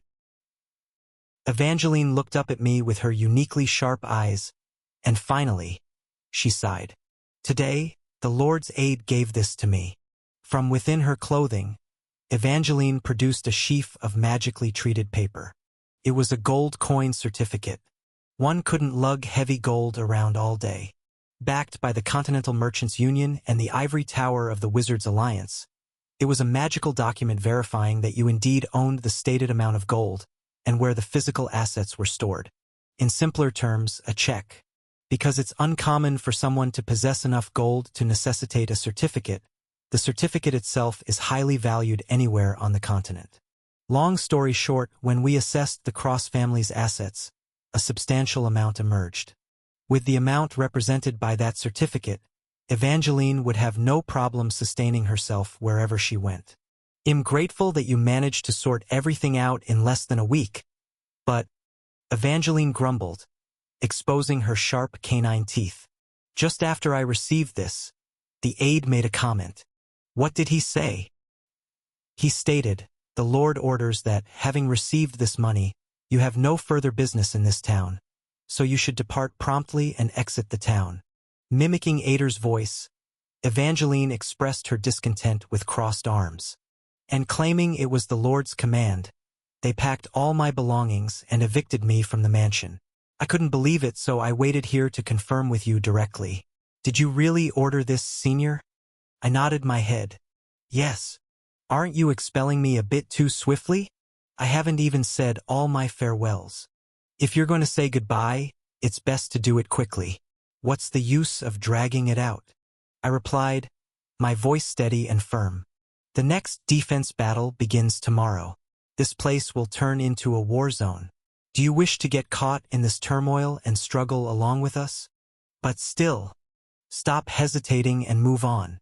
You no longer have ties with this town. Even though she had relinquished her title and her assets had been neatly arranged, Evangeline, who seemed to be hesitating as if there was some regret left, cautiously began to speak. I still want to help with the next defense battle. You've helped me, so... No. I denied her firmly. If you're leaving, leave cleanly. There's no need for you to get involved unnecessarily. But, even without the assistance of a youngster like you, this town can stand its ground just fine.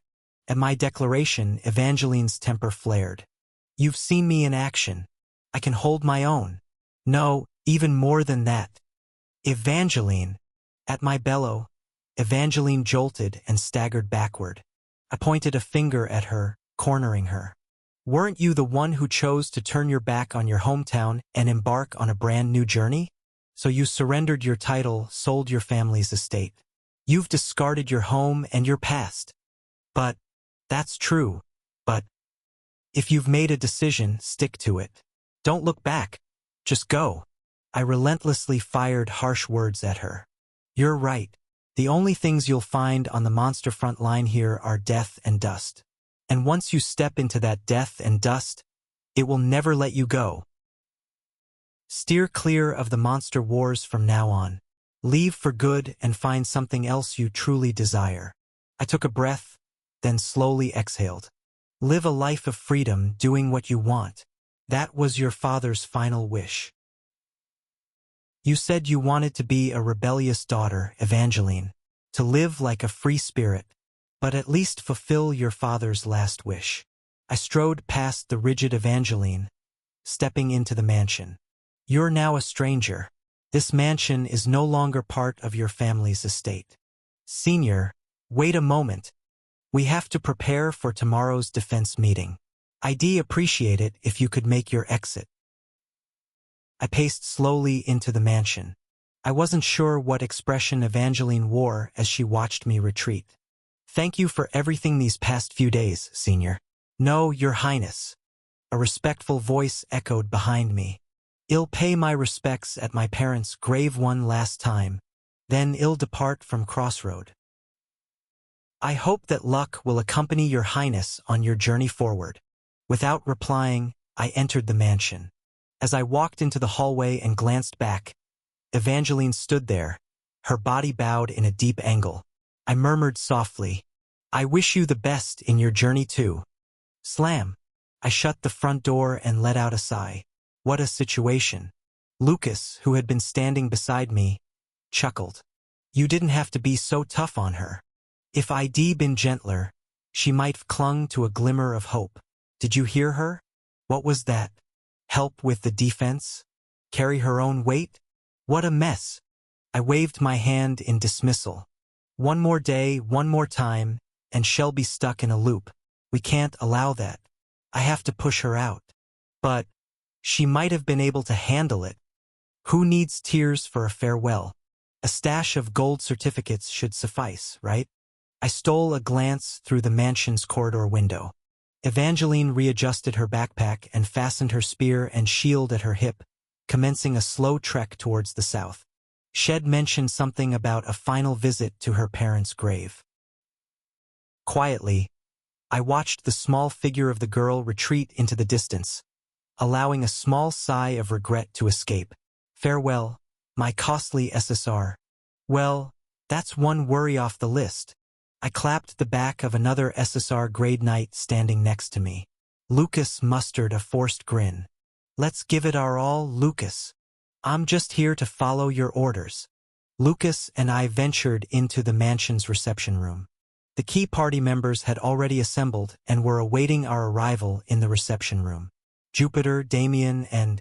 Why do I have to be here again? Our fire mage, Lily.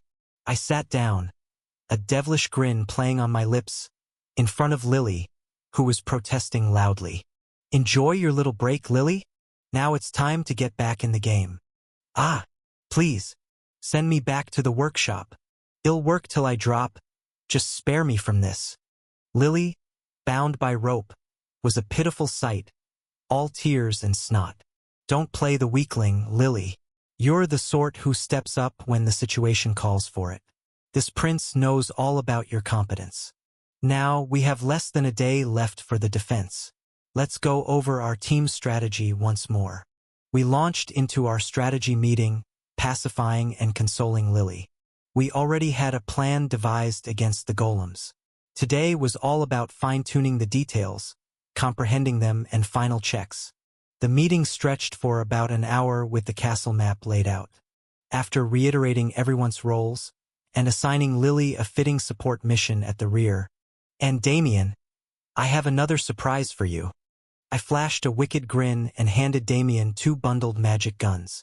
Damien, eyes wide, took the magic guns I proffered. May I unwrap them? Absolutely. Go ahead. Just as Damien was delicately unwrapping the magic guns, and I was on the brink of explaining their unique attributes. Bang! The reception room door was abruptly thrown open. Everyone jolted, glancing towards the door. There stood a winded soldier. Huff, huff. Urgent news. Sire. We have a crisis. What's going on? What's happened? Scout report. Montag, Monstas. His next words made my eyes pop. Monsters have appeared. They're golem legions, huge beasts. Roughly 200 of them. They're advancing on the city at a terrifying pace. What? In bewilderment, I hurriedly opened the system window. What nonsense is this? There's still time until the stage starts.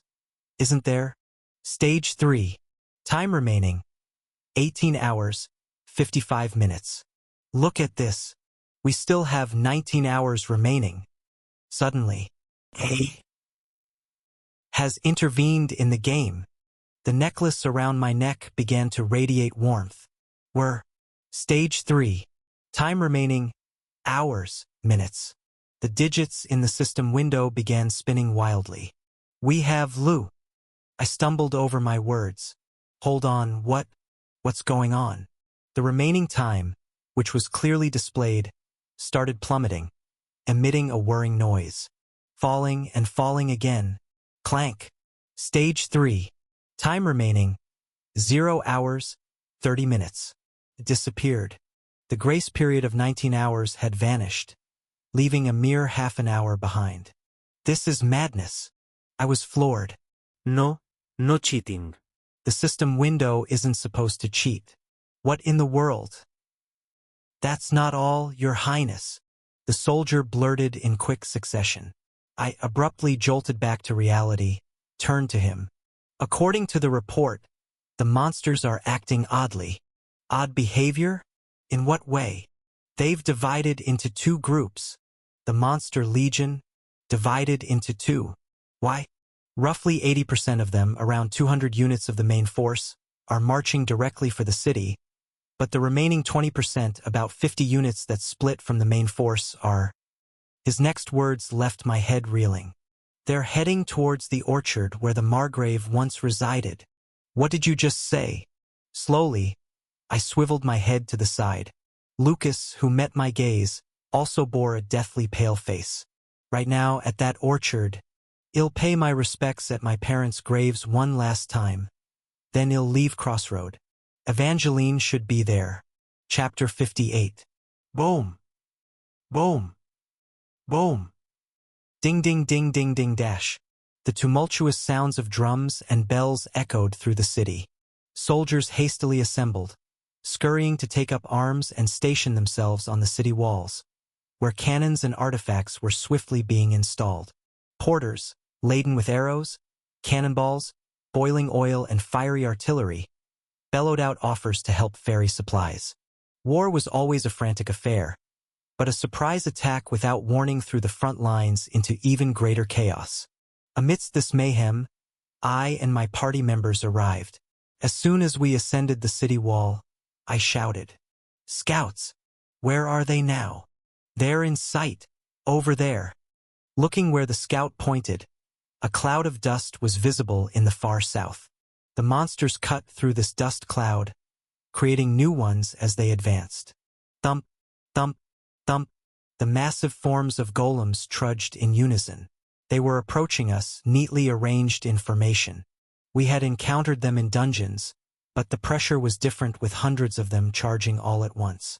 It felt like a gigantic wall was advancing towards us. When will they be within cannon range? If they maintain this speed, less than 15 minutes. Before then, we need everything in place and ready to fire. Hurry! Yes, sir. The soldiers sweated profusely as they worked to ready the cannons. They loaded cannonballs, lined up their targets, and packed in the gunpowder. While watching this unfold, Lucas approached from behind. "Lord, are you going to leave her alone?" I did not respond, instead biting my lip hard. This stage had started suddenly. The current Golem Legion was divided into two groups. The main force of around 200 heading straight for the city, and a detachment of about 50 heading for Margrave's orchard. And unfortunately, Evangeline was all alone in the orchard now. Why? Biting so hard, I tasted blood from my lip. Why does the stage start suddenly? Why do the monsters split into two groups? Why now? It was impossible that all these events coincided by chance. Malice. Some great malice was clearly distorting the situation at its whim. Otherwise, there would be no way for the situation to twist so wildly out of control. Whose malice was it then? Why? Was it so frustrated that it couldn't ruin this game? That was when dozens of soldiers rushed towards me. Looking back, they were the Twilight Brigade veterans under the Cross family banner. "Your Majesty!" The veterans saluted in unison, and the captain of the Twilight Brigade stepped forward. "We've heard the news. Please let us go." "What?" "The defense of the current front line is solid. We can hold out well enough even without us old folks. Send us to the orchard. We can save Miss Evangeline." "We're running out of time, Your Highness. The monsters are approaching fast. We don't have much time left to send a rescue team to the south gate." Listening to the soldiers, I let out a weary sigh. "Your words have two errors." Pardon. "The first error is that our current frontline defense is sturdy. Does this frontline look sturdy to you now?" I pointed at the walls. Soldiers were hurrying to install the yet-to-be-completed artifact, shouting at the top of their lungs. The sudden appearance of those bastards has not only disrupted the artifact, but even the cannon arrangement is unfinished. All the defensive equipment can be ready before they arrive. Even if, hypothetically, the equipment is ready, If you guys leave this front line, the remaining soldiers will be mostly novices. Do you think they can fully withstand the attacks of those massive monsters?" The soldiers remained silent. They knew perfectly well that neither the equipment nor the soldiers were ready. "The second error is, you think you can rescue Evangeline." I sneered harshly. "The Margrave's villa and orchard have no defense facilities. It's all steep hills and plains. To such a place, 50 elite monster golems have gathered. Even if there were walls there, and you were to fight using them as a shield, you all would definitely be annihilated. But there's not even a single defense facility.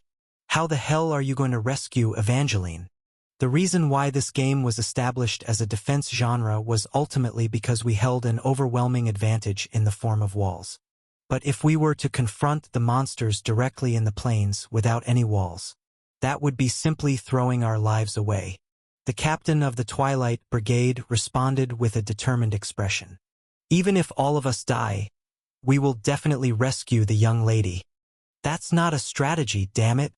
Startled by my roar, the soldiers hesitated and retreated. Annoyed, I brushed my hair back. "I want a strategy with a possibility, not your pointless deaths." "Then what should we do? You're saying we should abandon her because there's no possibility? Are you, the Crown Prince, planning to leave Lady Evangeline to die? If nobody goes to rescue her, Lady Evangeline will surely die. We can't let that happen." I clenched my jaw. The soldiers were right. Without support, Evangeline would certainly die. Even if Evangeline is an overpowered SSR-grade character with a broken skill set, she can't possibly face 50 massive monsters. There are even boss-level entities mixed among them. But to save her, we need to form a rescue team with the most elite party. The Twilight Brigade alone won't cut it. At the very least, I need to send all my main party members. And while the main party was dealing with the monsters, we needed soldiers to shield them. But then, the defense of this place would not be feasible. Even if we save Evangeline, if the front lines here collapse, it's game over. Damn it! I closed my eyes tightly. No matter how much I racked my brain, saving Evangeline and defending the front line seemed impossible to reconcile. What a dilemma! Is there really no way out? Then, suddenly, a conversation I had with Margrave came to mind. I had to make a choice. Should I save my wife in the Pioneer Land, or protect the tens of thousands of citizens in the city? Margrave had been in the same situation. The monsters had split into two groups, and as a lord, Margrave had to choose. His wife or the city. What do you think I chose? His old eyes filled with regret when he asked me that came to mind. Snap. I gritted my teeth. "I guess I understand your pain a bit, Margrave." I intended to honor the last wishes of Margrave Cross by freeing Evangeline from this monster frontline. She was a talent that should be recruited and retained by any means necessary for efficient conquest. But I took this action because I believed there was something more important to a person than efficiency. But if I stand by like this, all those efforts lose their meaning.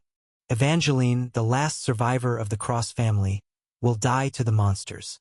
If I send a rescue team, both the defense line and the rescue team are in danger. Both sides have a high chance of meeting their end. No, it's most likely game over. In the end, I must choose. A person or a conquest. Person. A conquest. I slowly opened my eyes. I could feel the gazes of the people watching me. "Hey race, my decision." Yes. The answer was determined from the beginning. "None of you will deploy as a rescue team." At my words, the veterans' faces turned pale all at once. My party members gritted their teeth. But I did not falter. "We cannot waste our power in vain. All forces will be focused on this defense line. One life versus tens of thousands of lives. There wasn't even room to hesitate. It's a shameful weight difference to even put on the scale. If these walls fall, tens of thousands of citizens in Crossroad will die. Moreover, all cities and villages above the front line will be in danger, and in the end, the human world itself will be at risk. No matter what happens, the front line must be maintained. No matter what happens, we have to keep going. What's the use of saving an SSR-grade character when the game itself is over? Let me say this clearly one more time. None of you will deploy as a rescue team. With a firm resolve, I shouted loudly. Finish prepping for the defense battle. What are you doing? Can't you see those monster bastards swarming in? I snapped sharply at the soldiers, frozen in their spots. Get ready for battle. Ready for battle. Hurry. Southeast of Crossroad. There's an old mansion erected atop a hill, where far off one could see an oak forest. The vine creepers grew densely on the faded, dimly lit walls of the mansion, and dust-coated windows made it impossible to see inside. At a glance, it's apparent the place has been poorly maintained. This was the villa where the Margrave of Crossroad resided in his lifetime. A few steps down the hill from the villa would lead to a small orchard. Unlike the villa, the orchard showed signs of being taken care of until fairly recently. Yet, like the villa, it had been neglected since its owner's demise. The fruit trees, lined up on the soil, quivered occasionally in the passing breeze. Spring had just arrived. Once the sun would rise higher and the day got warmer, even the trees on this land, tainted with the blood of monsters, would bloom and bear fruit. Evangeline realized this anew, that she would never be able to witness that, because she would be leaving this place forever. Evangeline reached out her hand to touch the new leaves of the fruit tree. After her mother passed away, and she herself had to leave home, her father had cared for this place alone. How silly, really. She could easily imagine her father's back. Just a few days ago, her father would have stood here, looking after these trees, wishing for proper fruit this year, even while knowing it wouldn't be so. Evangeline slowly pulled her hand away from the tree. So what if it was? Unsaid feelings, misunderstandings that haven't been cleared up, unhealed wounds. What good are they? Evangeline slowly scanned the desolate orchard and the villa. This place is a ruin. Her father and mother had passed away, and she was leaving. It was a ruin before, and it will be a ruin hereafter. A bitter smirk appeared on Evangeline's small lips. This was the trivial end of the Cross family, which had protected this place for hundreds of years. They left behind nothing but death and dust. With the gold coins she got for selling even the family's name and remaining pride stuffed in her pocket.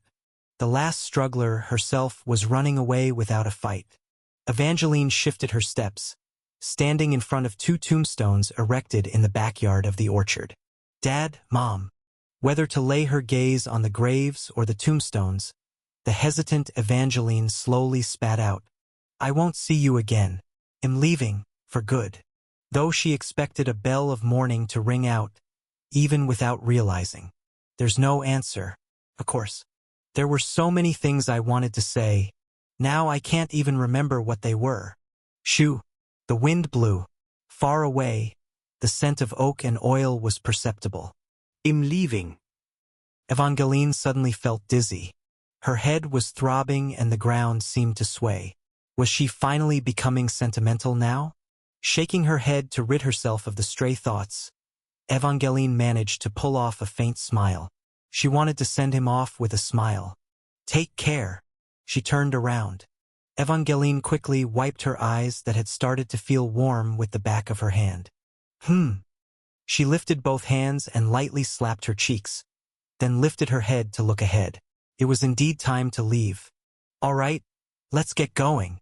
And when Evangeline looked straight ahead, boom! The stone wall fence in front had exploded from the ground up. As if struck by a giant catapult, it shattered in an instant. For a moment, she couldn't comprehend what was happening. In the direction where the stunned Evangeline was frozen, crack, crunch, grooor, spreading fragments of the destroyed stone wall in all directions, with a menacing operational sound resonating from its entire body. A massive steam golem came rushing. Evangeline blurted out in bewilderment. Ha! Crunch! The next moment, the golem's enormous fist hit Evangeline's slender body. Chapter 59. It's okay, Evangeline. Nothing's going to happen. It was a memory from her childhood. Monsters had ambushed the city that night as well. The city had become a battlefield, and the Margrave of Crossroad had urgently dashed out from his mansion towards the front lines. As always, her mother had come to Evangeline's room and held her close. There's nothing to be afraid of. When the sun rises, all the monsters will disappear. Evangeline knew. The person most afraid was her mother. Every time her father went to battle, her mother trembled in fear that he might get hurt or die. However, instead of expressing it, she would come to her daughter and silently hold her.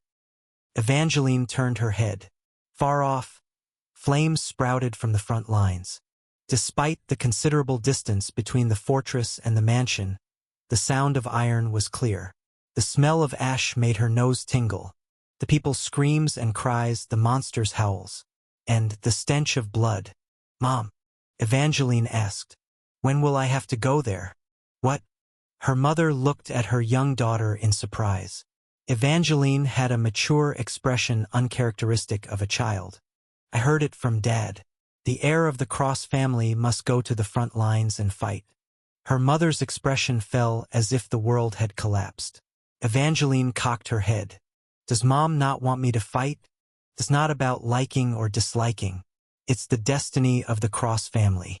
Her mother once again held Evangeline close. "It's just sad." "Sad?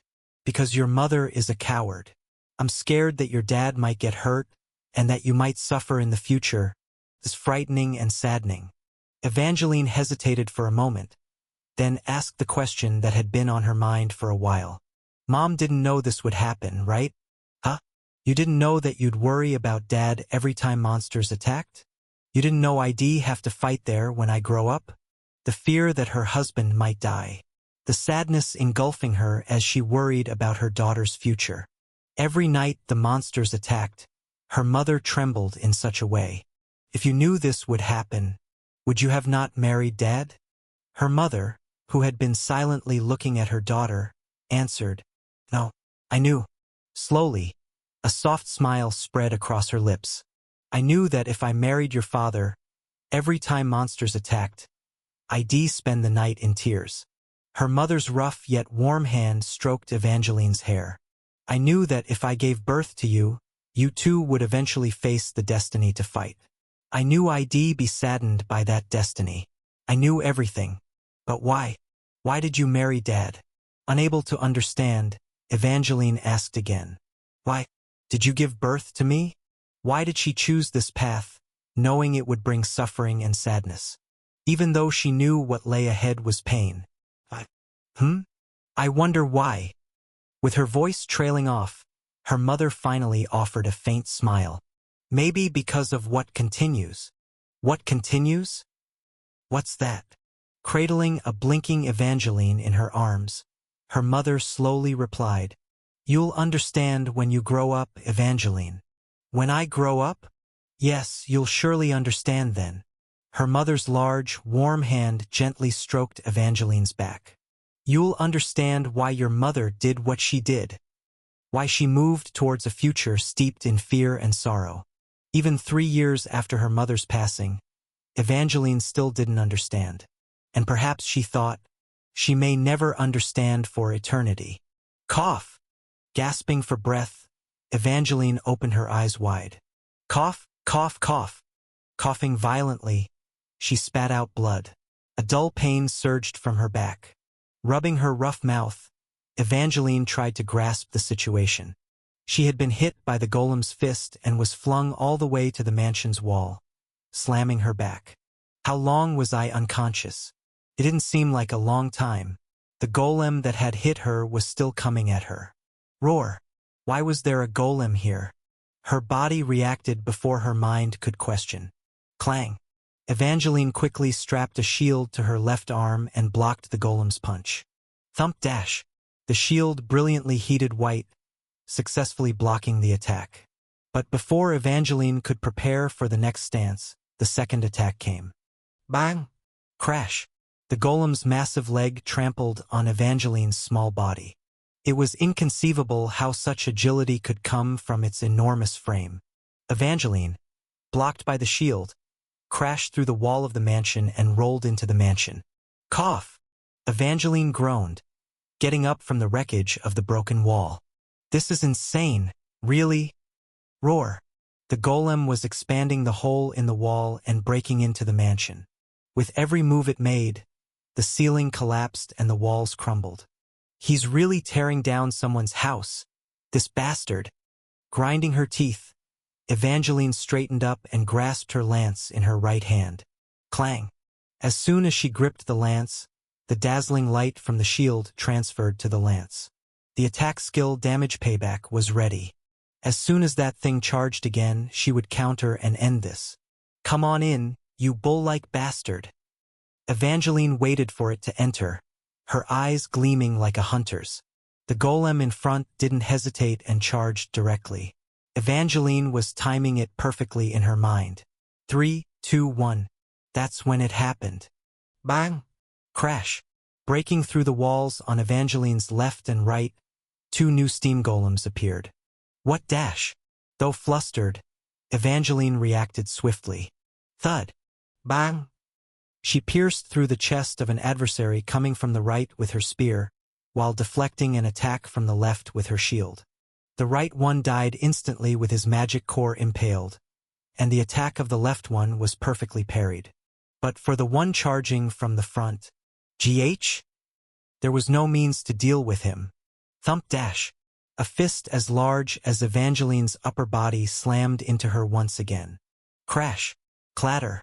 After crashing through a wall, Evangeline finally halted after colliding with a wardrobe and a display case. Dishes and bottles that had been inside the wardrobe and display case poured out and shattered. Damn, it! Evangeline wiped blood from her nose while being showered with shards of glass like rain. 2 steam golems charged at Evangeline with rumbling noises. Narrowing her eyes, Evangeline shouted out, "Ease up, you monster bastards!" dash. Kicking off her crouched position, Evangeline shot forward. She parried the fist of the first golem with her shield, and with her spear in the other hand, she pierced through the golem's chest. Thunk! The second golem charged in succession. Evangeline used the body of the first golem she had impaled with her spear to take the blow from the second golem. Clatter! In the moment the second golem tangled with the first and paused, Evangeline thrust her spear forward powerfully. The spearhead that had penetrated the first golem reached the breastplate of the second golem. Kaboom dash! At that moment, the spearhead flared up, returning the enemy's attack stored with her first skill, damage save. Using her second skill, damage payback. Boom! A formless energy burst from the spearhead. Both the first golem skewered by the spear and the second golem that had been touched by the spearhead exploded, their upper bodies blown apart in an instant. Thud! Thump! Rumble! Ha! Ha! Ha! Fragments of the shattered golems flew all around. Holding up her spear, Evangeline caught her breath. Ugh! Once the battle had settled for the moment, pain rushed from her injured areas. Burned skin stung, and her ankle throbbed, having been strained from blocking the sudden attack. However, Evangeline didn't even think about first aid as she hastily moved toward the outside of the mansion. The Golem Legion ambushed us, a day earlier than expected in Crossroad. If things continued like this, even Crossroad wouldn't be safe. I need to get back and alert them of the attack. With a limping stride, Evangeline barely emerged from the ruined mansion building. Just at that moment, boom! The area shook. It was a large tremor, enough to lift Evangeline's petite body into the air. Huh?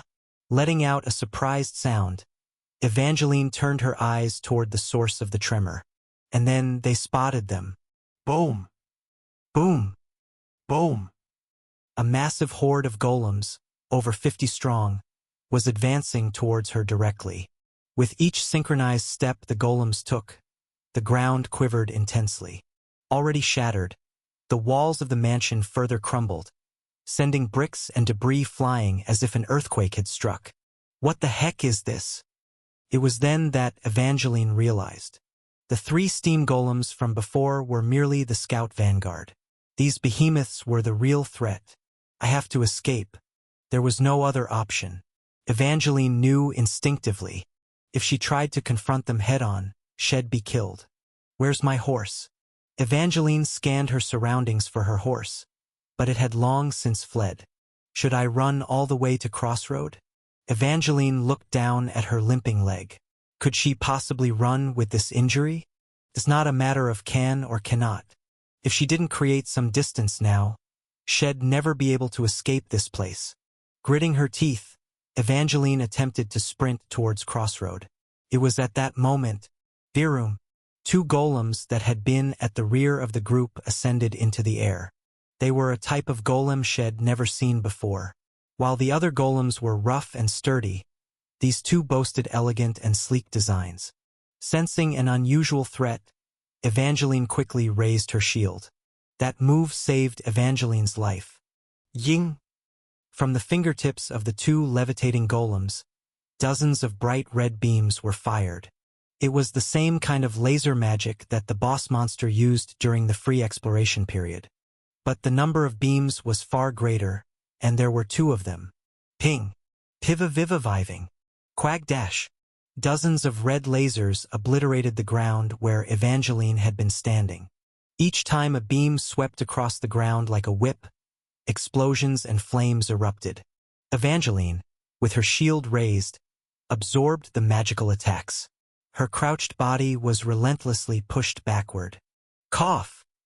She could feel the durability of her shield rapidly depleting. Though straining, she was managing to withstand the attack. The problem was, roar dash! As Evangeline held her ground to fend off the magic, the rest of the golems were charging at her. I can't get stuck here. I have to hold them off and create distance. Evangeline, holding her shield, began to backpedal. But just then her twisted ankle gave way, and she lost her balance. Oh no, just her luck, another blunder right here. With Evangeline's stance compromised, a gap appeared in her defense. The red beams didn't miss the chance and broke through. Ping! Pivaving! Ah! The beams were scorching and sharp. They merely grazed her, but it was enough to sear her skin and inflict wounds. Droplets of blood spurted from Evangeline's petite body. The beam that had grazed Evangeline set the ground on fire and immediately caused an explosion. Tuquag-dash! Ugh! Ugh!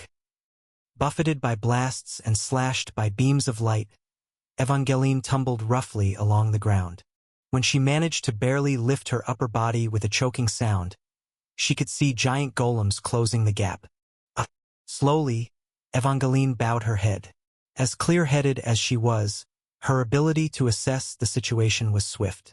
It's the end. So empty. Abruptly and suddenly, death was approaching. There's so much I haven't done yet. She hadn't dated, hadn't drunk alcohol, hadn't smoked a cigarette. She hadn't even become an adult yet. She hadn't had the chance to really figure out what she wanted to do. It's ending. Evangeline slowly closed her eyes.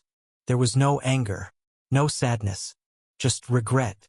That was the emotion the girl felt in the last moments of her life. Evangeline let out a quiet sigh. I regret. That's when it happened. Then you should just do it. Do all the things you haven't done, one by one. Suddenly, a voice sounded right in front of her. Thinking she might be hallucinating, Evangeline slowly opened her eyes and looked ahead. Life is short. Don't regret it and waste it diligently. All right? A man was standing upright in front of Evangeline, his back to her. His shirt was soaked with sweat, revealing how hastily he must have run, and he was heaving, his shoulders rising and falling. Unable to believe it, Evangeline opened her mouth slightly. Senior. Then the man glanced back at her. The third prince of the Everblack Empire, Ash-born hater Everblack, was grinning, revealing his teeth. I came to rescue you, Cute Jr. Chapter 60. 30 minutes ago. Atop the southern walls of Crossroad. I'm going alone. Everyone looked at me as if they didn't understand. Lucas, standing in front of me, stammered. Excuse me? The rescue party consists of me and me alone. I will rescue Evangeline myself. I told them, none of you are joining the rescue party. Exactly that. You're not going. Instead, I am going alone. What the? Lucas, struggling to find words, finally burst out yelling. What nonsense are you spouting, my lord? Damn! My ears, you brute! Speak gently. Are your ears made of stone? You've been the one pointing out the inefficacy of this rescue mission, and now you're saying you'll go alone. Lucas looked genuinely angry. His normally mild face was horribly contorted. Are you intending to commit suicide, my lord? I absolutely cannot allow it. Even if it means I, Lucas, have to break your arms and legs, I won't let you go. Lucas stretched out his large hand and grabbed my arm. With a hefty force, he seemed intent on breaking my arm, this guy. But I was serious. Calm down, Lucas. Everyone. I wasn't joking, nor was I intending to commit suicide. I'm not going to die. I'm going because there's a definite chance of victory. To rescue Evangeline and to defend the front lines. The only way to satisfy both options is this. In this game, who's the character with the most variables? Considering performance alone, it would be Damien, who possesses Farsight, but in reality, Damien isn't the one with many variables. On the contrary, he's a very honest character. His outrageous stats are simply too high to measure. The variable is me. In that case, I need to move. No, it's better if only I move.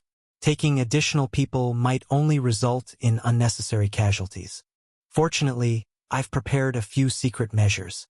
I was saving them for later, but if I pour all of them into this, it's entirely possible to save Evangeline.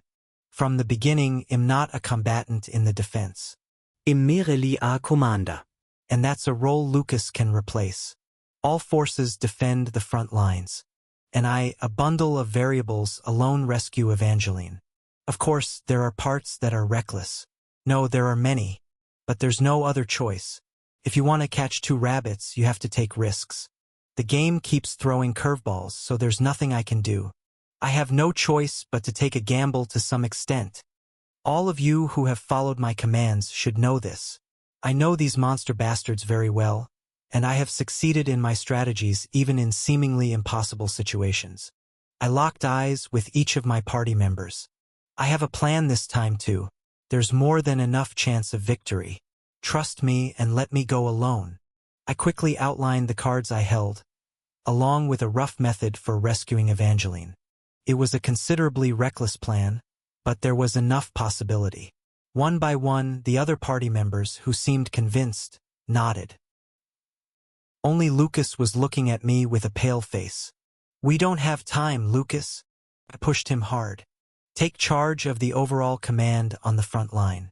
All you have to do is proceed as trained. Even if an unexpected situation occurs, you'll be able to handle it. I'd rather go and save Evangeline myself. Please take command of this front line, my lord. No. We each have roles more suited to us. This front line needs you. But for us, Lucas spat out with a suppressed voice. We need you. Lucas. Why would you even use your life as a chess piece? I put my hand on Lucas' shoulder. Trust my judgment. The judgment of your lord, me. Promise me.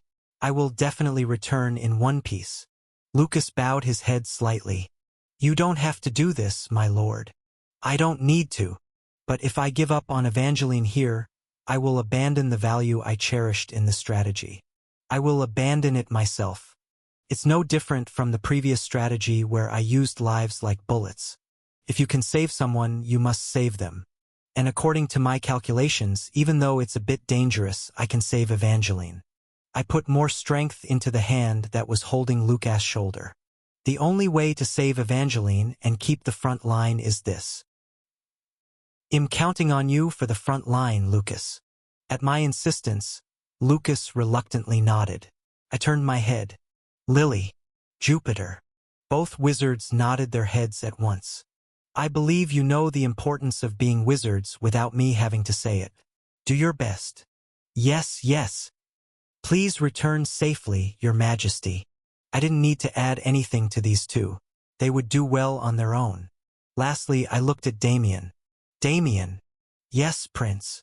I have one request for you. Can you hear me out? Despite his trembling, Damien looked up at me with a straight gaze. Command me. I am your trigger. A reliable fellow. I gave him a gentle smile. Thank you, Damien. What you have to do is... I gave Damien instructions in a low voice. After hearing all my instructions, Damien nodded heavily. I understand. Leave it to me. Thank you, Damien. After glancing at all the party members, I shouted. All right, open the south gate. Cu bang. Immediately, the sound of the gate opening began from the city gate. I shrugged my shoulders calmly at Lucas, who was looking at me with complex eyes until the end. Keep the house safe, you little puppy. They'll be back. Present time. Southeast of Crossroad. The Margrave of Crossroads mansion. Senior. To Evangeline's shaky murmur, I gave a slight smile. I came to rescue you, my cute junior. The golems were running amok so violently that the horse I rode on couldn't go any further, so I had to leave it behind and rush over here. Thanks to that, I was just in time. How did you get here? Looking at Evangeline, smeared with blood and murmuring, my heart ached. Such a young girl. You don't need to worry, Margrave. As you and your family have risked your lives defending this place like a hound, I will definitely protect your daughter. First, you need to heal. Drink this. I pulled out a high-grade recovery potion and tossed it to Evangeline. She caught it and cried out in urgency. No, what are you doing here? You should run away now. Don't you see? It's a legion of golems. They're much stronger than the ones we met in the dungeon. There's no chance for just the two of us. Hurry up and run to Crossroad. It'll buy you some time to escape. However, it was too late to run away. Two beautifully designed golems were floating in the air. Magic light scattered from their hands. Soon they would cast magic. They were new to me, but I had a hunch about their identity. Enemy information, Stage 3. LV.30 Magic Stone Golem Elite 5. LV.15 Rock Golem, 103. LV.20 Steam Golem, 149. Kill counts, 3. Magic Stone Golem. A magic specialized golem, it can be said to have the strongest firepower among the Golem Legion. It's a high-tier monster by birth and even carries the elite tag. These guys could be considered the boss monsters of this stage. 2 out of 5 are here at the villa. As they prepared to cast magic, Evangeline urgently got up. Ugh! Despite the wounds all over her body dripping blood, she stood in front of me and raised her shield. Hey! Are you deaf? If you stay here, you'll die. I'm an orphan, so nobody would mourn if I die here. But you're different. You're a member of the royal family. The new Lord of Crossroad. Hey! For the people who would only look at you, please. Run away without looking back. I snatched the potion bottle that Evangeline was just holding without drinking, uncorked it, and stuffed it into her blabbering mouth. Gulp! Drink up and heal, kid. Now it's a bit quiet. After holding back Evangeline, who was standing blankly and gulping down the potion, I stepped forward. Act your age. Lean on an adult once in a while. Phew. Composed my breath. It was a moment I had been anticipating. While writing this, I had always wanted to exclaim it loudly. Summon. Suddenly, a system window appeared before my eyes. Summon magic. Giant steam golem. This magic is one-time use. It will disappear from the skill list upon use. The summon creature's level is the same as the summoning characters. Only one summon creature can be maintained at a time. Please specify the summoning location. It was the boss monster summoning magic that I had registered in advance. I specified the summoning location. Naturally, right in front of Evangeline and me. Whoosh dash. The summoning magic was activated.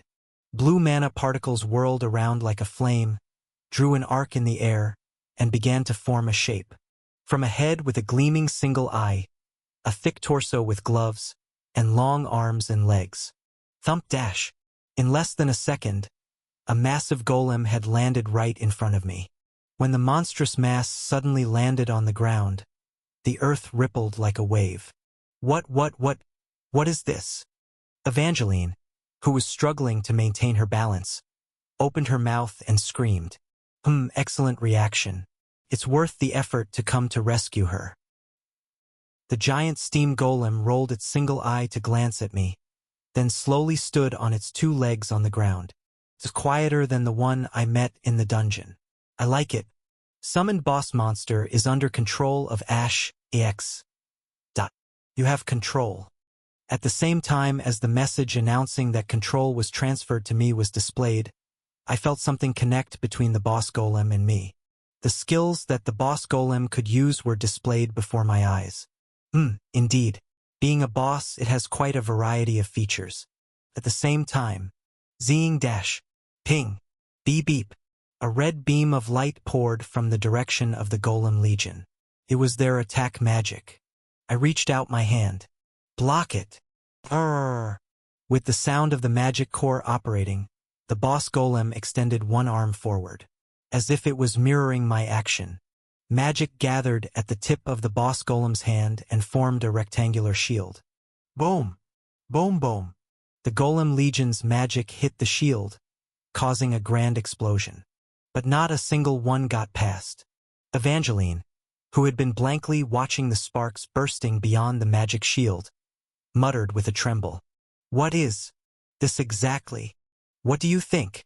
I grumbled in a deep voice. It's the lottery I won this time. I didn't expect to spend it all right after winning. The magic bombardment then stopped. It seemed that they too had realized the futility of long-range fire. The 2 stone golems slowly landed on the ground. Thump, thump, thump. Simultaneously, the remaining Golem Legion started to charge toward us, pounding the ground with each step. They planned to overcome us with numbers. I swung my arm forward, commanding boldly, Counterstrike. The boss golem roared like a lion, a tremendous mechanical rumble. Then, pushing off the ground, it charged headlong to meet them face to face.